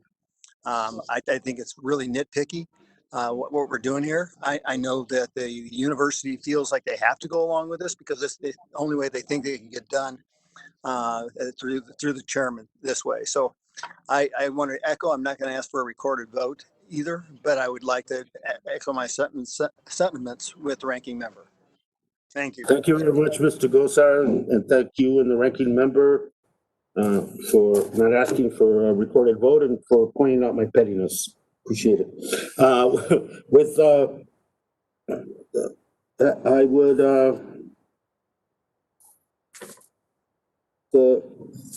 any other amendments to the legislation? The question now is on adopting the bill as amended in order in favor reported to the House. I will now pause so the members in favor can unmute. All those in favor, please indicate by saying aye. Aye. Members can please mute themselves again, and I will pause so the members opposed can unmute. All those opposed say no. Members will please mute again. In the opinion of chairs, the ayes have it. The ayes have it, and the bill is adopted as amended and further reported. The motion to reconsider is laid on the table. Thank you. Thank you for that. HR 1248, calling up the measure. The item being considered is offered by Representative Pingree. I ask unanimous consent that the subcommittee on national parks, forests, and public lands be discharged from further consideration of the bill. And without objection, the bill is considered as read and open to amendment. I will now recognize the chair of the subcommittee, Representative Holland, to speak to the legislation. Thank you, Chair. Thank you, Chairman. I'd like to speak in support of HR 1248, sponsored by Representative Shelley Pingree of Maine. HR 1248 would designate 8 segments of the York River totaling 30.8 miles as components of the National Wild and Scenic River System. The segments would be managed as a recreational river in accordance with the 2018 York River Watershed Stewardship Plan. The legislation follows the partnership model of many other New England wild and scenic river designations. This recreational river designation emphasizes locally based management solutions and a limited role for the Department of the Interior. The York River's entire 33 square mile watershed merges saltwater and freshwater ecosystems, providing habitat for fish, tidal wading birds, and waterfowl. The surrounding area is also home to indigenous and colonial archaeologic sites dating back to the 1630s. I urge support for the York River Wild and Scenic River Act, and I yield back. Thank you. The gentlelady yields back. Yes. Considering amendments, does anyone, any other member wish to be recognized on the bill? Yeah, Mr. Grijalva. Mr. Bishop, sir. Yeah. Look, this is, I'm going to try and get this moving along as fast as possible. Let me just say, this is the wrong approach at the wrong time on the wrong river, and it's probably not going to get anywhere further in the system anyway. So I just want to express my opposition to this, but I'm not going to ask for a vote, and I'd try to help us move this process along. But it's a wrong idea. I yield back. Thank you, Mr. Bishop. Are there any amendments to the legislation? Hearing none, the question is on adopting the bill in order in favor to report it to the House. I will now pause so the members in favor can unmute. And I ask that all those in favor indicate by saying aye. Aye. Aye. Members will please mute themselves again, and I will pause so the members opposed to the legislation can unmute. All those opposed, I ask that indicate by saying no. No. No. Members meet again, in the opinion of the chairs, the ayes have it, and the bill is adopted and ordered favorably reported. The motion to reconsider is laid on the table. We will now go to the rolled votes and requested recorded votes. The amendments to HR 5598, Boundary Waters Wilderness Protection and Pollution Prevention by Congresswoman McCollum, So we return to HR 5598, the question of this unfinished business and the amendments to the chair's ANS. The amendment designated stubborn number 1. Members are reminded that under House regulations, members must be visible on the recorded vote to the chair in order to vote. There's no exception for technical issues. If a member is visible or without sound, they may visually vote with thumbs up or thumbs down. Members should answer the clerk by saying your name and then your vote. This allows the camera enough time to switch to you, and it helps reduce confusion. The question is on the amendment designated stubborn number 1 to HR 5598, and the clerk shall call the roll. Mr. Grijalva? Grijalva votes no. Mr. Grijalva votes no. Mr. Bishop? Counteracts him, Bishop votes yes. Mr. Bishop votes aye. Ms. Napolitano?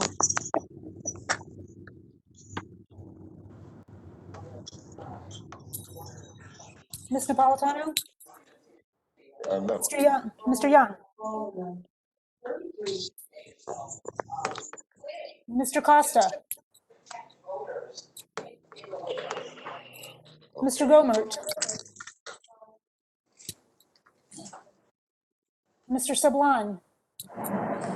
Sablan votes aye. Mr. Sablan votes aye. Mr. Lamborn? Aye. Mr. Lamborn votes aye. Mr. Huffman? Thank you. Huffman votes no. Mr. Huffman votes no. Mr. Widman? No. No. Oh, yes. I'm sorry. Yes. Mr. Widman votes aye. Mr. Lowenthal? Lowenthal votes no. Mr. Lowenthal votes no. Mr. McClintock? McClintock, aye. Mr. McClintock votes aye. Mr. Gallego? Gallego votes aye. Where are you on this thing? Mr. Gallego votes aye. Mr. Gosar? Yes.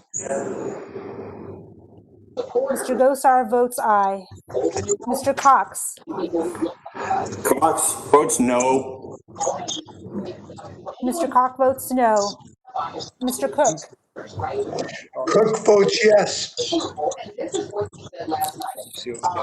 Mr. Chairman, I don't have a visual on Mr. Cook. Cook votes yes.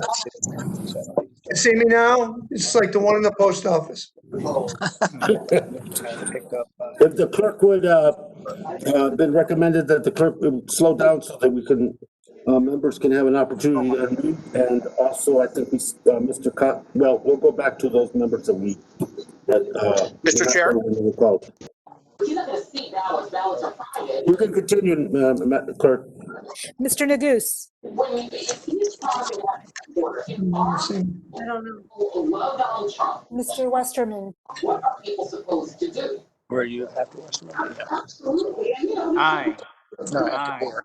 Mr. Westerman votes aye. Mr. Levin? Oh, Mr. Levin votes no. Mr. Griggs? Yes. Mr. Griggs votes aye. Ms. Holland? Holland votes no. Ms. Holland votes no. Mr. Heiss? Mr. Heiss votes yes. Mr. Heiss votes aye. Mr. Cunningham? Thank you so much. This is great. That is good. Yeah, man. Mrs. Radewagen?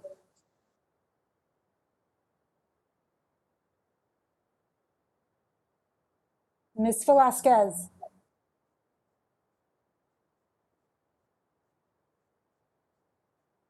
Mr. Webster?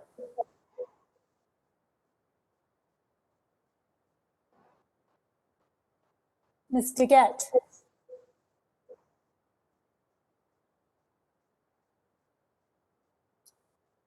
Ms. Cheney? Cheney votes aye. Hello? Chairman, Ms. Cheney is not visible. I'm not sure. Ms. Cheney, I'm right in front of the screen.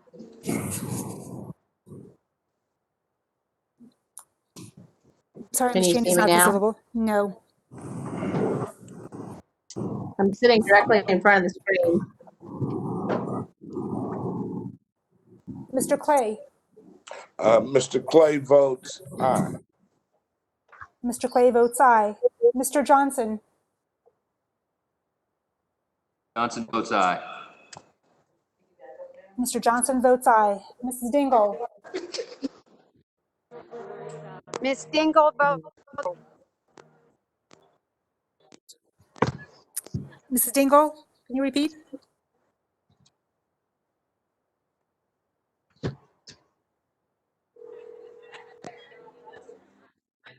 Mrs. Dingle?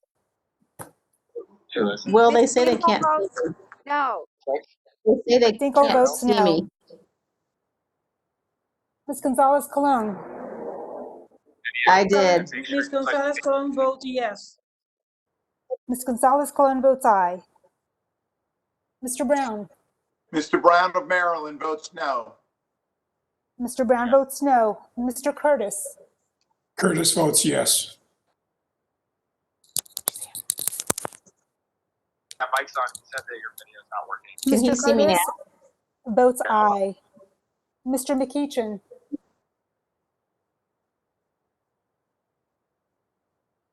Mr. Hearn?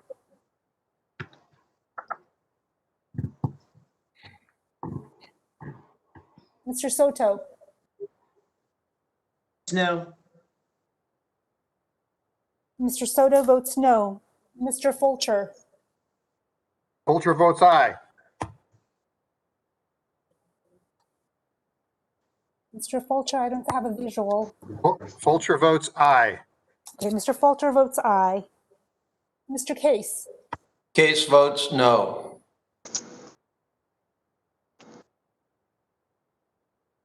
Mr. Case, I don't have a visual.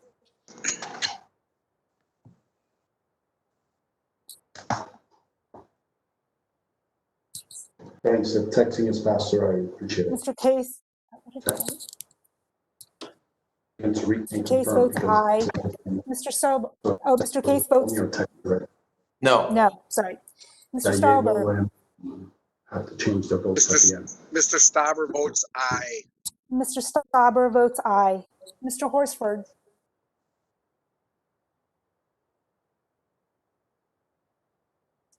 Mr. Sam Nicholas?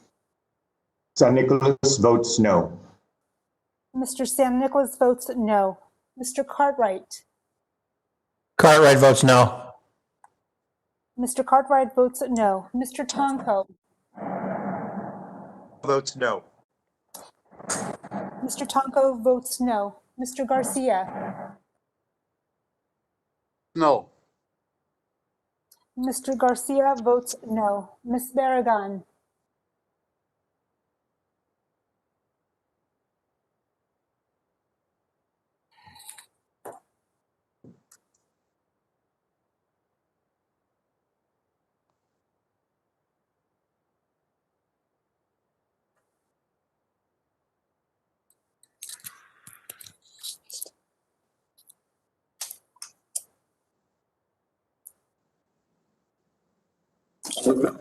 members, the clerk will read the names of any members that are not recorded. Hey, Cunningham votes no. I think I've skipped over.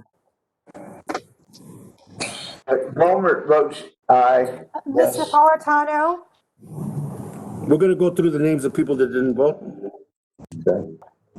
Ms. Napolitano? Sablon wishes to change his vote. Mr. Young?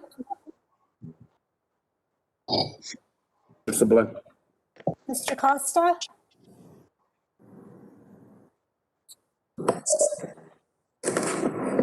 Mr. Gohmert? Yes. Mr. Gohmert votes aye. Mr. Cook? Cook still votes yes. And I wish you told me this is the beginning because I've been here for the whole meeting. Mr. Cook votes aye. Mr. We're all Neguse, better for Paul having been there. Is Mr. Costa there? Is he recorded? We'll probably vote on our, We can hear his phone call, that's for sure. Okay, proceed, clerk. Mr. Neguse, No. Mr. Neguse votes no. Mr. Cunningham, No. Mr. Cunningham votes no. Mrs. Radewagen,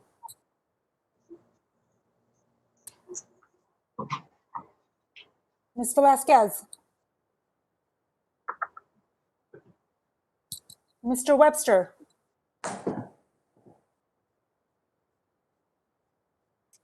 Ms. Daggett,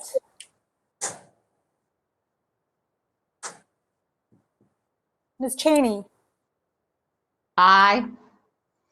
Ms. Cheney votes aye. Mr. McEachin,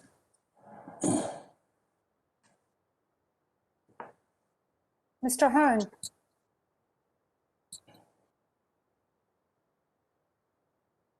Mr. Horsford, No.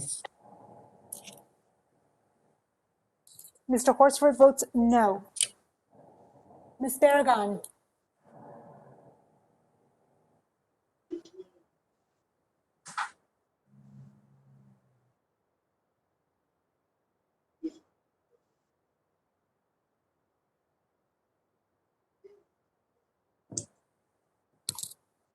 Votes.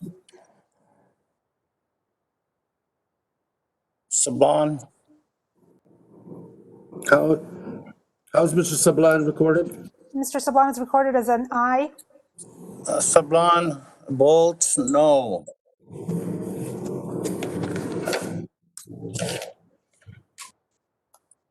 Recorded.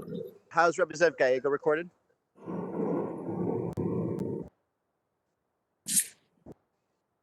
How's Representative Gallego? How's he recorded? Mr. Gallegos Mr. recorded as Chairman, an how am aye. I recorded? I'm Mr. going. Costa? Mr. Gallego is recorded as an aye. Representative Gallego is a no. Mr. Gallego votes no. How is Mr. Costa recorded? Mr. Costa is not recorded. Mr. Costa?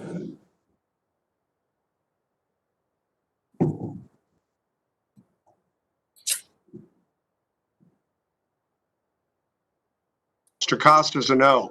Mr. Costa votes no. Mr. Costa votes no. How's Mr. Clay recorded? Mr. Clay is recorded as a no. Thank you. Any members wish to change their votes at this point? If not, the vote is closed and the clerk will report.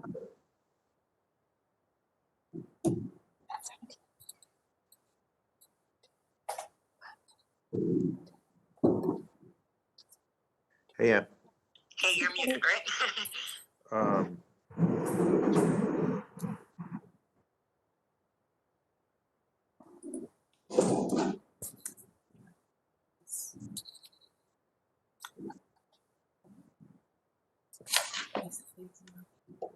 Okay. 16. Mr. Chair, on this vote, I got 16 yeas and 20 nays. The nays have it. The amendment fails. And now we move on to, if I may ask the sponsors of the next four amendments, Mr. Stubber, Mr. Gosar, and Mr. Graves, if there is any objection to doing those next four amendments en bloc?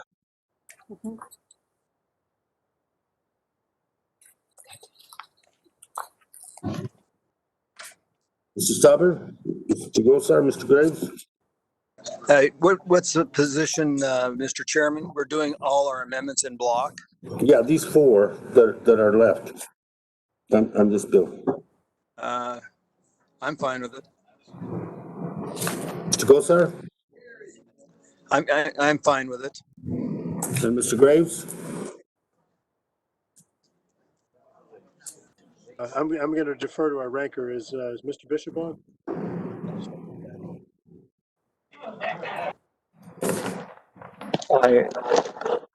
Mr. Graves, I will support this if you do.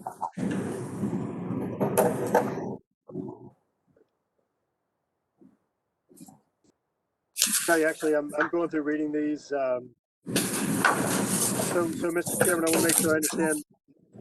This would be on block, which would be Graves number 1 to HR 5598, and then what else are you proposing to do on block? Mr. Gosar's number 1 and Mr. Stauber's number 3. Okay. Yeah, I'm fine with that. Yeah, he already mentioned that.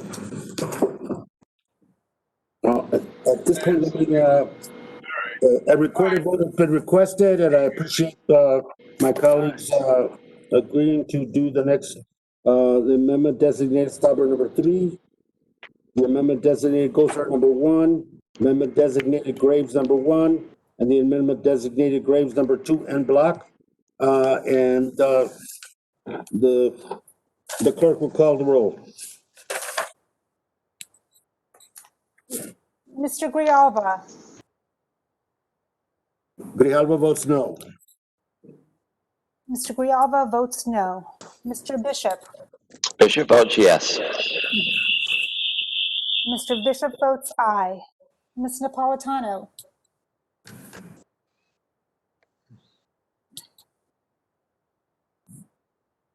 Mr. Young,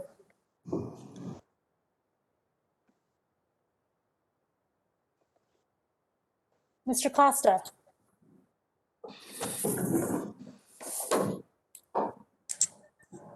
Mr. Gomert. Aye. Mr. Gomert votes aye. Mr. Sablon, Yes. Sablon, Bolt, no. Mr. Sablon He'll votes want to cover no. for me until I vote. Mr. Lamborn,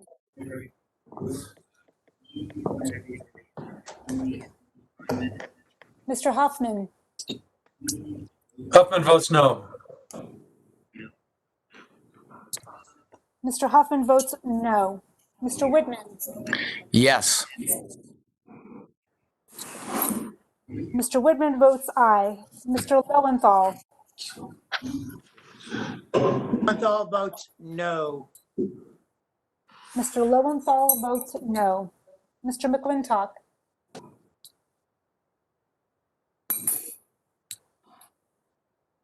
Mr. Gallego, Did you get me? Votes no. Mr. Gallego votes no. Mr. Gosar, Yes. Mr. Gosar votes aye. Mr. Cox, Mr. Cox votes no. Mr. Cox votes no. Mr. Cook, Cook votes yes. Mr. Cook votes aye. Mr. Neguse, Neguse votes no. Mr. Neguse votes no. Mr. Westerman, Mr. Westerman votes aye. Mr. Westerman votes aye. Mr. Levin, Levin votes no.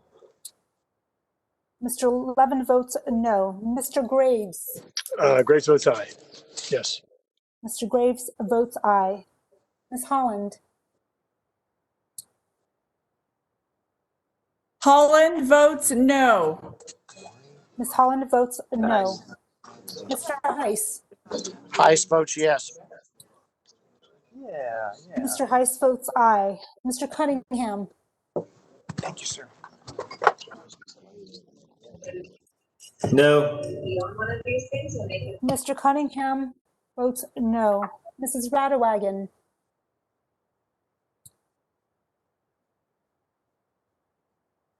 Ms. Velasquez,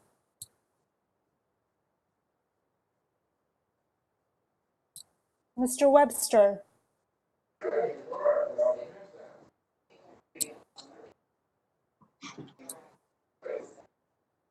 Ms. DeGette,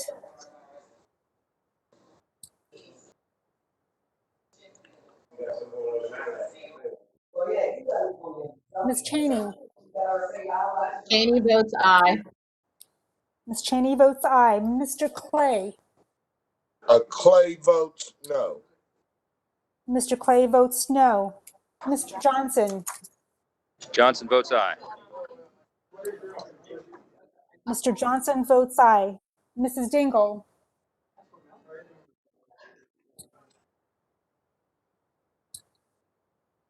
Ms. Gonzalez Colon.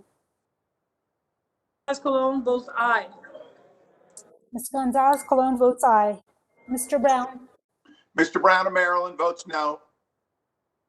Mr. Brown votes no. Mr. Curtis. Curtis votes yes. Mr. Curtis votes aye. Mr. McEachin.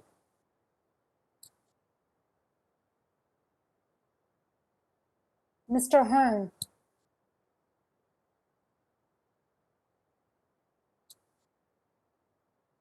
Mr. Soto. Votes no. Mr. Soto votes no. Mr. Fulcher. Fulcher votes aye. Mr. Fulcher votes aye. Mr. Case. Case votes no. Mr. Case votes no. Mr. Stauber. Mr. Stauber votes aye. Mr. Stauber votes aye. Mr. Horsford.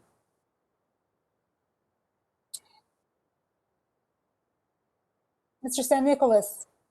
Nicholas votes no. Mr. San Nicolas votes no. Mr. Cartwright. Cartwright votes no. Then it says mute, turn screen. Mr. Cartwright votes no. Mr. Tonko. Taco votes no. Mr. Tonko votes no. Mr. Garcia. No. Mr. Garcia votes no. Ms. Barragan.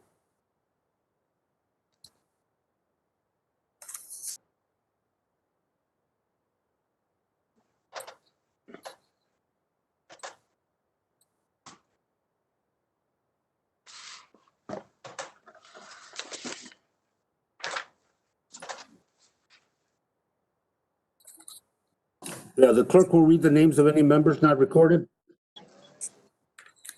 Mr. Napolitano. Mr. Young. Mr. Costa.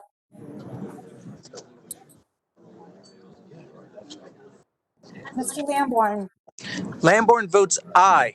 Mr. Lamborn votes aye. Mr. McClintock. McClintock, aye. Mr. McClintock votes aye. Mrs. Radawagon. Ms. Velasquez. Mr. Webster. Ms. DeGette.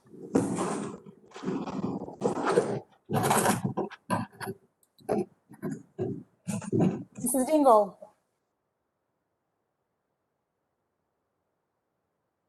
Mr. McEachin.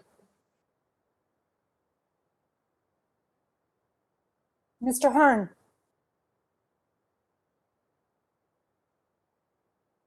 Mr. Horsford.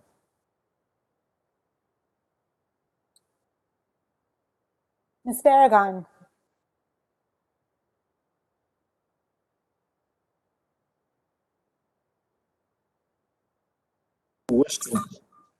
Are there any members who wish to change their vote?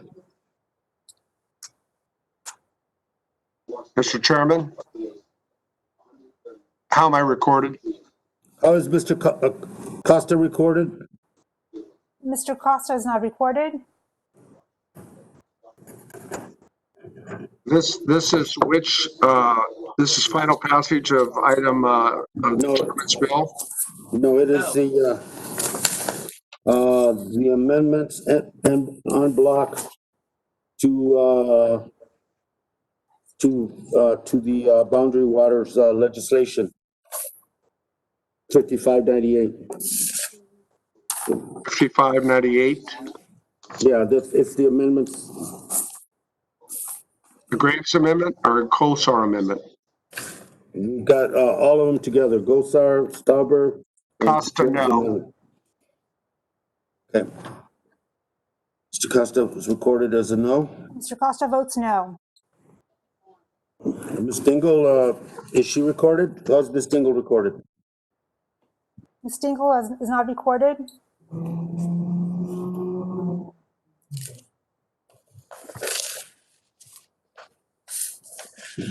Mr. Chairman, it's Stephen.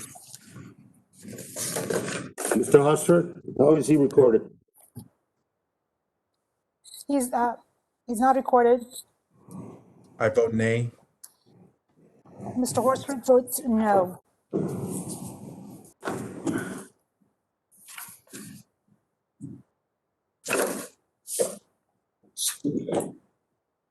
The vote is now closed. And the clerk will report. Mr. Chair, on this vote, the yeas are 16 and the nays are 20.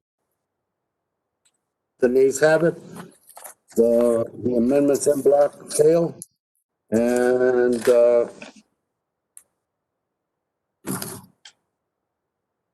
we move to the ANS. The question is on the ANS, Grijalva ANS to HR 5598. Members in favor will unmute.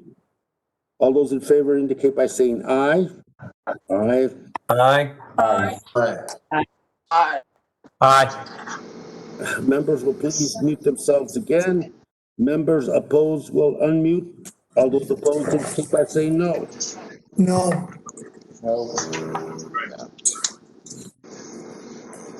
The ayes have it, and the ANS is agreed to. We now move to final passage of the 5598. The question is on adopting the legislation. Mr. Grijalva, can I just ask for the recorded vote and we can skip to that? Excuse me? Ask for a recorded vote. Can we just skip to that? On the legislation? Yeah, final passage. A recording vote has been requested at 5598. And That would be fun. as amended, I got it. The clerk will do the roll, please. Mr. Grijalva. I vote aye. Mr. Grijalva votes aye. Mr. Bishop. Bishop votes no. Mr. Bishop votes no. Ms. Napolitano. Mr. Young. Mr. Costa. Costa votes aye. Mr. Costa votes aye. Mr. Gomert. I'll be the next Republican. Thank you. Mr. Gomert. No. Gomert votes no. Mr. Sublime. No. Gomer is no. Only one. I heard you. Sablon votes aye. Mr. Sublime votes What am aye. I? What am I? No. Mr. Lamborn. Lamborn votes no. Mr. Lamborn votes no. Mr. Huffman. Huffman votes aye and urges people to mute themselves. Mr. Huffman votes aye. Mr. Whitman. No. Mr. Whitman votes no. Mr. Lowenthal. Lowenthal votes aye. Mr. Lowenthal votes aye. Mr. McClintock. McClintock, no. Mr. McClintock votes no. Mr. Gallego. Gallego votes aye. Mr. Gallego votes aye. Mr. Gosar. No. Nope. Republicans. Mr. Gosar votes no. Mr. Cox.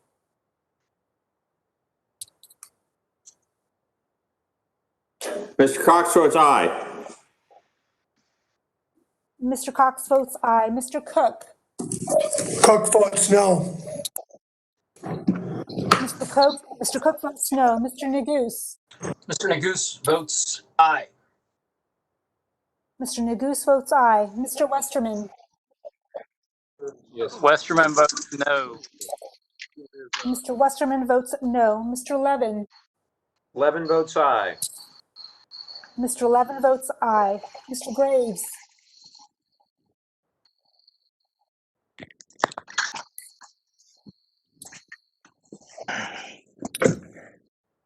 Ms. Holland? Holland votes aye. Ms. Holland votes aye. Mr. Heiss? Heiss votes no. Mr. Heiss votes no. Mr. Cunningham?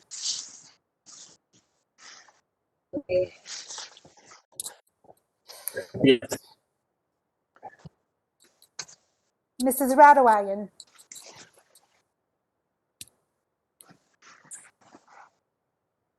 Ms. Velasquez? Mr. Webster?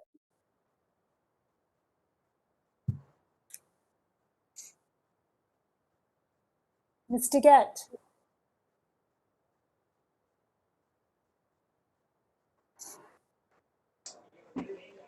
Ms. Cheney?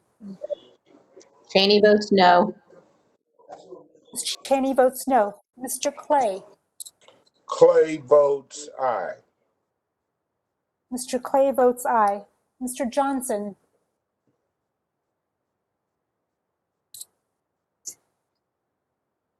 Sorry, trying. Johnson votes no. Mr. Johnson votes no. Mrs. Dingle?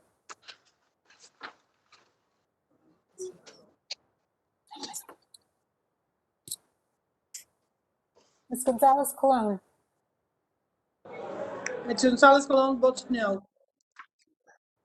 Ms. Gonzalez Colon votes no. Mr. Brown? Mr. Brown of Maryland votes aye. Mr. Brown votes aye. Mr. Curtis? Curtis votes yes. Mr. Curtis votes aye. Mr. McEachin?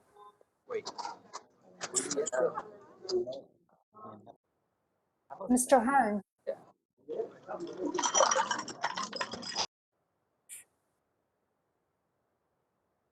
Mr. Soto? Soto votes aye. Mr. Soto votes aye. Curtis would like to change to a no. Mr. Curtis votes no. Thank you. Mr. Fulcher? Fulcher votes no. Mr. Fulcher votes no. Mr. Case? Case votes aye. Mr. Case votes aye. Mr. Stauber?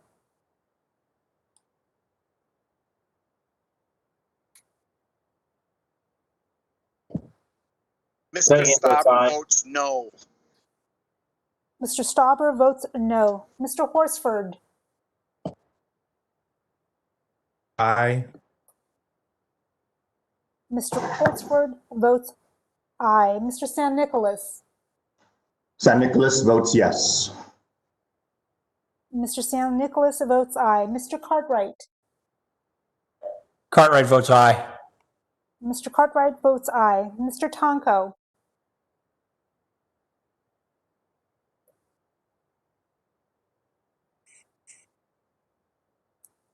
Mr. Garcia? Aye. Mr. Garcia votes aye. Ms. Barragan?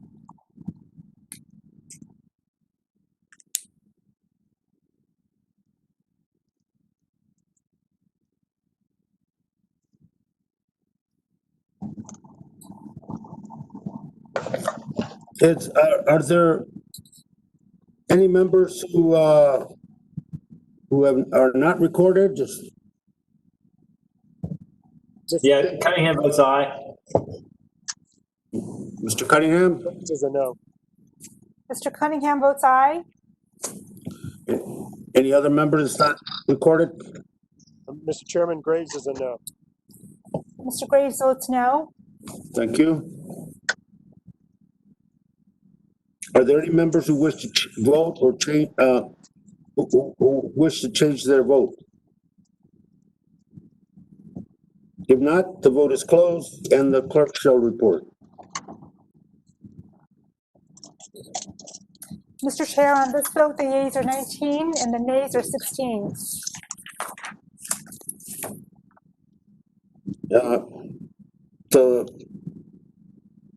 The ayes have it, and in adopting and ordering HR 5598 as amended, the favor reported to the House, and the motion to reconsider is laid on the table. At this point, we move to HR 3225. We have, no?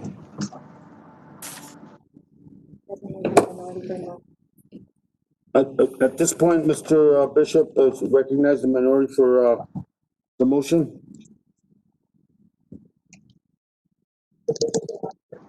Yeah. I just say the regular motion.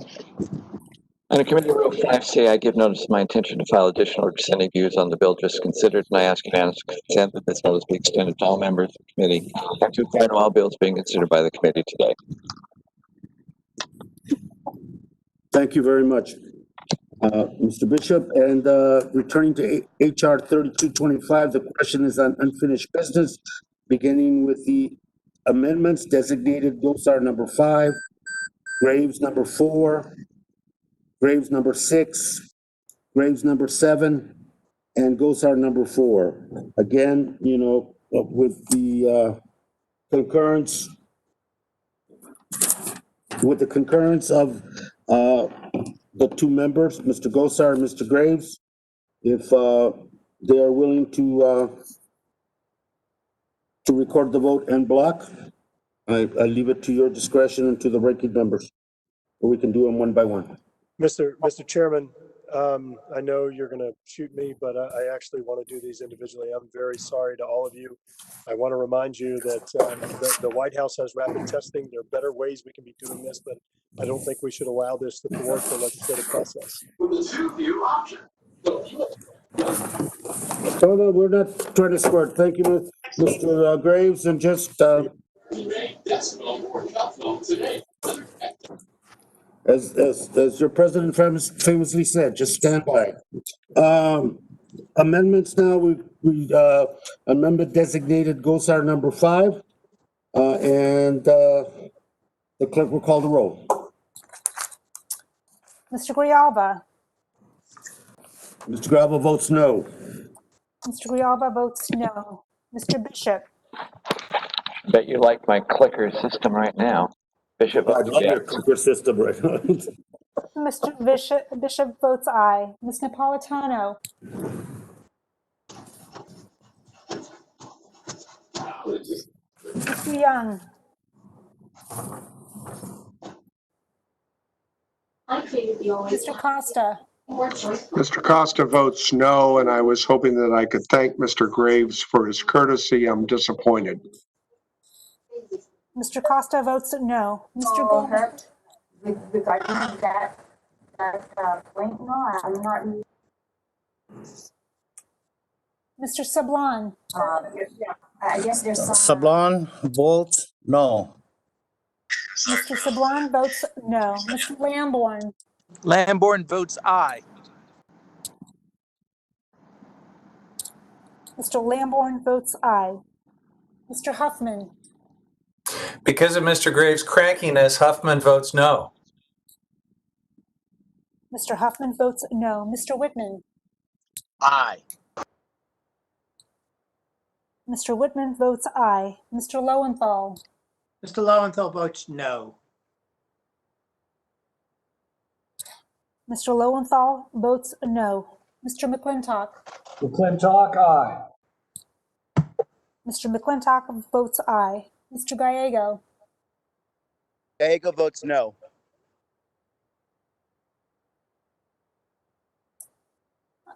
Gallego votes no. Mr. Gallego, I don't see a visual.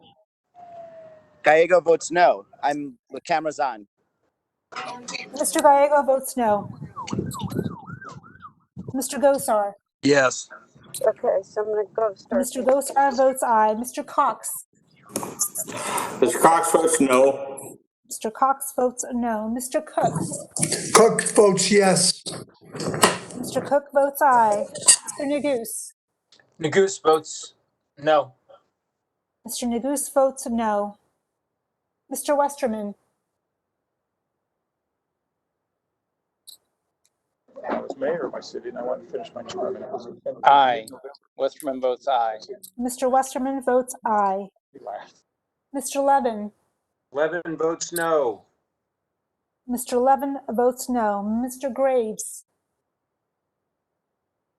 Aye. Mr. Graves votes aye. Ms. Holland.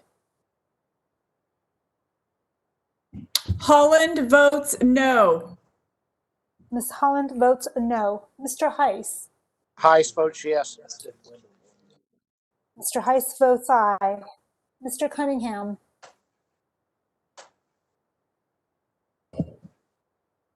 No. No. Mr. Cunningham votes no. Mrs. Radawagon.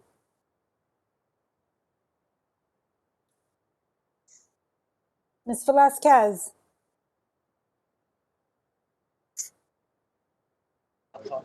Mr. Webster.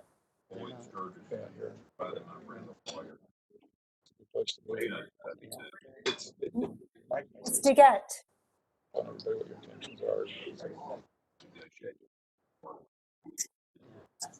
We've been doing it for a year. Ms. Cheney. Cheney votes aye. Close and Ms. Cheney votes aye. natural resources, and we do need your vote. Mr. Clay. Clay votes no. Mr. Clay votes no. Mr. Johnson. Mr. Johnson, I think you're on mute. Sorry, I'm not good at this. Johnson votes aye. Mr. Johnson votes aye. Mrs. Dingle. Dingle votes no. Mrs. Dingle votes no. Ms. Gonzalez Colon. Alice Colon vote yes. Ms. Gonzalez Colon votes aye. Mr. Brown. Mr. Brown of Maryland votes no. Mr. Brown votes no. Mr. Curtis. Curtis votes yes. Mr. Curtis votes aye. Mr. McEachin. Mr. Hearn.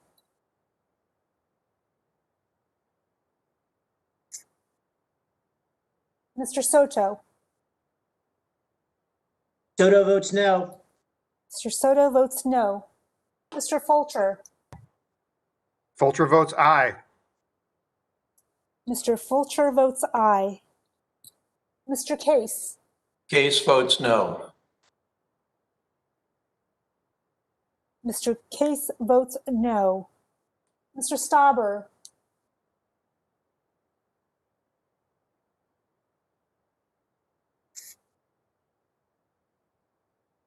Mr. Horsford.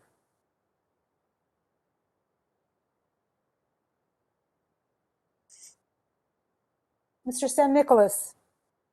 San Nicolas votes no. Mr. San Nicolas votes no. Mr. Cartwright. Cartwright votes no. Mr. Cartwright votes no. Mr. Tonko.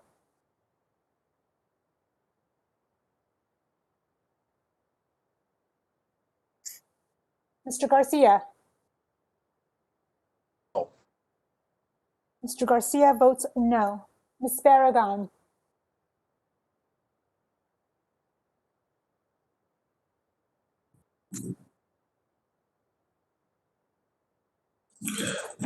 Are there members who are not recorded and wish to vote or change their vote? Yes, Gomer votes aye. Gomer votes aye. Votes aye. Make sure.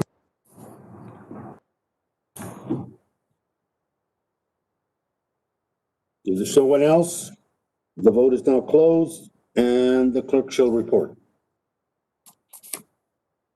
Mr. Chair, on this vote, the yeas are 15 and the nays are 19. Mr. Chairman, The nays have it, the amendment fails, and we now move to the amendment. Who's speaking? Congressman Costa. Mr. Costa.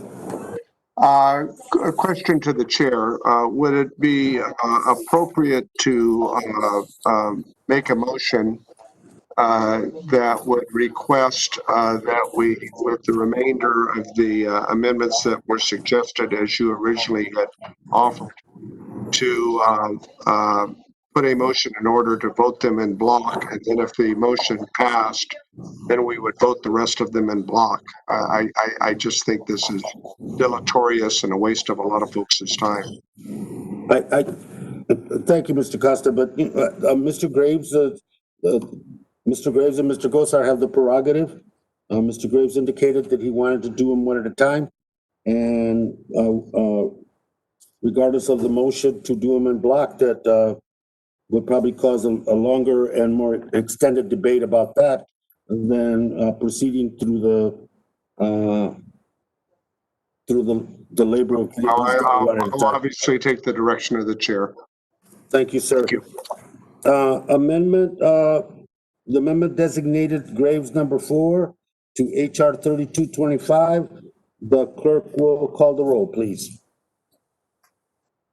Mr. Grijalva. Mr. Grijalva votes no. Mr. Grijalva votes no. Mr. Bishop. Bishop votes yes. Mr. Bishop votes aye. Ms. Napolitano.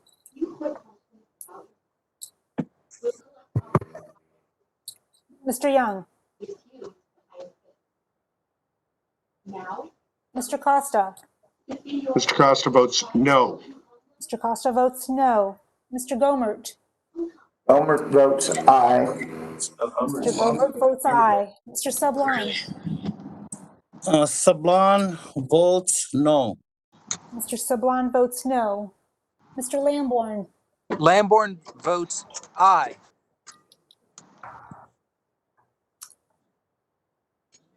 Mr. Lamborn, I don't have a visual. Lamborn votes aye. Mr. Lamborn votes aye. Mr. Huffman? Huffman votes no. Mr. Huffman votes no. Mr. Whitman? Mr. Whitman votes aye. Mr. Whitman votes aye. Mr. Lowenthal? Mr. Lowenthal votes no. Mr. Lowenthal votes no. Mr. McClintock?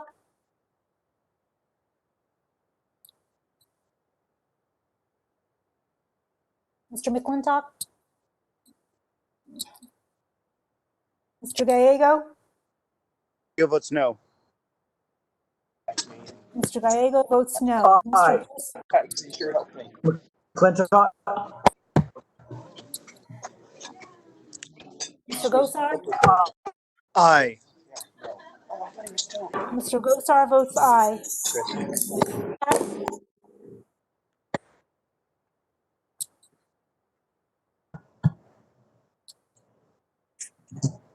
Mr. Cook? Oh, Cook votes yes. I didn't hear. Mr. Cook votes aye. Mr. Negus? Negus votes no. Mr. Negus votes no. Mr. Westerman? Aye. Westerman votes aye. Mr. Westerman votes aye. Mr. Levin? Levin votes no. Mr. Levin votes no. Mr. Graves? Graves votes yes. Mr. Graves votes aye. Ms. Holland? Holland votes no. Ms. Holland votes no. Mr. Heiss? Heiss votes yes. Mr. Heiss, I need a visual, please. Yes, Heiss votes yes. Mr. Heiss votes aye. Mr. Cunningham? No. No. Mr. Cunningham votes no. Mrs. Radowagon? Ms. Velasquez? Mr. Webster?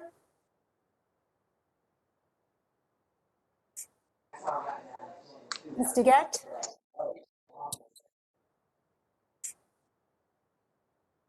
Ms. Cheney? Cheney votes aye. Ms. Cheney votes aye. Mr. Clay? We're passing it around. Yeah. Hazel, how are you? Good.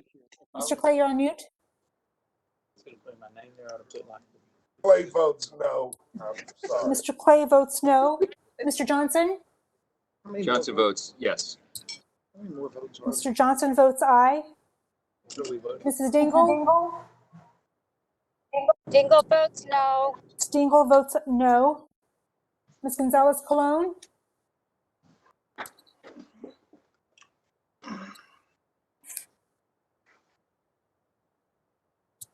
Mr. Brown? Ms. Brown of Maryland votes no. Mr. Brown votes no. Mr. Curtis? Curtis votes yes. Mr. Curtis votes aye. Good to meet you. I'm Doug. Mr. McEachin?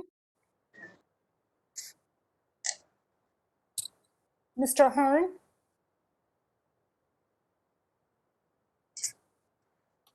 Mr. Soto? Votes no. Mr. Soto votes no. Mr. Fulcher? Fulcher votes aye. Mr. Fulcher votes aye. Mr. Case? Case votes no. Mr. Case votes no. Mr. Stauber?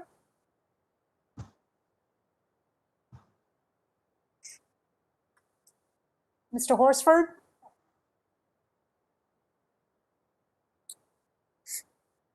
Mr. San Nicolas? San Nicolas votes no. Mr. San Nicolas votes no. Mr. Cartwright? Cartwright votes no. Mr. Cartwright votes no. Mr. Tonko?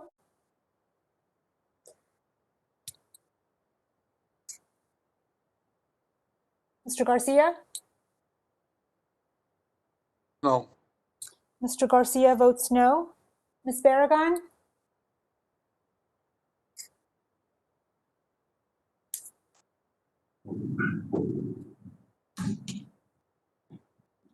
I got that part.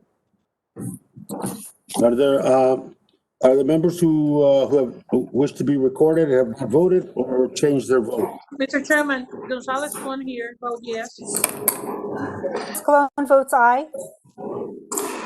Mr. Chairman, Mr. Cox, Yes. Mr. Cox? Mr. Cox votes no. Mr. Cox votes no. Mr. Chairman, Ms. Gonzalez Colon votes aye. We've recorded that. Thank you. Mr. Chairman, how am I recorded? Mr. McClintock recorded? Mr. McClintock is not recorded.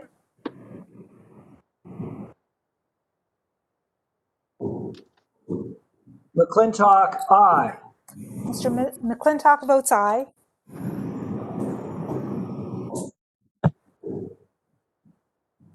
Any members who wish to record their vote or change their vote? If not, the vote is closed and the clerk shall report. Mr. Chair, on this vote, the yeas are 15 and the nays are 19. The amendment fails and we move to amendment designated graves number 6 and the clerk will call the roll. Mr. Grijalva? Grijalva votes no. Mr. Grijalva votes no. Mr. Bishop? Bishop votes aye. Mr. Bishop votes aye. Ms. Napolitano? Mr. Young? Mr. Costa? Costa votes no. And I said, Mr. Costa votes no. Mr. Gomert? When the contractor already had evidence. Gomer votes aye. Mr. Gomert votes aye. Mr. Sablan? Mr. Sablan, you are muted. Sablan votes nay. Mr. Sablan votes no. Mr. Lamborn?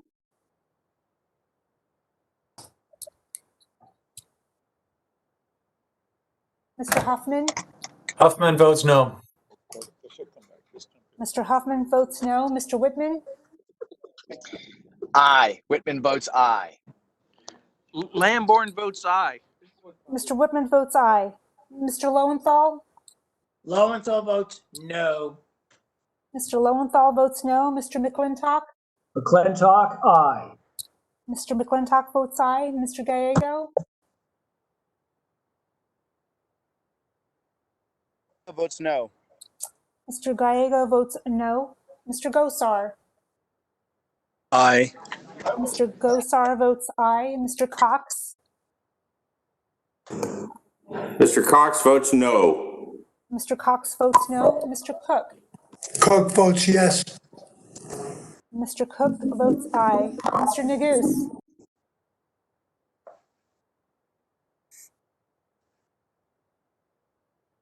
Goose votes no.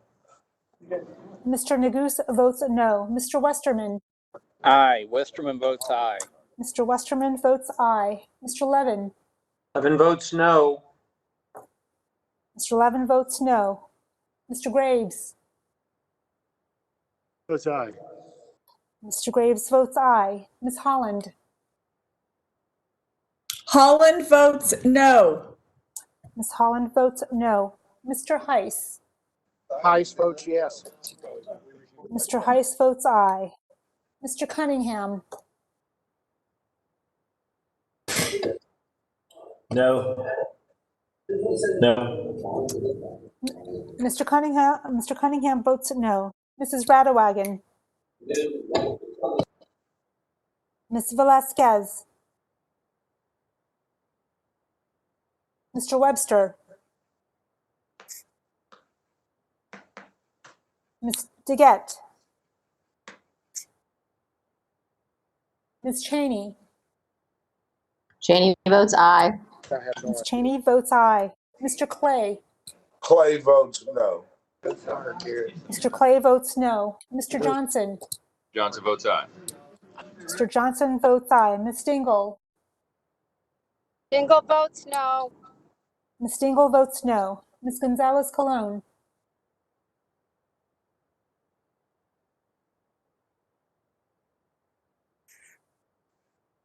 Mr. Brown?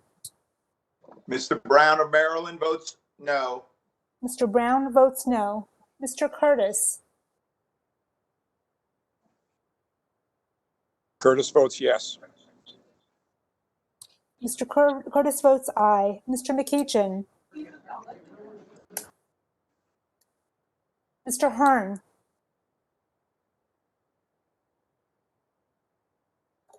Mr. Soto? Votes no. Mr. Soto votes no. Mr. Fulcher? Fulcher votes aye.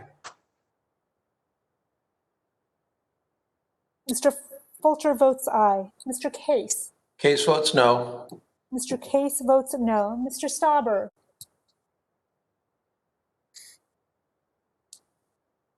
Mr. Horsford? Mr. San Nicolas? San Nicolas votes no. Mr. San Nicolas votes no. Mr. Cartwright? Cartwright votes no. Mr. Cartwright votes no.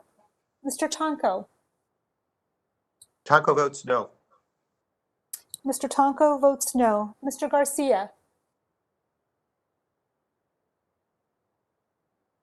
Garcia votes no. Mr. Garcia votes no. Ms. Barragan?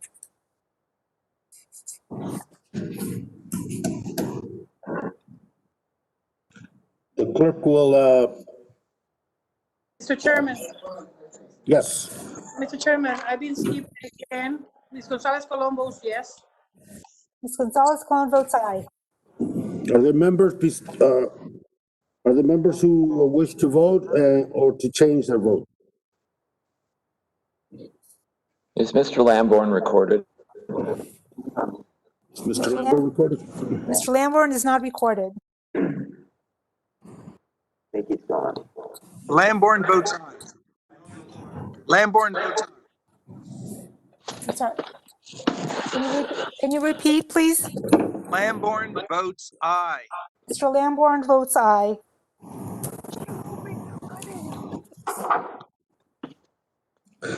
Any other members who wish to record their vote or change their vote? Hearing none, if not, the vote is closed and the clerk shall report.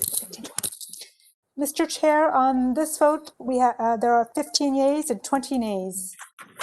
The nays have it and the amendment fails. We now move to amendment designated Graves number 7. The clerk will call the roll. Mr. Grijalva. No. Mr. Grijalva votes no. Mr. Bishop. Westerman is expected to bring back dessert, and Bishop votes aye.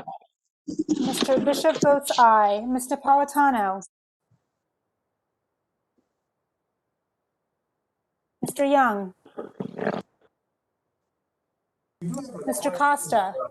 Aside from this, I was wondering, that help us out on, with that, there's a CW. Mr. Gomert.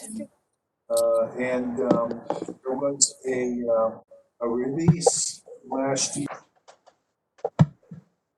Mr. Sablon. The status of fiscal year. Sablon votes no. Mr. Sablon votes no. Mr. Lamborn. Yes. Back to you. Mr. Huffman. Thanks. Huffman votes no. Mr. Huffman votes no. Mr. Whitman. Mr. Whitman votes aye. Mr. Whitman votes aye. Mr. Lowenthal. Mr. Lowenthal votes no. Mr. Lowenthal votes no. Mr. McClintock.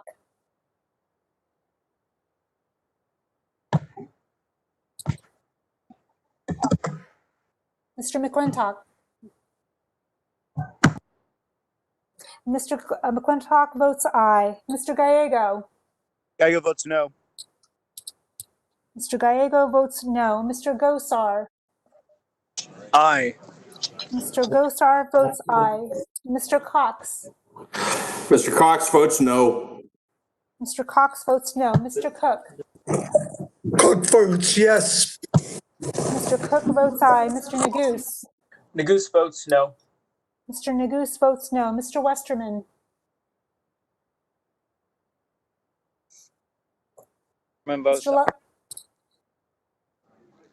Westerman votes aye. Mr. Westerman votes aye. Mr. Levin. Levin votes no. Mr. Levin votes no. Mr. Graves. Graves votes aye. Mr. Graves votes aye. Ms. Holland. Holland votes no. Ms. Holland votes no. Mr. Heiss. Heiss votes yes. Mr. Heiss votes aye. Mr. Cunningham. No. No. Mr. Cunningham votes no. Mrs. Radowagon. Ms. Velasquez. Mr. Webster. Ms. DeGette.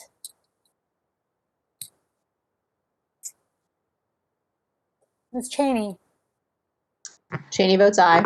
Ms. Cheney votes aye. Mr. Clay. Clay votes no.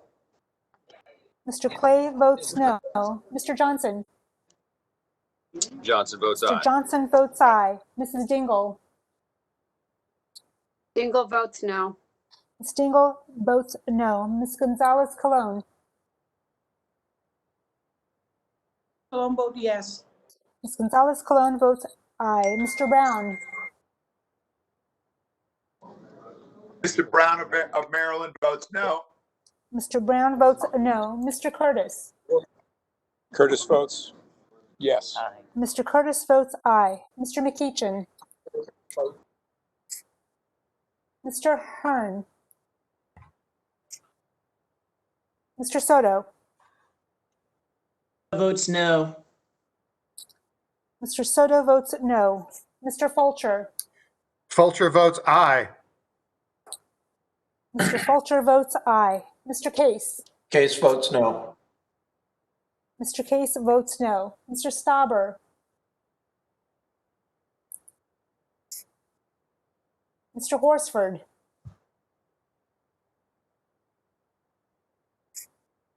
Mr. San Nicolas. San Nicolas votes no. Mr. San Nicolas votes no. Mr. Cartwright. Cartwright votes no. Mr. Cartwright votes no. Mr. Tonko. Tonko votes no. Mr. Tonko votes no. Mr. Garcia. No. Mr. Garcia votes no. Ms. Barragan.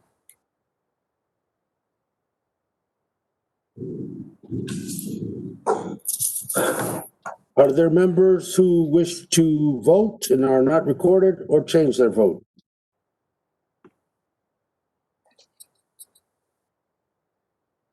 If not, the vote is closed. Yes, I do. Gomer votes yes. There I am. Gomer votes yes. Aye. Mr. Gomer? Mr. Gomer votes aye. Lamborn votes aye. Is Mr. Lambert recorded? Mr. Lambert votes aye. Okay. Are there any other members who wish to vote or change their vote? If not, the vote is closed and the clerk shall report. Mr. Chair, on this vote, the yeas are 15 and the nays are 19. The nays have it and the amendment fails. We now move to amendment designated Gosar number 4 and the clerk shall call the roll. Mr. Grijalva. I vote no. Mr. Grijalva votes no. Mr. Bishop. Bishop votes aye. Mr. Bishop votes aye. Ms. Napolitano. Mr. Young. Mr. Costa. Mr. Costa votes no. Mr. Costa, I need a visual, please. Mr. Costa votes no. Even though it's not showing, it's okay. Mr. Costa votes no. Can you hear me? Mr. Costa votes no. Mr. Gomert. Gomer votes aye. Mr. Gomert votes aye. Mr. Sablon. Sablon votes no. Mr. Sablon votes no. Mr. Lamborn. Lamborn votes aye. Mr. Lamborn votes aye. Mr. Huffman. Huffman votes no. Mr. Huffman votes no. Mr. Whitman. Mr. Whitman votes aye. Mr. Whitman votes aye. Mr. Lowenthal. Lowenthal votes no. Mr. Lowenthal votes no. Mr. McClintock.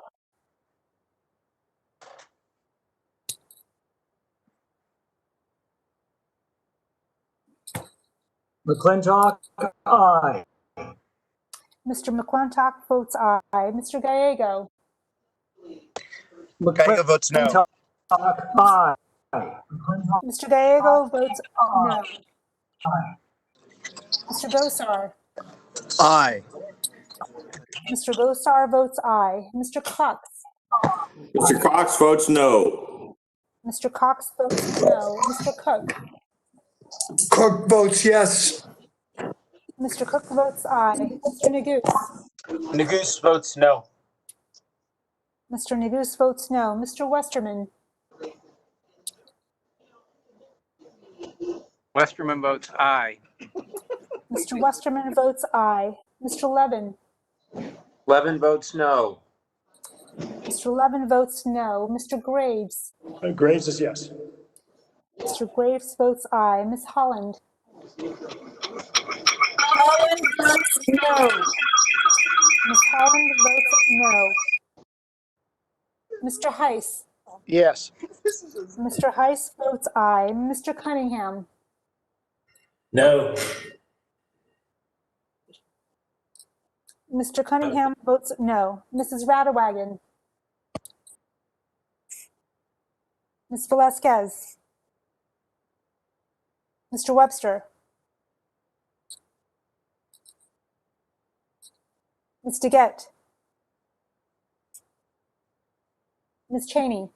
Cheney votes aye. Ms. Cheney votes aye. Mr. Clay. Clay votes no. Mr. Clay votes no. Mr. Johnson. Johnson votes aye. Mr. Johnson votes aye. Ms. Dingle. Dingle votes no. Ms. Dingle votes no. Ms. Gonzalez Colon.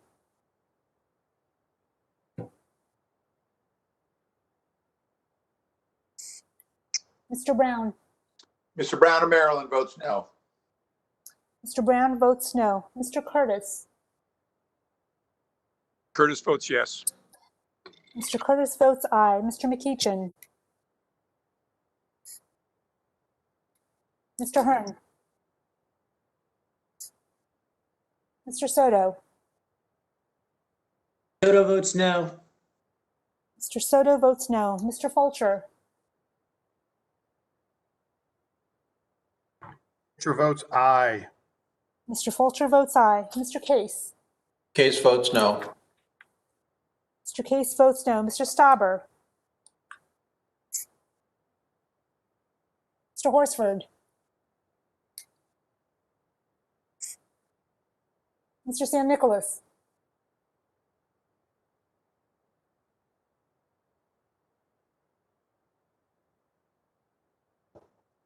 San Nicolas votes no. Mr. San Nicolas votes no. Mr. Cartwright. Cartwright votes no. Mr. Cartwright votes no. Mr. Tonko. Tonko votes no. Mr. Tonko votes no. Mr. Garcia. Oh. Mr. Garcia votes no. Ms. Barragan.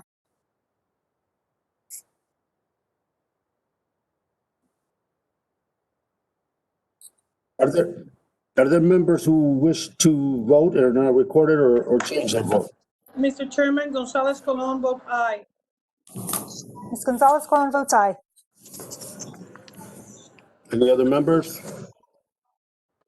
If not, the vote is closed. Excuse me. If not, the vote is, the clerk shall report. Mr. Chair, on this vote, the yeas are 15 and the nays are 20. The nays have it and the amendment fails. A recorded vote has been requested on final passage of HR 3225. Yeah.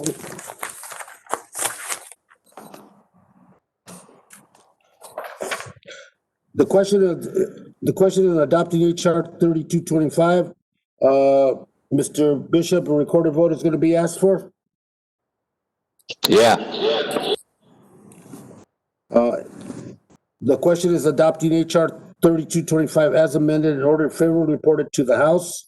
With that, the clerk will conduct the roll vote. Mr. Grijalva. I vote yes. Mr. Grijalva votes aye. Mr. Bishop. Bishop, no. Mr. Bishop votes no. Ms. Napolitano. Mr. Young. Mr. Costa.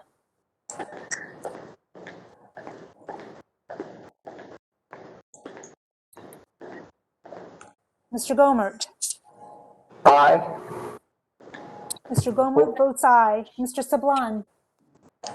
Sablan votes no. Mr. Sablan votes no. Mr. Lamborn. Lamborn votes aye. Mr. Lamborn votes aye. Mr. Huffman. Huffman votes no. Mr. Huffman votes no. Mr. Whitman. Whitman votes aye.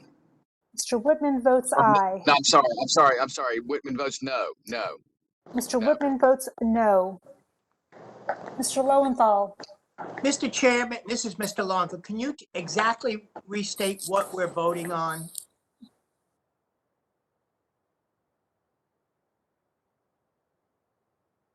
Passage of HR 3225, Mr. Levin's legislation. Mr. Levin. You need to change votes then. Passage. Okay, we'll get back to that. Yep. Thank you. The clerk will continue, please. Mr. Lowenthal votes aye on passage of Mr. Levin's bill. Mr. Lowenthal votes aye. Mr. McClintock. McClintock, no. Mr. McClintock votes no. Mr. Gallego.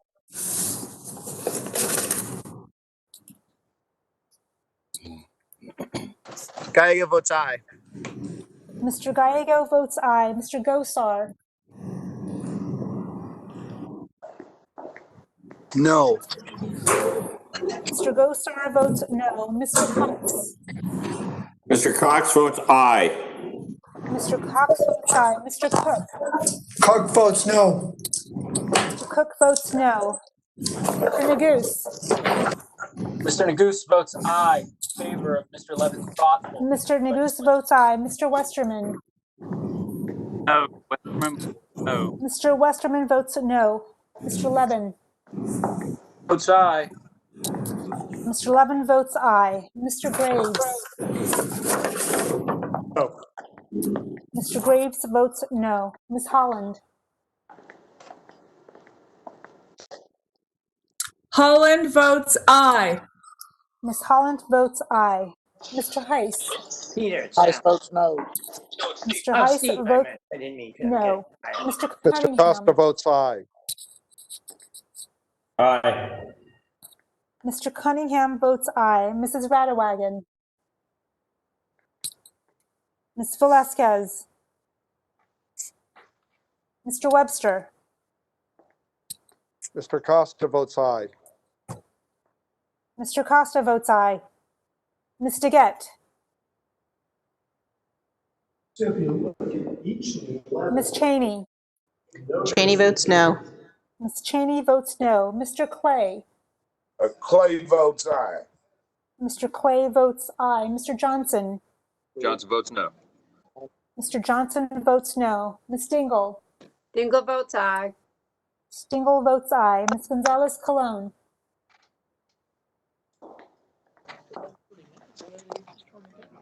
Mr. Brown? Mr. Brown of Maryland votes aye. Grandson, where Jeannie's at right now in Louisville. Mr. Brown, can you repeat, please? Mr. Brown of Maryland votes aye. Mr. Brown votes aye. Mr. Yeah. Curtis? Curtis votes no. Mr. Curtis votes no. Mr. McEachin? Mr. Hearn? Wait till it goes around.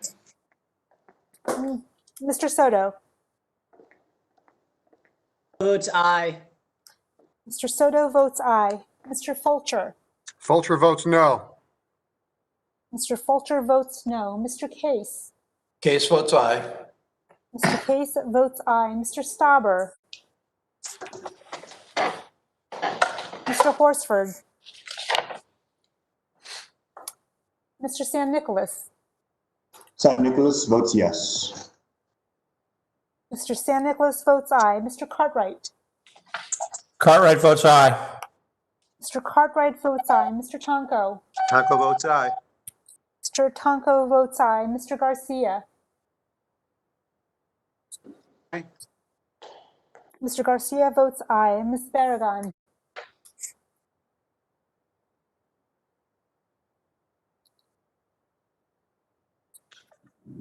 Yeah, are there members who wish to record their vote or to change their vote? Yes, Thomas Mr. Brown Chairman. recorded. Gonzalez Mr. Colon Hubbard. votes no. But Mr. Huffman? Mr. Huffman is recorded as a no. Huffman votes yes. Sablon. Ms. Gonzalez Colon votes no. Gomer votes no. How is Sablon recorded? Mr. Gomer votes no. Mr. Sablon is Wishes to change recorded his as vote? a no. Sablon votes aye. Mr. Sablon votes aye. Did you get the Huffman vote aye? Yes. Mr. Huffman voted aye, yes. Mr. Chairman, Mr. Chairman, Thank you. Yes. Mr. Chairman, Lamborn votes no. Mr. Labyrinth? Votes Mr. no. Lamborn votes no. Mr. Chairman, Costa votes aye. Mr. Costa votes aye. Ms. Cologne, is she recorded? No. Mr. Costa votes aye. Gonzalez Colon votes no. Ms. Gonzalez Clone votes no.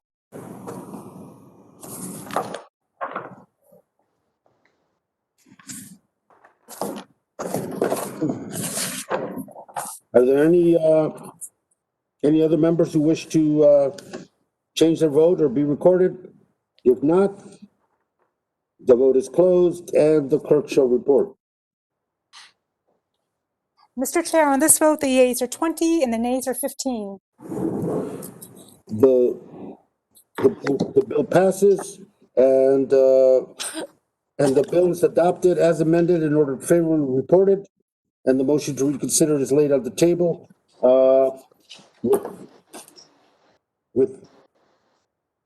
With that, the general business of the committee is done. Other than to, at the end of the bills, to all members have 2 days in which to file supplemental, additional, minority, or dissenting views. I ask unanimous consent that staff be allowed to make necessary technical and conforming changes to the bills ordered reported today, subject to the approval of the minority. I also ask unanimous consent that for any bill ordered reported today with amendments, the bill be considered reported with an amendment to strike out all after the enacting clause and insert the text of the bill with its perfecting amendments adopted in committee. Without objection, so ordered. I want to thank the ranking member Bishop for helping us move the meeting along, and all my colleagues who endured for helping to move this markup along.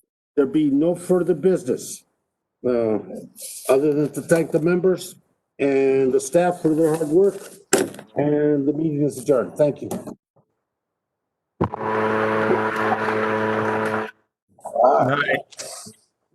Thank you, folks.